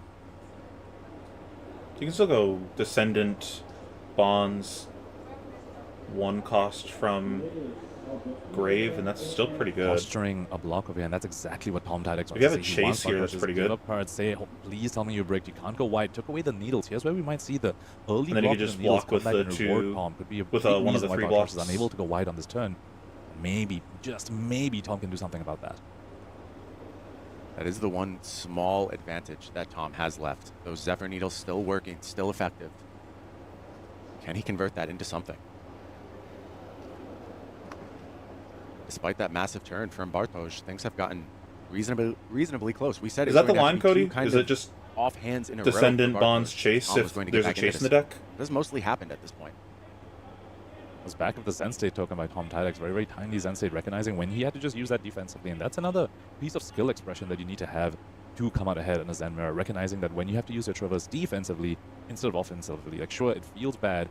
Sometimes that is just your best path to victory. Now it is time for some defense. It's going to be Command and Conquer, blocking on that Tiger. And it looks like we are just going to close up the chain and keep the Arsenal for the next go-around. Who needs to find lethal, not just random damage. Fun with them. Remember, Green the tips the just scales. A friendly one. Transcendent card that exists in these Zen list, so this one could suddenly go up to 2 in reaction. It's just going to be the one though, and that's going to be followed up by this Crouching Tiger for 1. Critically, that now demands a card. Who needs disruption when you just have? Oh, does he not have any bonds left? Was that the problem? We can go find yet another breakpoint. Find a Chase the Tail. That is 2 Tigers, 1 in the chain already. Does he have any Chase the Tails remaining? That I'm not sure of. Yes, he does. One. Critically. And critically, so you get 2 cards. Crouching Tiger comes in and it's going to find the Chi, and that is going to get the fist bump. And Bartosz Ziemba navigates the Zen Mirror beautifully. Finds that power turn, finds efficiency all over. Via making a little bit of a comeback here, running, of course, the old school, not old school, but the new school Brute Suite that we see with the Savage Feast, the Apex Brom Breakers, the Scowling Flashbacks, and the Scabskin Lettuce. It's the new standard, so to say, for the new Brutes. Brutes and Olds alike. Oh, look at this. Intimidating on turn 0. The barraging beatdown. And I think he has, well, we were talking about it just. And you see. Yeah, the Eye of Ophidia, very nice. So he gets to up 2 on this one, attacking with the Beast Within. So I think we see a Pulping and a Dread Screamer there. Pulping, of course, a really, Is this really the first card that gets top Levia's ever had at a major? Cards, but can be quite difficult, as Pulping also gets dominate if you discard a 6. And we mentioned that there was absolutely no chance that Pudding will not counting nationals like defense reactions like Flick Flag probably in this matchup. So usually has go again, of course. You can take a look at the equipment on Kevin's side, maybe. Look at this. He's playing the Savage Sash, Scowling Flashback, and Apex Bone Breaker. Of course, the Scabskin Leathers. Is that something that... Is there any consideration about playing maybe the Karimask in this matchup, or is that too much of a... Is that too difficult to use it efficiently in this one? I think so, because Zen likes to push out these smaller attacks that typically comes out a maximum 4, maybe 5 on an Art of War turn. So trying to get the value out of the Carrion Husk against the Zen is a little bit more difficult. And playing the Savage Sash instead gets you the 2 block, and also the possibility to give yourself a lot of those resources back on your own turn as everything costs. Is the duel over? Did he already win the game? Pudding's hand, it could be huge. I think. What the fuck? Tencent cards. So many beautiful full art in the Marvels. He's got the Ancestral Harmony, so he can. It's best of 3, right? Top 8's best of 3, right? From the Kasaya, and then played the Orion. Ooh, but we're doing okay. And we see what's on the top. It's a Biting Breeze. No. Unfortunately, not a combo card. This just doesn't matter. He's already dead. So it's a bit unfortunate hit there. But now, what a great format where the game can just be over this quickly. So this Orion card, if you pay for it with a Chi, instead of drawing 2 cards, you will draw 3. So it will be a very strong first turn, hopefully. Rising Set Sun Moon, letting Pudding find the perfect time to play Pot of Greed. The rest of this turn, of course, the Kasaya. Are you supposed to search first? Resource. No. You need to see what you draw before you search. Powerful. And there's more Transcend cards in his hand as well, so let's see if he's going to choose to... The other one is a drop in the ocean, so he it's a perfect will be able to transcend before the attacks. Orion of Mystic Tenets with the Chi, so that's 3 cards, and that's... Alright, let's reset, but I have a free Anthem on the table. And the Mauling Key. Yeah, so we could be able to see a Zen activation here easily. With that many resources and as many Chi as he has, yeah, I think he has to do it. Yeah, he wants to try and feed his his graveyard at this point in order to get the Bonds of Ancestry online so that he has some choices then when he has a silly deck. Get that big Bonds of Ancestry turn. So far, not a single piece of this combo, of course, but 100 wins coming in for 3 there. For the plus 1 4 with the Ancestral Harmony, of course. So might be considering fetching another 100 wins maybe, because it would be boosted by the first one as the next link on this combat chain. Yeah, and with that Zen ability, he's also going to be able to get a Tiger to get the Mauling Key online. The question is if he's going to try to also get something into his arsenal, so maybe looking to arsenal the Mauling Key at the end of this turn to set up for a bigger future turn. Either the Mauling Key or another one of these. You just cash everything in, right? Maybe set a Chi. The kind that tips to scale is always nice. Yeah, I think Pudding would love to have seen more attacks in this hand. For sure. Sometimes these Transcend cards can get a little bit clunky, as they don't do much other than pitching. Transcend, get a dollar, But look at this, search, that's it, you know, 100 these turns, Tiger they are definitely not the mauling, strongest set turns chi that pass. Zen can do, of course. Don't see the Bonds of Ancestry, the Descendant Gust Waves, but he'll still be able to push lots of damage there. And Kevin is not even considering blocking this one, so it's... But the grain that tips the scale, getting this 100 wins up 1. Another free resource, of course, thanks to the Kasaya. This card is absolutely gorgeous. Definitely. And it's so strong. I didn't see what the other one Mystic was. cards are so pretty. Yeah, and the Traverse the Universe as well. All I saw was Looks the like grain. Pudding is playing the extended art versions only. Only the best versions of these. It was one of the ones that's easy to transcend. Now as he's flicking through his deck, so he's actually running the flick flex in this matchup. That's interesting. Yeah, that one's kind of hard to transcend off of. Yeah, we see him pick up another 100 wins here. Yeah, so I think I like attack setting the for grain 5. also. So again, wondering if that mauling key is going to be put into Arsenal, if it's going to be put on activation. Makes drawing this into turn. levels worse. As Kevin has already given up one Doing it card this way. with the Apex Bomb Breaker, getting the Might. Yeah, he's getting some value out of it with the Might token, but it's definitely not what you want to see on this very first turn. Could have been worse, of course, but it could have been better. But Kevin is also looking to feed his graveyard for another reason than send us, as some of the cards requires to banish the cards from his Absolutely. graveyard Yeah, in it's order a to good get point. activations like the Yeah. Dread Screamer we see in hand, for example. Oh, he's got the Doomsday, so that's a non-blocking card. So deciding to maybe Arsenal the I imagine you want to save the bag for Transcend card here. their Yeah, arm I think around. drop in the ocean for better opportunity. It's kind of hard to know when the bag is going to obviously gank them. Red Skimmer used to block there, so Interesting. yeah, so he'll take the arcane damage. Remember this, you know, it's not arcane damage, it's unblockable It's just damage. damage. Yeah, it's just damage. Undefined Even damage. yeah, unpreventable damage actually. Yeah. You take one more. It's quite of a nifty little on-hit. Zen doesn't present a lot of on-hits, but this one can be quite annoying. Yeah. Dreadwood Rambler coming for 7. Unlucky. Gonna get Oh, a Mark Mark of the Beast was banished.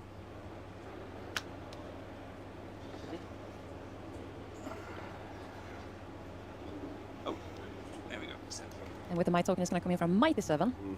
We see a A little bit, just a Pretty smidge sad. worse And we know than that Zen's there's at turn. least one Transcend card in his arsenal, so I think Pudding does not want to block this. Question is, he already has a Transcend card in his disposal, so he can block the Traverse to use pop-off here if he decides to. I think this is a pretty good hand to go ahead and do so with. I can't tell what the hand is. So he has both the Transcend card available in his arsenal. There's one other Transcend card in his hand. Is that a Jade Tiger even? oh, it would be Could be Path Well Traveled at least. Yeah. I think that's a Look descendant. at Pudding's hand, there you go. So yeah, there is a Dissonant Ghost Wave. Chase the Chase. tail. I think The Japanese Transcend 100 card win, sometimes Descendant. do the- Traveled. Yeah, it looks like a Path Well Traveled there. So we do have double Transcend card available on our next turn. So Pudding now trying to do some math and see what is my damage output if I keep my whole hand. If I discard one card, what is my damage output? If Yeah. I discard Yeah, two this cards, doesn't what is feel my like a damage hat output? block. It's the regular. Yeah, I'll take my whole hand. I'll keep my whole hand and come back. Oh, there you go. So he's using the Chase the Tail. Maybe no opportunity to get these. You need at least 2 tigers to get some value at the Chase the Tail. So in this with this and probably not able to do so. Yeah, unless he commits his Stride of Reprisal to get that Yeah. extra Tiger. Might Just be a bit too early. wait for an that. anthem. Maybe. So- Maybe he's looking to get that after war Mhm. turn in order to pop off completely here. So we're just going to see a vanilla turn, if that's what we want to call it. A little bit more Also wait for some standard more grave fill. Zen turn. So blue. Because we don't have anything wins from the only Descendant coming line in the from grave one, right now, right? and this is one of the ways that you can send easily. Just go with these blue Gorgon attacks and send out of them. Yeah, all of these 0 cost 1 attack go again. All the natural go agains are super premium in Zen for that reason exactly. Okay, so now he's using the drop in the ocean after damage resolution so that he doesn't make sure that this 100 win hits. Now gets 1 resource from Kasaya and he's able to play the Descendant Ghost Wave with it. So this will be the first Bonds of Ancestry turn of this game.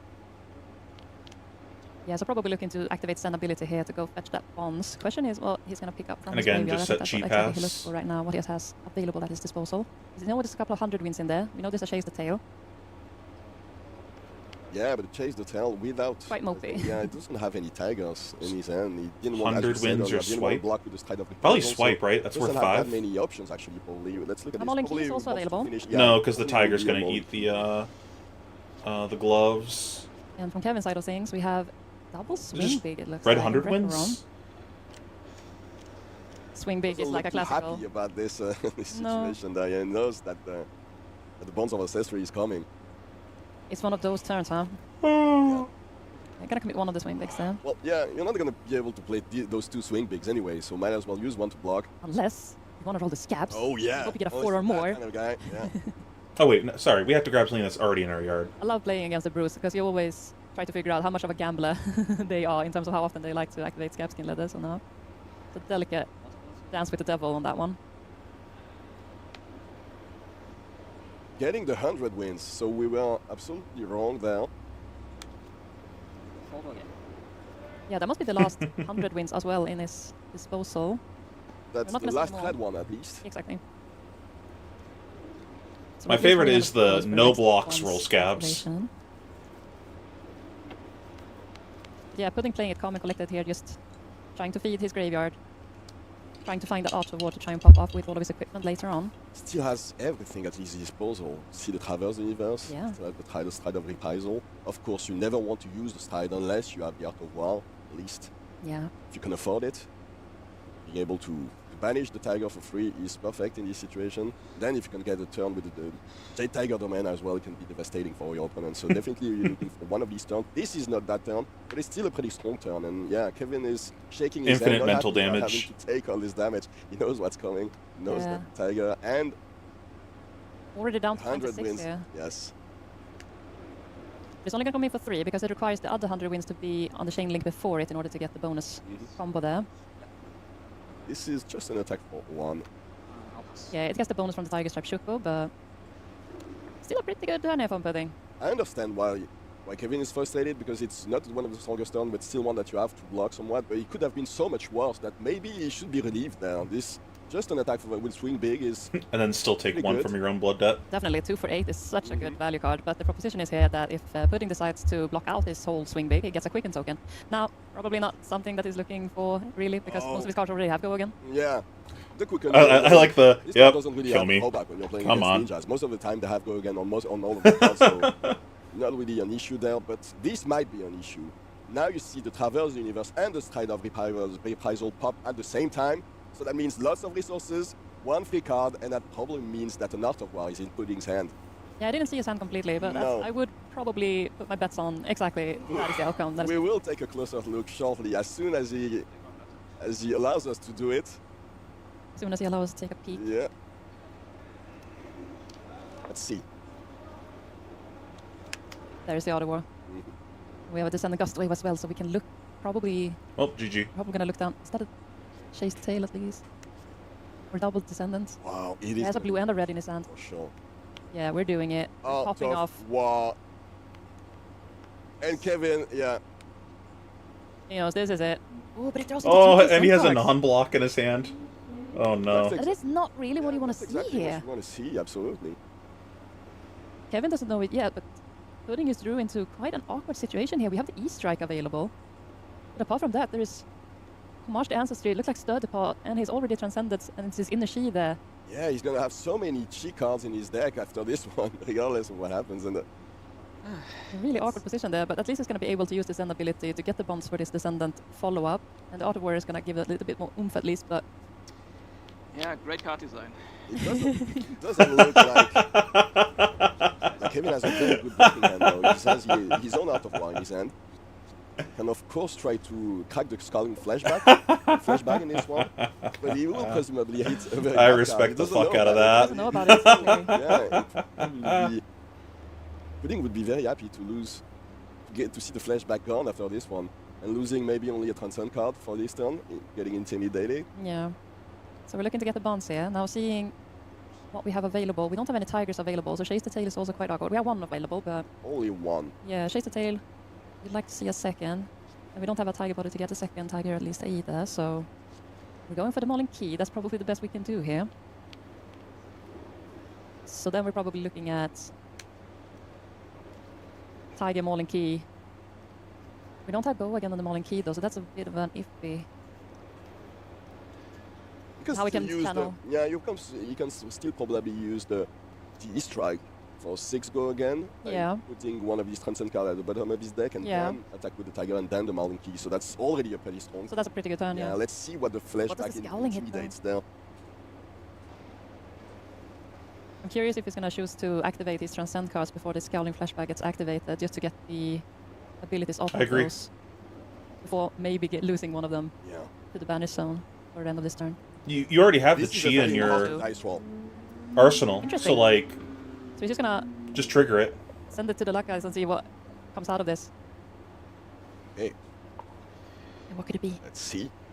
Oh, did you see it? I couldn't see anything. It was too fast. Not. Well, we'll maybe we can see what's left in hand. Yep. Yeah, we have the Easter egg. And the Tiger is still available. He hit one of the transcend cards. That is huge for Kevin. Oh, sorry, for Pudding. For Pudding, yes. It hit the exact card that he needed. He has everything at his disposal, and Kevin will be so low regardless of what happens. Look at this, he has an Outer War in his hand also, so one of these cards doesn't block it there. And he probably wants to pop out with his own Outer War at the end of his turn to try to get back, but he's already at 17 life. Now, 6 more is going to be threatened by the E-Strike. We don't have Shuk activated on the Tiger, so unless we can pay for the Kakara, we probably want to, but we can't transcend at this point because we haven't played a blue yet. I guess we could Kakara here if we wanted. Such an interesting situation here. Oh, but yeah, we have the Transcend card in Arsenal as well. So that is a possibility for him to... Still double Transcend, yeah. Yes. It's kind of awkward doing that. Additional resources in order to pay for Kakara, but then he's also having 6 additional resources in terms of the inner sheets that he's going to have available. So left with one sheet, which obviously can't Arsenal, so he's stuck in his hand. I guess you want to get rid of all your cards here. Yeah, you just Kakara. He doesn't like it. No, he's been here before. Knows what's coming. It's not a pleasant place. Doesn't know exactly what's coming, but he knows that it's pain. Oh, we give him the skull again? Pain. Don't we want a Tiger first? Is that just a Mauling Key now? Did we have the path well traveled in Arsenal? So yeah, for sure. So he's... But he doesn't want to front it with a Tiger. That's interesting. So he can definitely just play the Mauling Key, give it go again with the path well travel, and then instead of attacking for 6 go again, thanks to the Outer Void... Is the go again in our hand? With the E-Strike at the end of the combat chain. Ah, yeah. Yeah. This is why Pudding Time is way better at this game than we are. We're just watching the There you go. Perfect. Yeah, we see the double transcend with the homage to ancestors. Getting a life there, still at 31. Very healthy. I don't know if I would have done it that way. These cards, these Marvel Transcend cards, I have to tell you, and I never stop talking about them, but we have a few seconds to talk about them, but I'm getting crazy every time.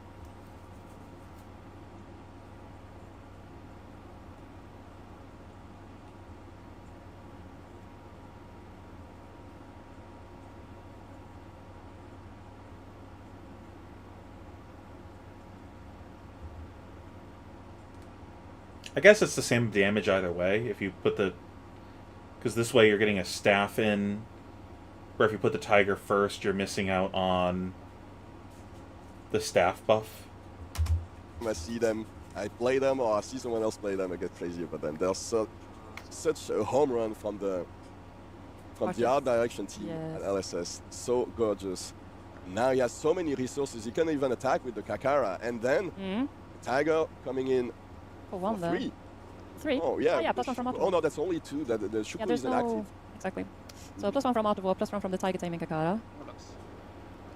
And Kevin is looking down soon. Yeah. At single-digit life totals here. Wow. So that's... So what mode did we give it? For 8. +2. +1. Yeah, he just wins the game this turn, right? If he didn't pitch the Descendant. One from the Outer War. Such a huge attack at this point. Kevin only blocked with equipment though, so he thinks that there's a way, maybe that his hand helps him come back. Yeah, definitely. This was the big pop-up turn here for Pudding. He committed his headpiece and leg piece in order to get to this point, and now bringing Kevin down to 3. Kevin must do everything in his power in order to clap back from here, so... We have the Shadow Realm Horror as well. He's cracking the Kasaya right now to get the Zen state, just to be able to use all his resources as efficiently as possible. So using the leftover inner chi from his hand to crack the Kasaya, get a Zen state out of it. Very smart play here. Yes. seeing that Kevin wants I figured to we were just well, going to IP he the hasn't committed chi. a single card to block this turn. He has another trick up his own sleeve, and Pudding realizes that and smartly navigating towards a Sensei token on his defense. Art of War to start the turn. And Pitch a the Slither red. in Shadowpeed. Oh And no. turn. We'll have go again. Probably has to crack the Savage Sash there, right? Doesn't have enough resources. Yeah, that's probably what he's I think contemplating he now. doesn't. Pitch cards are fake. So drew quite an Archon Hand with all reds with that Art of War, so he had to commit a Dread Screamer in order to pay for the Art of War. But I think he drew a blue barraging, so he has some resources at least. Yep. And double Shadow Realm of Horror. Yeah, the Shadow Realm Horror, another brilliant addition to Yeah, the latest set. coming in the expansion slot in Padam as well. Slither and Shadowpeed, so coming in for 6 with go again. If it was banished from your hand, which it was because of the Art of War, you may play it from your banished zone. So Kevin said, yes, I will play it then. And gets to go again from the Art of War as we chose to banish draw 2 and also give the Yes. next attack go again. As Levia struggles a little bit more to give her attacks go again, enabling that with Art of War is typically what we see. Oh, the we see the flick flick flag. flag There as well. The Nationals promo for the side events. His face is just like, okay. Yeah, I love these flick flags. But Pudding is just having all of the answers here against what Kevin is trying to do. The Sensei token up against the flick flags to come with it. Yeah, He's this going to have is so much Shadow- blocking capacity here. Shadowpeed only hits for 1 thanks to the Zen state. Exactly. So Pudding is Pudding is all set very here. healthy there, yes. Decides to close the combat chain. To feed his graveyard a little bit more before Yeah, his get next more attack. opportunities to attack with a big Shadow Realm or... So let's see.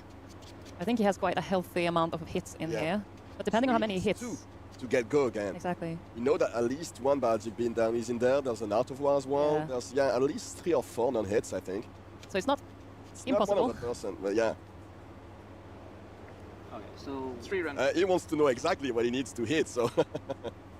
Let's see how lucky you are. Oh, we hit the Art of War. Okay. That's 1 of 3. Show us Pudding. Oh, that's the swing that's dig. a hit. That's 1 hit. Third one. 1 more for go again. Oh! It didn't hit. Look at Kevin's Kevin, face. no. Devastated. Not like this. So this is only an attack Not for like 7. this. Yeah, nothing goes To Kevin's way in banish. this Not one. that it matters. Kevin had to pull in the gamble in order to go wide and present as much damage as possible. But it didn't hit the crucial Wow. 6 there for go again. Live by the brute, die by the Yeah, brute. this is only a hit for 4. Such an annoying turn here for Kevin. He's going to be able to utilize either arsenal or the card he has left in his hand. 1 damage. I think you banished this card, right? Yeah. I'm sorry. We always say that to be one of the best players in any TCG, you need a lot of skill, but a little bit of luck. Definitely. Sure, I don't think there's Maybe any funny more than a business little there, bit of though. luck in this one. I don't know what the percentages were that he hit this Savage Sash, but it was It's not high. It was not high. Yeah.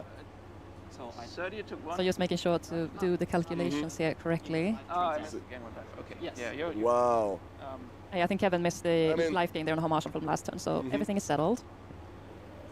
But yeah, Kevin, He looks like Yeah. he's Not close to rage scooping. it's not his game at all. I would be. Game in his whole career. That was Just like the saying. level of like, you know what? I don't care about the life discrepancy. You got it. Walk away. Fuck this game. Very unfortunate. No. But let's see, Pudding already has 2 cards in hand and 1 in arsenal, so Yeah, not he's gonna have the biggest clapback at this Yeah. point. wasn't a very big hand. He only Well, had like- the- He's in all the games that he's played, he's like shuffled up his graveyard and then just handed it to his opponent. So he's giving them putting that agency of how to choose the cards in his opponent's hand. So if he takes issue with it, that was his choice to do that. If he wanted to do it a specific way, that was on him to say something. You know what I mean? Like, okay, I want to make this as random as possible. I'm gonna lay out my graveyard. You pick cards randomly or something like that. Like I'm just gonna spread it out or something. But like, if you're gonna hand it to them and then not be specific, that's on you, in my opinion. the spinning wheel kick and the red flick flags. That wasn't a very aggressive, and that's why he blocked actually, because he could have definitely chosen not to block anything and keep Or just his do it own that hand way and be trying to fine with the push outcome. these final pawns. Like, I'm just saying you can't Remember, present he's your only- graveyard he's to your down opponent three and now, then so complain he's about how they any- pick. Any breakpoint is very dangerous right now. Yeah, being this low is the place you want to be your opponent at. What do you think? I think it's go to game 2 and sideboard. I tried to think through that as well. Chad, is it go to game 2? Yeah. I would imagine if he has another 1 cost in hand, he wasn't going to be able to send it. Yeah, and that's why. Imagine how mad he would have been if he lost to Grains right there. Like, I know we already spent the Grains, but imagine just how gamer raged he would have been losing that way. Oh, that would have been hilarious. Oh, and he has the Transcend, so he'll be able to have... I agree. To activate I agree, I would have scooped. The levels of Enlightenment. I love this card. It's so good. Yeah. Such a good utilization. If there was like anything to play after this, I think it's definitely a scoop to save the mental. It's top 8. There's nothing after this. Like, whatever. Play it out for camera to be a good sport and everything. In case you need to go again, or you need to draw the card, or you need to does everything. Can do everything. It's like Auto War, but better. Not Auto War, sorry. E-Strike, but better. E-Strike. The Mystic E-Strike, let's say. Yeah, you can't... So he chose 5 go again, and Kevin is like, yeah, you know what? This is not I'm gonna my take game. the losses here. You probably get this one. Congratulations to... I think you just pick up the levels, eat it, and walk away. I think that's the move.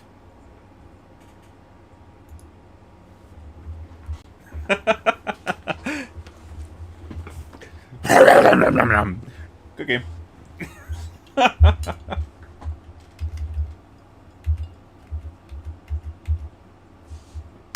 So Nick would just showed up next to him, told him how to do it, and he executed it perfectly in the semifinals of that tournament. Let's see if he's able to make use of the advice that he got from the community this time as well. One of the things the great players do is recognize their weaknesses, recognize what they don't know. We've seen a willingness from Xing, called out Yuki Lee Bender as somebody who helped him tremendously with the draft portion of this tournament. Xing reaches out to the community, uses the resources available, and learns, and that's what makes him so dangerous to play against. Shoma Yamamura here with one of the strongest things Uzuri can do going first. Make no mistake, both players would rather be going second here, but Xing, of course, higher seed, got to choose. But Shoma starting off with a dominate in that isolate. Uzuri activation here. Going to go ahead and kick things off with our first go on the combat chain. Xing says go right ahead. It is Shakedown coming through. Now remember, Xing is running 2 copies of Oasis Rest, but did not find it here. The Shakedown is going to hit. Yeah, obviously Disruption not worth as much on turn 0, but it is still nice to go ahead and get some early leak damage through. Could potentially take away a key piece here. Maybe if you want to deny the early Transcend from Xing, that's going to be more important for Mask of Recurring Nightmares than anything else. Hero ability, not a huge deal, but Mask, very impactful in this matchup, potentially. One of the advantages that Nu has over Azure. I feel like normally the levels would be the pick here, but the fact that he has double 1 cost makes that kind of awkward. Maybe you just leave him with the double 1 cost and take the Chi? The levels kind of sucks without a Chi also. Yeah, just take the Chi and he can pitch the levels.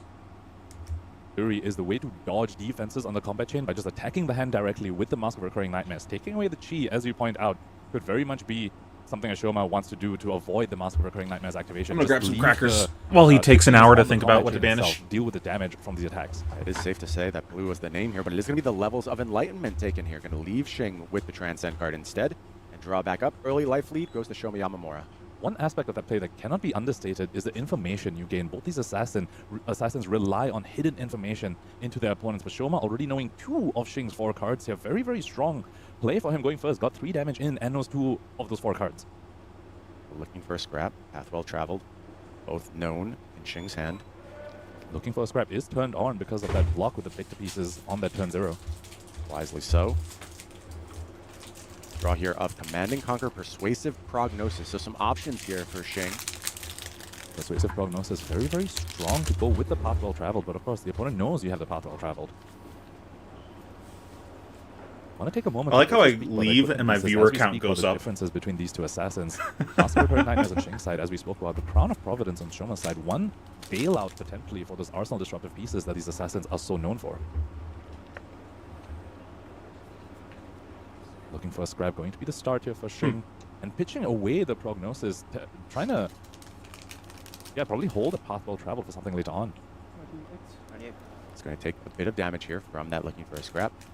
2 resources still available. I believe I saw a Disruptive Piece. Command & Conquer comes down, does its thing. Tries to get to the arsenal, just has a clean 6 block. You know the last card in hand is a safe block here. And turn is going to pass back to Shoma Yamamura. Takes up the Tunic.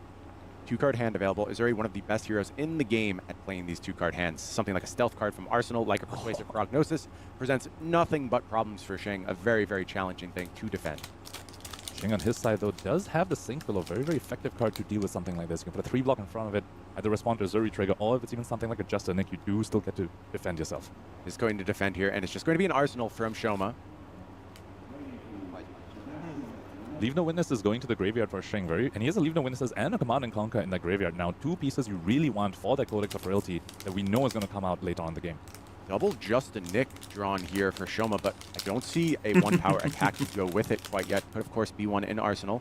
We do have defense reactions as well. Fate Foreseen drawn here, Enlightened Strike, so some options, but Xing just looking to kick things off with a basic attack here. Enlightened Strike for 7. We do know that Path Well Traveled present in the Arsenal as well. Path Well Traveled in Arsenal and Sync Below in Xing's hand. Another Fate Foreseen in Arsenal that's just going to defend effectively here. Worried a bit about what this means for the next turn, but there is the Tunic to go ahead and help with resources. Of course, just a fine single card play here, quasi-single card play. Enlightened Strike for 7 is the same return for Shoma. Strike for 7 on one Engaging side, Strike for gameplay. 7 on the other. Both players just mirroring each other so far. I think that's the cadence of the game we can expect in this Assassin Mirror. Just a little bit more mid-rangey, a little bit more grindy. Both players really trying to work the opponents down and make sure you're not taking damage when you don't need to. Yeah, we saw Fireworks, our first go-around. Explosive Zen plays, the pace going to slow a bit with these other quarterfinals. Small amount of damage leaked once more. Sync Below only covers 4, 3 damage headed So away far, Xing. less of an interesting game than the one with Tariq. This is one of the scariest plays that Nu can make.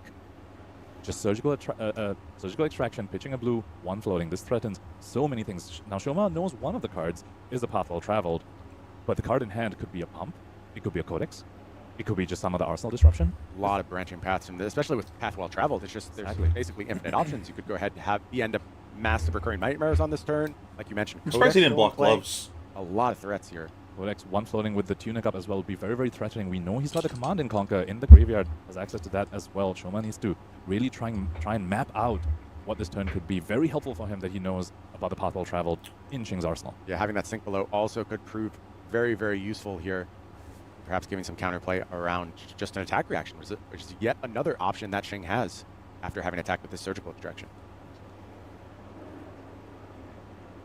And that's the thing, when you see your Assassin opponent leak damage on a vanilla attack like Enlightened Strike, you have to be expecting a fair amount of disruption coming back right at you, and Xing showing us exactly that. Surgical 1 floating, 2 cards remaining.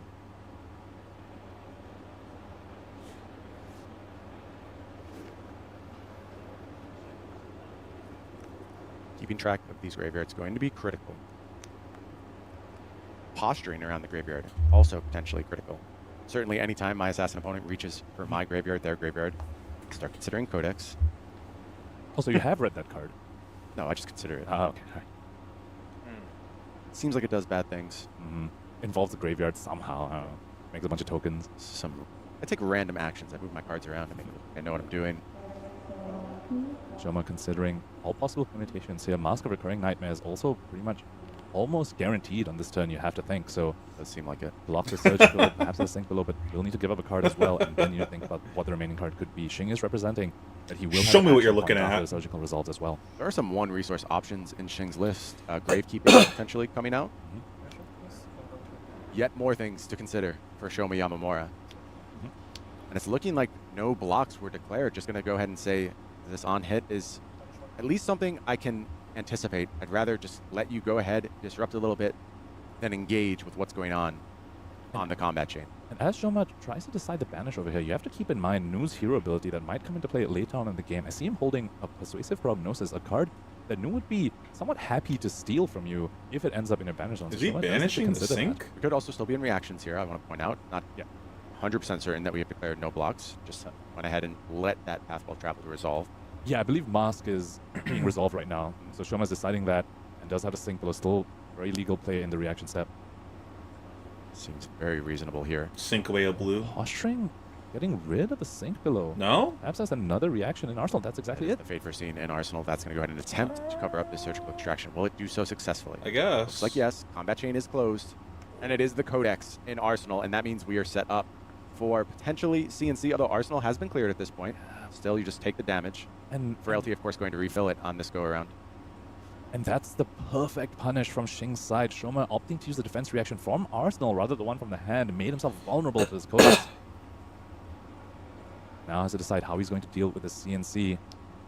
Perhaps the first small win of this match headed to Shing's side with the resolution of this codex and an empty arsenal for Shoma Yamamura. And that's what the Assassin Mirror looks like. Both players taking turns. One player is going to hold the tempo for a few turns, eventually will whiff a bit on the disruption, and then it's the opponent's turn to have the tempo. The trick in this matchup is to recognize when you're supposed to be the one to take the damage, to go in and be the one on the front foot. Like to discard a Command and Conquer. Command and Conquer comes in. Pick to Pieces was the choose. Assume that is because we're just willing to let that card go to the Command and Conquer here. Yeah, I believe I saw a Codex in Shoma's hand as well. But Codex in after the other person's Codex, not the best because you are under that frailty, so your attack from your arsenal will be reduced by that much. You also can't start with a dagger because that will be coming in for 0. Yeah, I don't know if I like how he played this turn cycle. Turn passes back to Shoma Yamamura. As you mentioned, under the frailty right now. Spider's Bites kick things off. And this is telegraphed. You see your opponent start with a dagger for 0 to have one floating with Tunic up. You know it's going to be a Codex as well. There is that Command and Conquer. Frailty joining Shing's side. For 5 means that looking for a scrap in Shing's hand. Normally under CNC, that's not a card you want to see in your hand, but when it's only coming in for 5, we spoke about this, that's a very reasonable block here, alongside a 3 block to deny the on-hit. Of course, remember, Shing's Arsenal is a random ponder off the top, and one downside sometimes for Nu particularly is that they have so many of these mopey 1-power stealth attacks, like Infects, that if you draw them off randomly off the ponder, sometimes you're okay to let it go. Very true. Still plenty of life to work with at these early stages of the game. Also, 2 pieces of battle-worn equipment on the side of Shing as well, so plenty of defensive options here. Already so many mirrors we've been seeing in these turn cycles. E-Strike into E-Strike, Codex into Codex.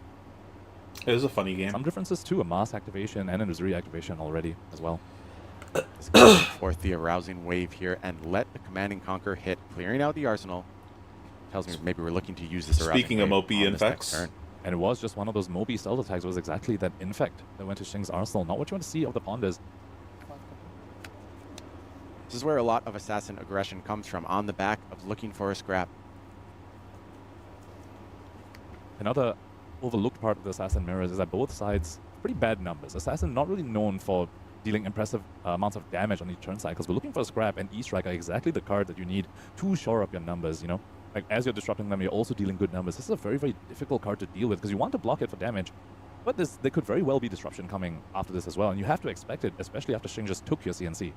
It's funny, it feels like that's where a lot of the damage in these Assassin Mirrors comes from. Looking for scraps back and forth. And E-Strikes as well. Yep, just that vanilla damage. It's so rarely presented by Assassins. When it does come, you take the opportunity to keep a few extra cards around in your hand. Also, rare situation where that CNC actually helped Shing. He didn't have a 1-power attack in his graveyard before the opponent's CNC blew up his Infect and put it in the graveyard for this looking for a scrap. So, a bit of luck favoring Shing Tsung here. We'll also say, though, having that looking for a scrap to defend with the Inertia Trap, not so bad. These Inertia Traps have been really good. Inertia token. That card has impressed me so much here this weekend. Inertia Trap looking extremely good in the hands of Shoma Yamamura. I think he's 2 for 1 on every single Inertia Trap. Doesn't really have an on-hit, just 4 damage. Banishes a card off the top, could be relevant, but Shoma at least not too worried about covering up this breakpoint. He's going to just go ahead and defend with that shred. Except for this time. Use this up a bit more.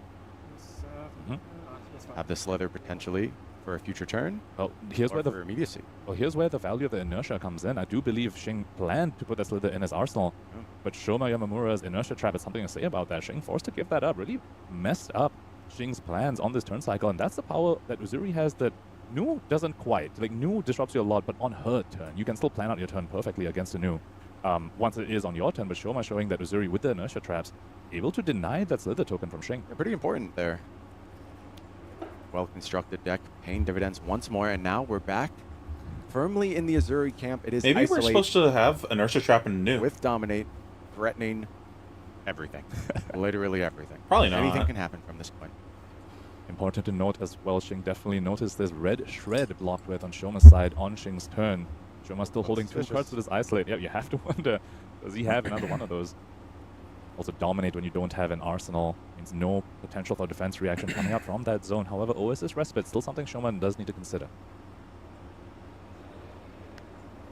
Siren's Call just put to the defense here.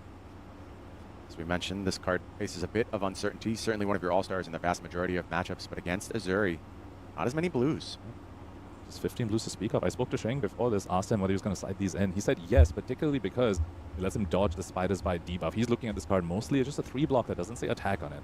And potentially maybe a second cycle usage, but he's totally happy blocking with it just first cycle. Doesn't want to be baited into playing it and, you know, very likely whiffing against a deck with just 15 blues. Yeah, we saw Tarek whiff a few times yesterday. I don't know, Fab already has the classes that I want. It is, in fact, another red shred, but we are going to swap.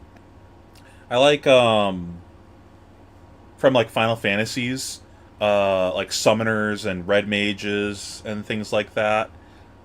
Illusionist and, Runeblader, kind of that. So, I kind of already got what I want in this game. Dromai is basically a summoner. It's the weakest link coming down, and what is in Shing's hand? I'd like to see Oasis from like a ready has to burn it here. Still 2 points of damage. Game mechanic standpoint, cleric or a as well. Weakest link, the druid. Draw effect didn't happen. No discard happened either. But you still reveal your hand. Shoma now knows all Shing has is Command and Conquer in that arsenal. Tempo now on Shoma's side. Yeah, I think Weakest Link still doing nice work, despite the fact that it was ultimately dodged. It demanded that Oasis Respite in that moment, and I think possibly you could see Shing want to have set up a different turn that go around, but really without options. And it's going to be Leave No Witnesses to kick things off here. No Go again, as of now, does have Black Tech Whisperers available, but hasn't defended yet. I'd be pretty happy if we got a Mechanologist with a Gunblade. That'd be cool. And you know your opponent doesn't have a defense reaction, at least in the arsenal. Could have drawn one, maybe even could have drawn the second Oasis over here. But yeah, there's like no fantasy tropes that on Assassin Tap, and this is exactly I'm what wishing for. And earlier we saw Shing with the tempo on that surgical turn. Illusionist is everything that I love out of fantasy. Turn to pivot, and now he's the one holding 4 cards, starting with a Disruptive Beast, knowing that's a Command and Conquer in arsenal. Very, very valuable take. More dual classes, actually. I would love to see more, like the Emperor. I'd love to see more of that. I think that's like a really interesting design space to explore. And that was always my favorite thing to do in like D&D and Final Fantasy, of finding creative ways to splash classes into each other. Should this Leave No Witnesses hit? 3 cards left in hand for Shoma. You've seen 2 shreds go down already, 2 red shreds. Still 4 left in the deck. 3 yellow, 1 more red. So unfortunately for Shoma, Uzuri doesn't have Oh yeah, we need a warrior with a spear. We gotta get I just want to see Olympia with a spear so we can get the full Kratos experience. Access to unconditional go again in the form of his. Don't we have a shield for warrior now? Didn't they print one? But it's bad. Yeah. No, we got one in Dynasty, I think. Comes cold foil. Who does have access to. So, in some sense, Shing might be making the read that the Black Tech Whisperer is going to come in handy here to give this go again and threaten a wider chain. But also, Shoma didn't attack with any daggers this turn, so that also needs to be ringing some alarm bells. I mean, there has to be something else in hand. It's just clear. What is it, though? That's always the question. No threat of Azuri activation here, however. Remember, Leave No Witnesses is a contract card, not the stealth card to be able to swap in with. Yeah, this thing. Also, many colors of Shred in Shoma's. He has 3 copies of the reds and 3 copies of the yellows. It's going to be 4 defense committed here. Something that I really wanted to see was them do with the warrior class, specifically for Dory, do like different weapon style, like stance styles. Like, what if you gave Dory a weapon style where it's about like parrying your opponent, like just countering their attacks and then hitting them back in their weak point type of thing, something like that. Or like specifically like rapier style where you're like trying to pierce them and such, and every time you pierce them you give them stacks of bleed.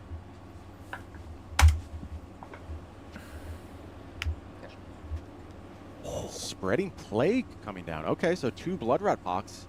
Looking for a bit of damage here is Shoma. And that's the tricksiness again of Assassin Shing. That's not very good. It was a 2-card 4. I was expecting a shred playing around that. But Stroma just saying, nope, it's going to deal 4 damage through your blocks. No on hit. Now you're just holding onto the Sink Pillow while you have 2 blood That was a 3-card 8. Yeah. Shoma takes such aggressive lines time after time, be it with spreading play, bash into with Unity. Death Touch, seemingly always creating the Blood Rot pox. Feels like Shoma has such clear goals in every single one of these matchups. Taking a look at Shing's hand here, saw Surgical, Levels, Sink Below, and we know he's a Command and Conquer in Arsenal as well. Many options available to him. Start with a Dagger, potentially give the Levels of Lightning go again if the Dagger hits. Now, one of the tricks when you're playing new is to plan your turn around your daggers hitting and also not hitting. What are you going to do in either case? I think it's worth noting that Shoma has done a nice job whittling down these equipments, has gotten through both pieces of Battle Worn already. I love having Recurring Nightmare is not something Shing wants to give up until having Punkage on the Assassin games because he plays new. It's nice hearing his like insight from like really knowing the deck in depth. The very end, whereas on Shoma's side still has a Battle Worn on the Black Tech Whispers and still has the Crown of Providence to dodge a key piece of disruption on a key turn. Oh yeah, Crown of Providence. Early turns of this match, very back and forth. I forgot about that from the previous game because he blocked with it and didn't use it. Spider's Bite kicks things off here. Interesting, you know Command and Conquer is in the arsenal, so Spider's Bite carries with it a bit of extra threat when you know exactly what it's trying to make connect. Now, of course, Assassin known to have a whole bunch of reaction cards that also block 3, so Spider's Bite maybe, depending on Shoma's hand, might not be too difficult for him to deal with. You see Just a Nick in hand. Is there a second reaction that could potentially defend this Command and Conquer cleanly despite that Spider's Bite? And Sheng leaving 2 floating there, potentially representing the Arousing Wave activation block here. Crown. If Shoma blocks exactly 6. Would be a pretty maybe early card. activation of the card. Nope. Yeah, like Shoma just go ahead and cashing in the Crown of Providence. This makes the most sense to me. That's what you brought the card in for. Go ahead, clear that arsenal out, let a little damage through. Can you Play use a all these sizable hand cards? here. Just Blood Rot Pox is going to go ahead Shred, and resolve. Weakest Link. Sheng paying for the first one, activating the Tunic to go up to 3 floating, paying for one of them. The other one deals 2 though. Tunic at the ready for Shoma. Pick Just a Nick as well. 5 life points behind, but full 5-card grip. Not something I'm surprised he didn't block with a card. Assassins that, normally very happy to block, but Shoma or boots. Saying, this hand though, I'm going to be very aggressive with. Yeah, and I think Shoma's got the looking for a scrap as well to really take advantage of the go wide possibilities here. Yep, and a red shred as well. The shred, of course, only playable on an assassin card. Not sure if I saw an assassin card in that hand that he really wants to play. But also very fine arsenal target as well. Tunic kicks things off here, paying for the looking for a scrap, keeping as many cards hidden as possible on this first attack. Create uncertainty for Sheng. We've seen Shoma just take these looking for scraps to the face. You have to, especially when your opponent's holding 4 cards. He used Tunic to pay for this looking for a scrap, Brian. There's 4 cards remaining in the assassin opponent's hand. How do you block this? How do you block the vanilla damage when you have to expect disruption coming out right after this? Feels like you have to let this one go. Go ahead. And plan for the rest of this turn. There's so much threat that Shoma is offering. Yep. Remember, of course, the trick with Shred. You can start with a Moby stealth attack. Opponent blocks it, you shred it, and then you swap in with the Zuri. And it could be a generic attack after that, like that weakest link. That's exactly what we might see happen here. So setting the Justinic probably? Picked pieces is the threat. Just one. Quote unquote. It's threat. just one. Nothing to worry about. Can't be prevented. Hey, Shamir. Oasis Respite is a card. Always a pleasure to have you join us. Just a Nick as well could be threatening on this. Might just go for 7 damage. You spoke about how Shoma really values his Blood Rot Pox tokens. 7 damage off your blue picture pieces might be something that he wants to do. Desire Mind going to go ahead and defend here, but it's going to be shredded, and Azuri is going to be activated. That is such a tricksy thing that Azuri has access to that Nu simply doesn't. You shred it, and then you can swap in a generic attack like a CNC even. And there's a hit. Rain that tips the scale. Oh, he's getting rid of it. Pudding's hand. Shing. Excuse me, Shing. I've got Team Blue Pitch on the mind, Ponkage. Oh, and a very timely sink. He sank away the grain that tips the scale. Oh, Very skilled clean. gamer. Very, very smart from Shing. Yep. played around two things there. Using a D-React there before the Uzuri resolved. Plays around CNC because you can't CNC after that. Also played around weaker link by sinking away that non-block. We talked a lot yesterday about Shoma's opponents. I ended up not getting a chance to say goodbye to you at PT. To deal with something Sorry. I hadn't prepared for. Goodbye. Shoma would gain XP throughout the day by putting opponents in unknown situations. Xing shows the practice that was gained overnight. Navigates that scenario beautifully against the Uzuri. I ended up leaving the venue to grab some ice cream, and then I came back and everyone was packing up and leaving. A very telegraphed Codex play coming out from Xing. You see 2 cards pitched, 2 floating. Any Assassin player, and pretty much any player that's prepped against Assassin knows exactly what this represents. That is going to get defense of this Spider's Bite.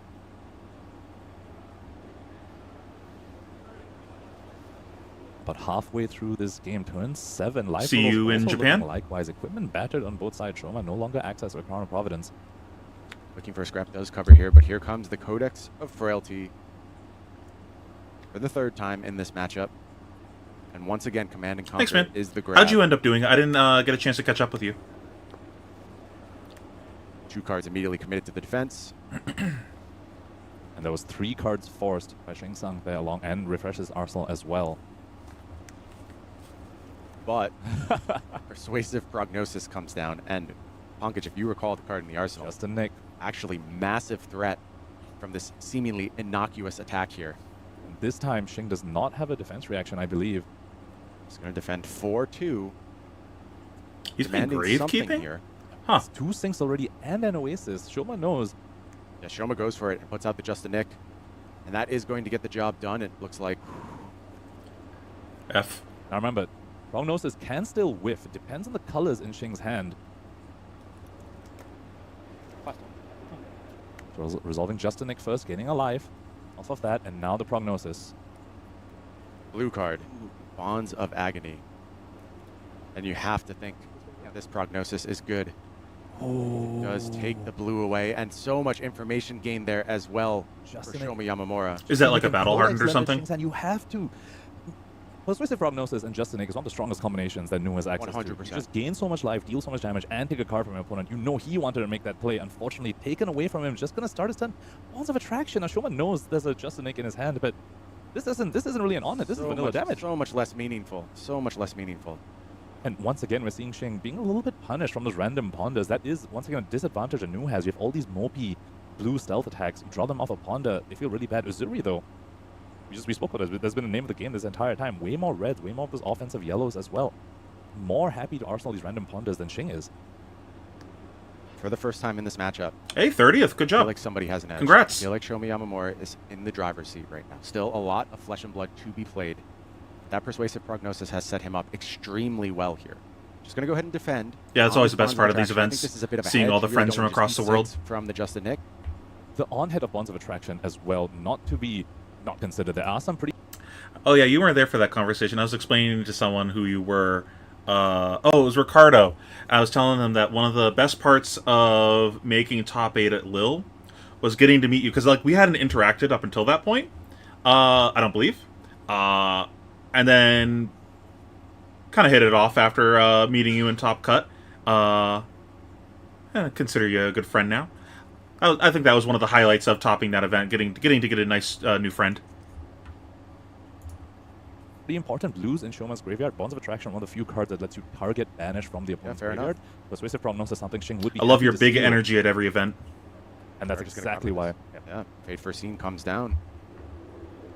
Shoma respecting this on-head, recognizing that Nu's hero ability is a threat in this matchup. Doesn't want to give Xing his pick of cards from the graveyard to go ahead and fill the banish zone for him to use later on in the game.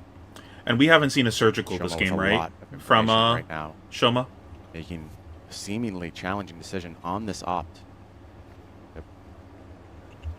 Knows that Xing is arsenaling his 3rd Codex. Would love to try and threaten that arsenal if he can. Only a couple cards left in hand, but as we've mentioned time and time again, Uzuri perhaps the best hero in all of Flesh and Blood. I don't remember this, but that sounds like something that I would have done. Isolate. And once again, the information that you know that's not a defense reaction in the arsenal. That's just a Codex. And look at this. Talk about big wins. Xing reaching for critical pieces of equipment at this juncture. Critical. Checking the graveyard one more time. What are the possible outcomes of this attack? When we speak about the differences between these two assassins, typically against Nu, if you see a surgical or leave no witnesses. What do we on the block combat with chain, here? you Leave know no exactly witnesses? which zone of yours is getting threatened. If there's a leave no witnesses, they're unlikely to touch your hand, and it's also representing like something like a Siren's Call. But Uzuri, though, isolated in the field, you have no idea. Is it a CNC or is it a shakedown? Is it going to threaten my arsenal? Is it going to threaten my hand? And that can make these blocking decisions. Yeah, surely so there's something behind tough. this. We've seen Xing make the right decision time and time again thus far. Can he suss out what this isolate actually represents? And Pocket, here's the problem too, which I mentioned again over and over. I kind of like Uzuri. block 6 on this. You figure out that there is a 6-power attack, Command and Conquer, something like that you're trying to stuff, and you go ahead and you commit a card from hand and equipment here. Shoma just passes and arsenals the card and blunts that Codex of Frailty very, very effectively. Could even be nothing. Could be nothing. Could actually just be nothing. Just a 1-power isolate, nothing to worry about. But might force a Mask of Recurring Nightmares here on the block. It's not nothing. If it was nothing, he wouldn't have blocked with Leave No Witnesses. Xing's face. He would have just thrown Leave No Witnesses Buried instead. in his hands, knowing how critical this decision is for his Pro Tour life right now. And that is the problem when you can't afford to run as many defensive pieces as you would like. And a defense reaction in Arsenal would... No, it's bail critical them out so moistest incredibly well of here, Wraith. but just the list not built to have that many reactions. Unlike Shoma's, which we spoke about, has 8 defense reactions. to speak Alright, of. let's... Siren's Call, Tunic, Mask of Recurring Nightmares, committed, Arsenal, and pass. He just won 6 defense off an attack for 1. This is the value of Uzuri. This is the nightmare scenario Uzuri puts you in. And what was it for, Punkage? What is the clapback? How much has Xing sacrificed, and was it worth it? Speaking of nightmare scenarios, this is exactly one of them. Bonds Well, of there's no more Agony nightmare has hit the scenarios. He already table. blocked with the Fortune mask. Sanka gave up the mask for it, gave up the tunic for it. How high is this going to go? Shoma needs to figure that out.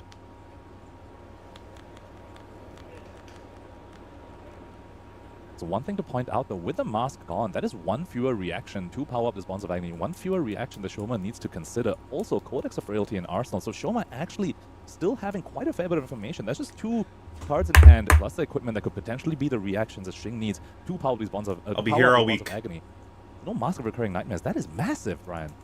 I cannot wait to see the card in Shoma's arsenal. I'm keeping close eye on that throughout this turn cycle, because that is the card that won him all of those equipment, the card from hand. Was it actually a meaningful card? Did Shoma win on the back of the standard Uzuri bluff? So fascinating. Challenging decision on this Bonds of Agony. Coming up on a Tunic turn as well is Shoma. Very, very strong. If he did Arsenal one of those 2-cost disruptive attacks like CNC, Weakest Link, off of a dagger, you can send a dagger and send an attack off of the Tunic. Also very strong with Codex Slayers. But as you said, would have just been a bluff, could just be a defense reaction in that Arsenal, Brian, which is perfect when you're facing down a Bonds of Agony. You just no blocks Certainly this, a little right? bit of insulation available if that is the case. However, you play that out, you become more vulnerable to Codex at that point. If you like First time overblock to it, he's just going to go still against available Codex for and Xing. then throw Command and Conquer. So you're thinking how big this can go. Just a nick, very, very threatening, but double just a nick, not going to cut it. That's just 2 reactions. Single card committed here. What is the play from Pudding? Pitches the blue, plenty of resources now available. A rousing wave going to go ahead and just slightly push over the top.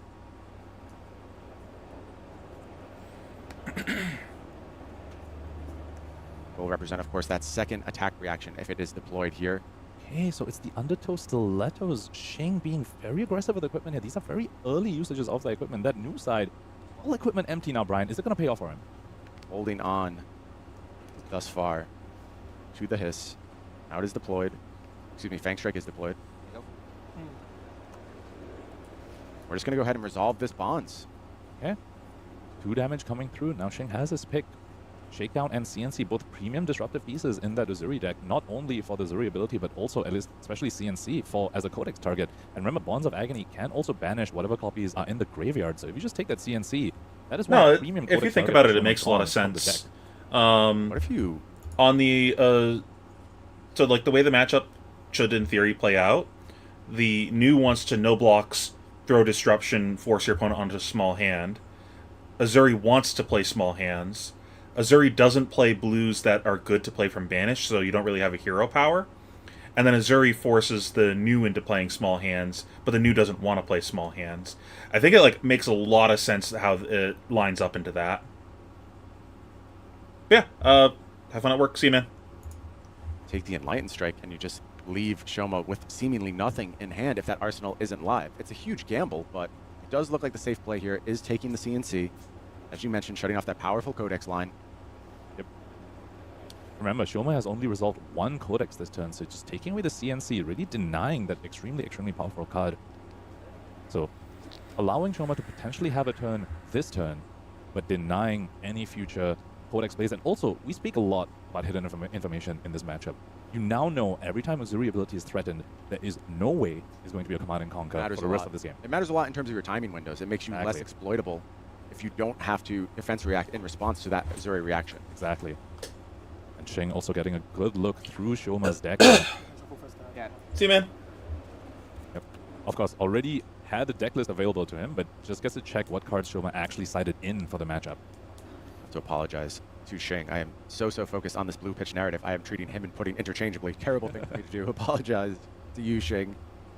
Of course, both these players stand on their own tremendous accomplishments. Ooh, Spider's Bite hitting here with 2 attacks into a Codex from Shing Tsung over here.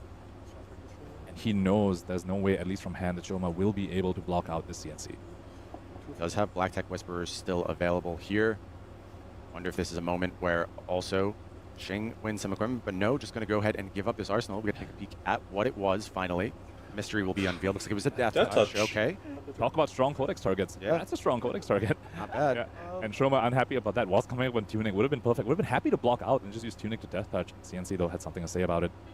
Life totals now equalized. 15 apiece. That draw card seems no greedy. Equipment remaining for Shing Tsung, though. However, just vanilla damage coming from Shoma's side, choosing the draw effect from Enlightened Strike, once again showcasing Uzuri much more okay with random draws off the top than Nu is.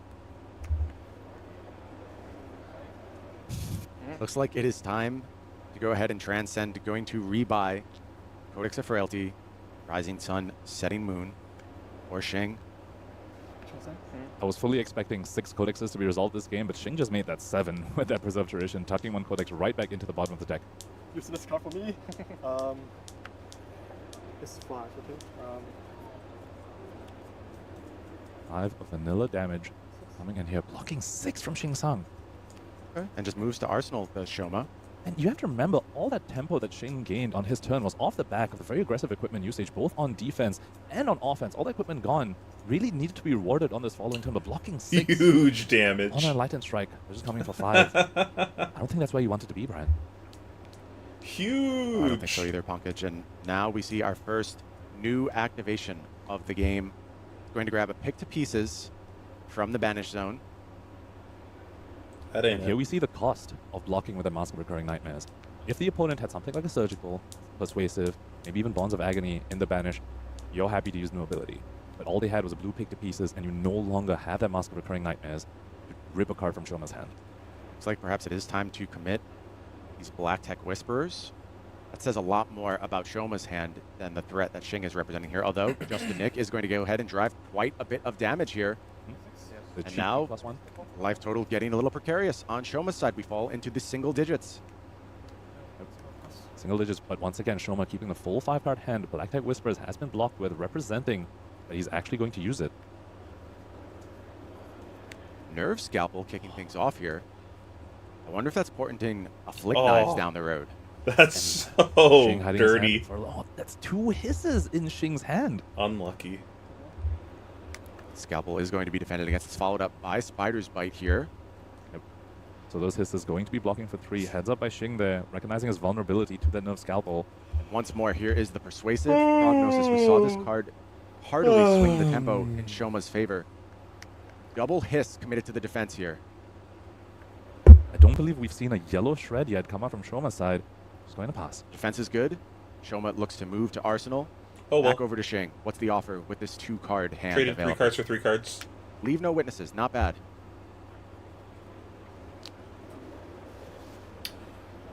What was the attack on the previous turn? Shoma no longer has the Black Tech Whisperers to cover up the pesky breakpoint as a leave no witnesses, but he does have more defense reactions than Shing does, so... Is this off of a find Ponder? that here to be able to deal with this. Would be a clutch time to find a 4-block for sure. And you've mentioned a few times before now, Brian, that Uzuri on 2 cards way more threatening than Nu, and that's exactly what we're seeing here. Leave no witnesses, that's it. That's it. This is 4. Whereas when Uzuri goes blue isolate, Shing says, here's my mask, here's my tunic, and a 3-block. However, this Leave No Witnesses does look to be gaining perhaps 2 cards here. Shoma moves them forward. Yes, they are going to defend now. Okay. The turn heads back Shoma's way, looking for a scrap to kick things off. 2 resources available. How well can this turn continue through the arsenal? And you have to wonder if you're Shing, is it finally going to be a Codex coming out from Shoma's side? He's resolved all 3 of his, but 1 got recurred back. Shoma has only resolved 1, but no CNC available in the graveyard because of the Bonds of Agony hit earlier. Both players taking a look at the graveyards here. Death Touch still available in the graveyard, though, if Shing makes a read that this is a Codex. Tunic up as well, so...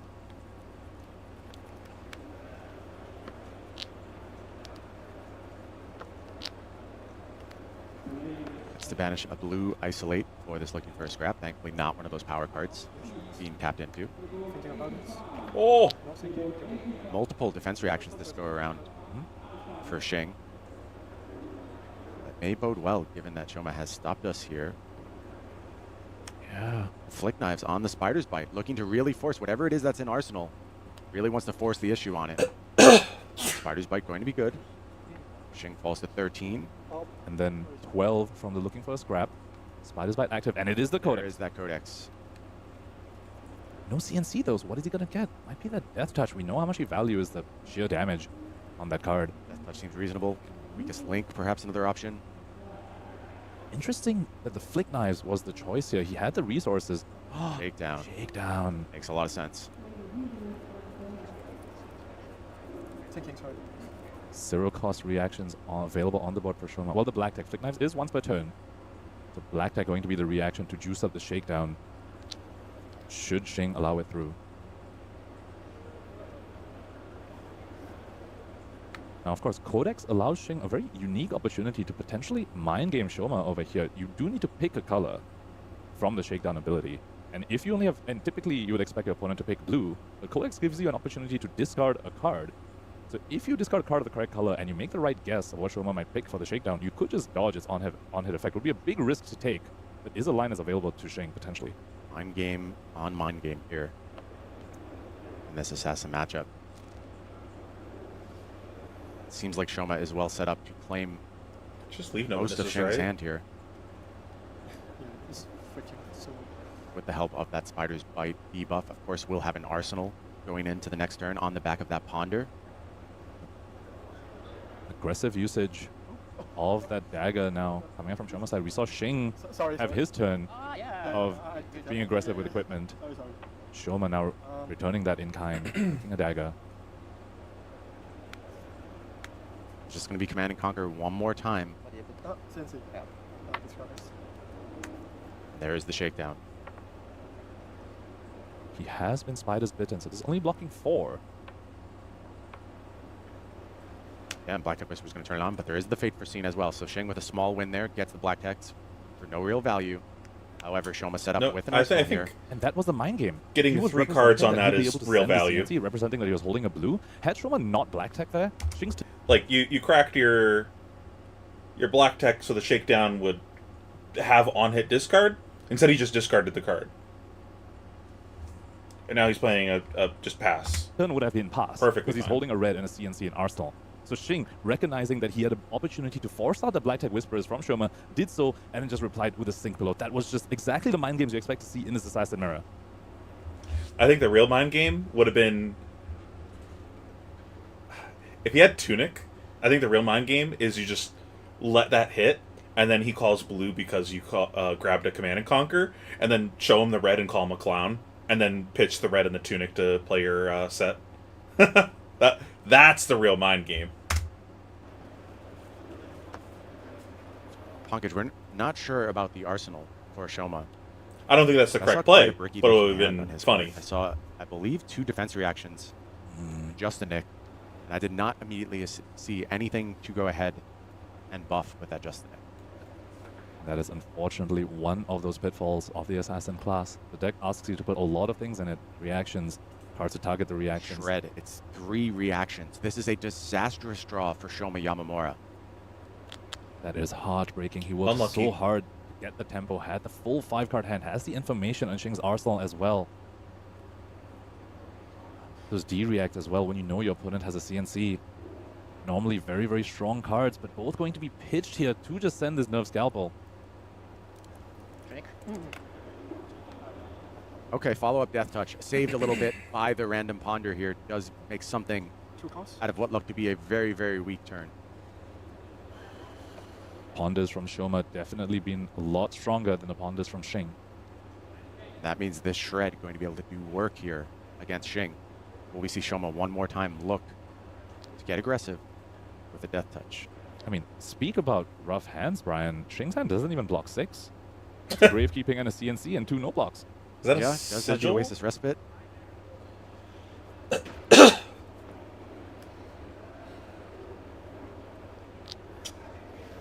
This has to be a Shred. Shing calling out has to be a Shred. Making the right read, as we have come to expect from Shing. Also knows that's 2 Sync Belows going down to the bottom of Shoma's deck. Not sure how many D-Reacts have been used so far from Shoma in this game, but Shing is a reasonable read that D-Reacts from Shoma are going to be a little scarce moving on in this game. Insulate yourself. I actually think it's a free roll off, make that Oasis Respite happen. Oh, Bartosz, you missed us watching your games earlier.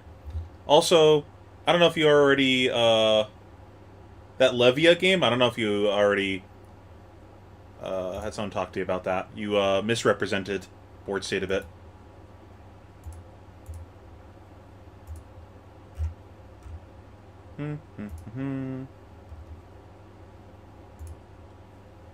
What dash I open?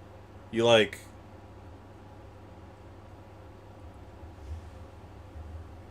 Yeah, which was worth 2 damage because you daggered when you... Yeah.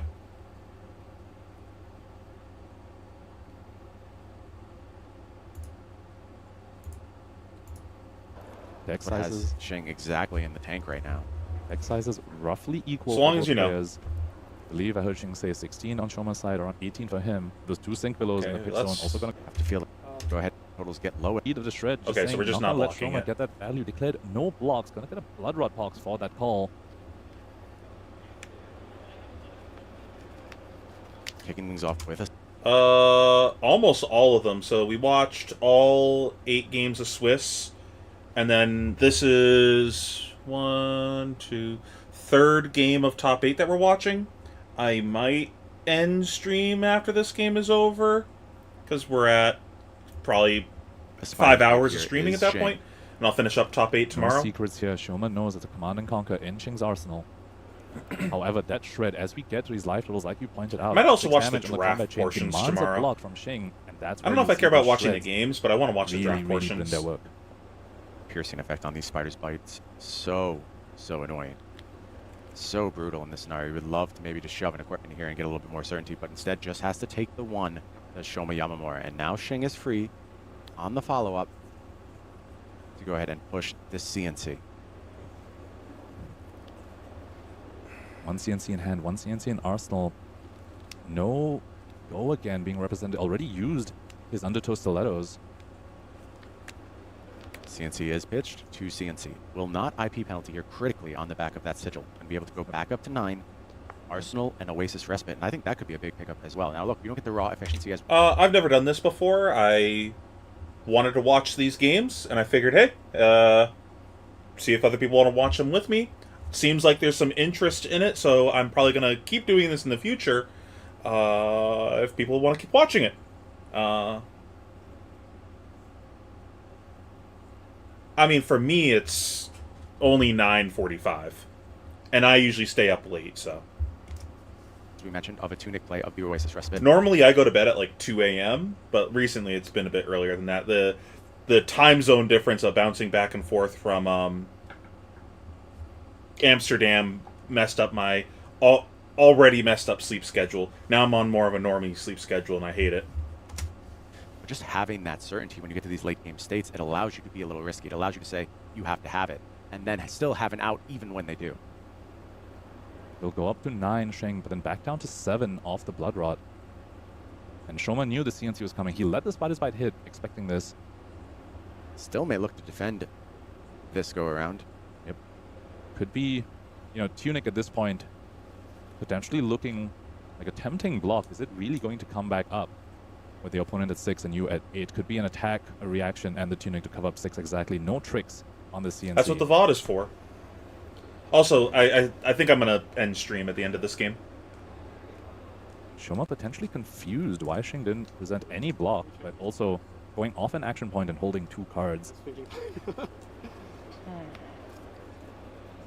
Well, he should know the deck list, right? Siren's Call. We speak about no tricks in CNC. Siren's Call, one of those tricks, actually. Sorry, just a second. Have to know every single option available. Has Shoma uttered a single word in any of the games so far? I don't think he's opened his mouth a single time. Had to juggle between trying not to get... Stare down to the earth.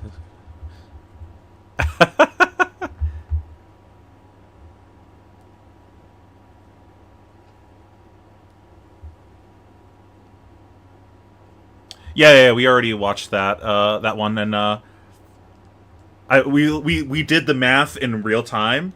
Like, we paused right before you guys started doing the math of trying to figure out what the resource count should be. And then I said out loud, I'm like, I'm gonna fucking chirp Bartosz after this game. And then I saw you started figuring it out, and I was like, oh, okay, never mind, you're safe. You avoided the allegations on Twitter this time. This time. Available at this stage in the game. Mad good poker face. One thing to be said, though, Shoma's brick earlier, drawing those reactions, those defense reactions, possibly tells us that his hand right now is going to be very aggressive. Those defense reactions already at the bottom of the deck. You almost wonder, is he just going to take this 6 and come in with a 4-card hand?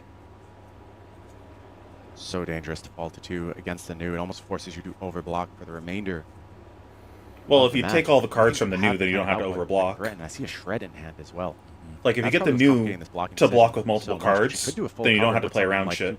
And new's going to 4 at the end of the round. If you can, like, push really hard here and just say, hey, you're not fucking playing the game anymore. Looks like that is ultimately going to be the play here. One attack being debuffed by Spider's Bite, a reaction, and the Tunic.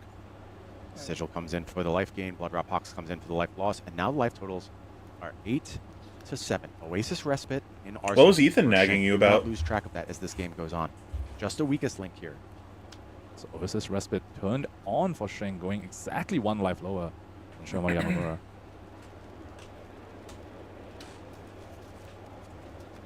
Feels like things starting to turn in Shing's favor. I believe I saw an Inner Chi in his hand. That is an Inner Chi, so weakest link on hit is live here. Okay. Of course, just coming in for 6. Shred not playable on this card since it is generic. Plenty of defensive options here, though, for Shing. Has just 2-card block available. That's silly. We know that Respite is available should Disaster strike. As we get to these he made a sound! Need to check all the reactions available to each other. For those that didn't catch it. Disaster strike. As we get to these declares live, both players need to check all the reactions available to each other. Number of shreds, number of venomous bites, hisses, just a nicks on both sides as well.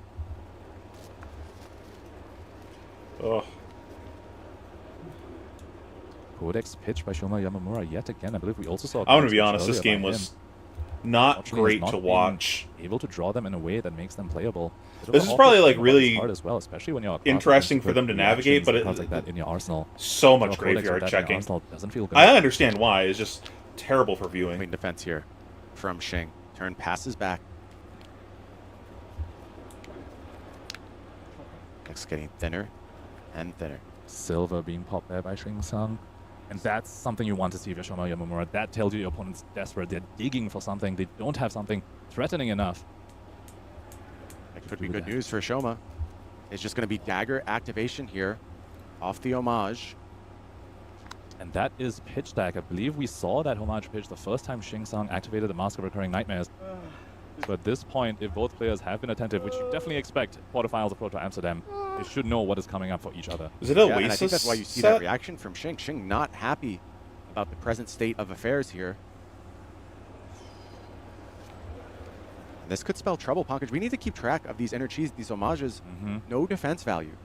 Shing at 7. We do know Oasis Respite can cover up some of that, but you could find yourself in a very precarious situation very, very soon in this match. And I want to point out something about sideboarding. Yesterday, Shoma Yamamura against Tariq Patel did bring Surgical Extractions into the matchup and was a little bit punished by it. This time, though, his entire game, Brian, No surgical extractions to be seen. I've not seen them, and I think it shows burgeoning matchup knowledge. Yep. And that's exactly why we see Inichi pitch. I 100% agree with Cody from earlier, though. You should not be figuring that shit out on the fly. Like, you're bringing this deck because it beats New and it beats Zen. You should have already figured out that sideboard plan. That's such a massive gameplay hole right there. To Silver from Xing Sang's side, Shoma has not given him any good blues in the banish zone. We saw pick the pieces, and all I see is a blue isolate in there right now. Shoma just taking advantage of the fact that sometimes, if you sideboard correctly, you can essentially not to take away from his accomplishments or anything. Where she can't do the same. It's just like hero ability has been that's a so big deal. This entire game. It's gonna be Flick Knives defending this Beckoning Mistblade. Persuasive Prognosis, the follow-up here. Now it's whether Shoma would respect an attack reaction. We saw Venomous Bite blocked with previously on the weakest link by Shoma. Spreading Plague in Shomi Yamamura's hand. Both players' size, they try and keep track of every single reaction. Now, of course, cards like Sink Below and Fate Foreseen can mess that up. Yeah, certain cards maybe you didn't see got sunk down through opt effects or sinks.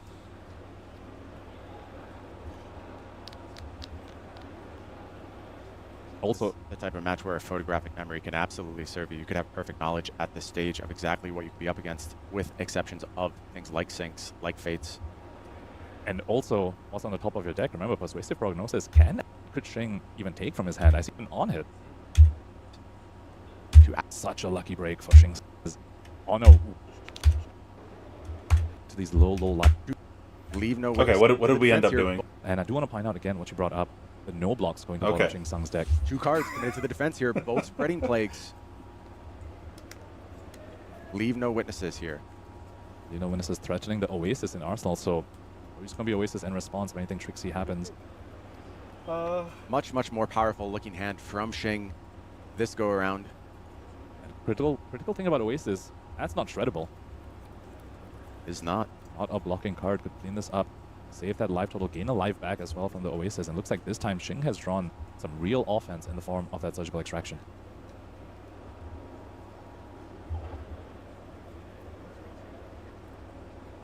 That just a nick in Xing's hand. That's the problem part for Shoma right now. Having to worry about that still being in the deck. It is going to be the Oasis Respite here from Arsenal. That's going to cover up cleanly as well as gain the life. So players now deadlocked.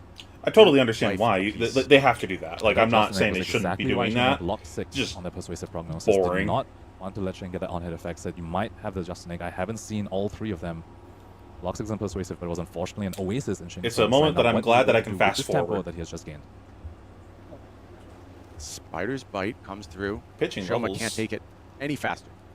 Just says absolutely. Bonds of Attraction. Critically, 1 power on offer here. And if this isn't telegraphing the Just Egg, I'm not sure what is. Xing Sang pitched a Surgical to play the Oasis on Shoma's turn, and now it's coming in with Spider's Bite, Bonds of Attraction. You have to imagine it's going to be a Just Egg. Shoma says sure, and is willing to go ahead and fall down. Is able to use the Inertia Trap here to go ahead and cover a little bit. Matters less. Going to sit at 4. 4 to 8 are our life totals. Going to resolve the Just the Nick. And that's 2 blues already. That's already 1 life gained for Xing Sang from the Bonds of Attraction. Those little points of life going to be very key as we close out, as we come to the end of this game. How about cards in deck? How about cards in deck, Pankaj? That seems like a huge difference here. An additional blue as well, more life. And now that's a blue that he wants to play. This whole game, Xing hasn't been able to find a good blue to play from Shoma's Banish Zone, but that Persuasive Prognosis is something he'll be very happy to play. Xing just gained some critical life there. That was huge. Now, as we talk about cards in deck, though, Brian, I do want to point out the no blocks that went to the bottom of Xing Sang's deck. He might be ahead on cards, but if some of those cards don't block, it doesn't. Are you just supposed to keep not blocking because of the shred? And now this Infect, again, offering challenging decisions for Xing. Don't let him get value. Xing has been playing around shred the past few turn cycles excellently. However, he might soon be reaching the point where he just won't be able to anymore because of the life might be getting too low. Also, I believe Shoma has a shakedown in his hand. So if Xing just goes ahead and calls no blocks, he would be disrupted. Xing has a lot of bricks left in the deck. Brain that tips the scale in hand for Xing. A little bit more trickery, perhaps. Still available. It's a yard. Just the cheat cards. The whole story when it comes just don't block. Extreme 6th minute. Just averaging outs have been committed. Reactions for Shoma Yamamura. 3 defense offered here.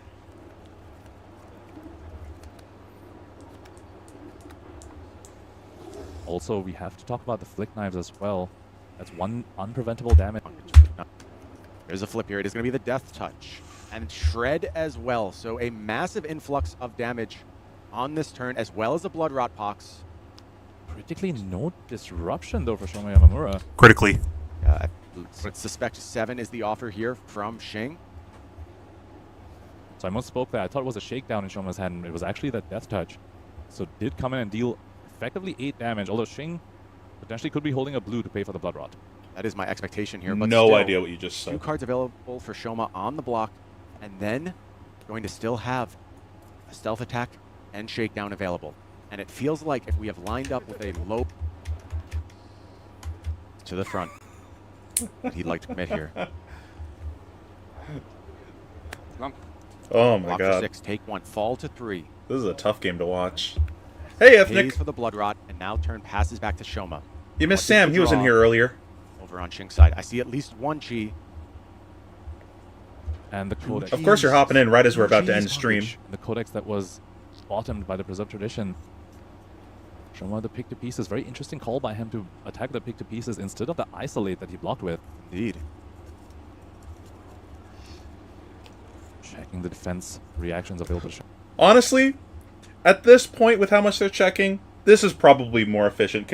Let's just sort out our graveyards. Let's not keep looking every 5 seconds. Bing Sang. Both Oasis gone. And that's all of it. Just 1 Fade, 3 sinks, 2 Oases. Defensive surprises are known to Shoma at this point. And he gets a fist bump just the nick out of nowhere! You remember we spoke about how it's interesting he chose pick to pieces instead of isolate? Because of that +1 from pick to pieces, and also the fact that it's a 1 power to be able to get just a nick. What an amazing finish by Shoma Yamamura! Are you kidding me, Ponkage? That was not a card that even entered my radar. I didn't realize that was a spooky game to navigate. Or excuse me, the one just the nick was left, and in combination with pick to pieces found it. Ooh, that was a game. All right, probably tomorrow. I think I might go a little bit earlier. Maybe I'll do 5 o'clock again. We'll finish up top 8. Watch the draft portion from day 1 and 2. Probably not going to watch the games, but I want to see if anyone did anything creative for navigating the draft portions. But yeah, that's it for the stream today. Thank you guys for staying tuned and watching. Seems like this is something that I should keep doing. You guys seem to like this. Be doing some more of this in the future. I'm going to work on some Prism content later this week. As always, thank you so much for watching. I appreciate you.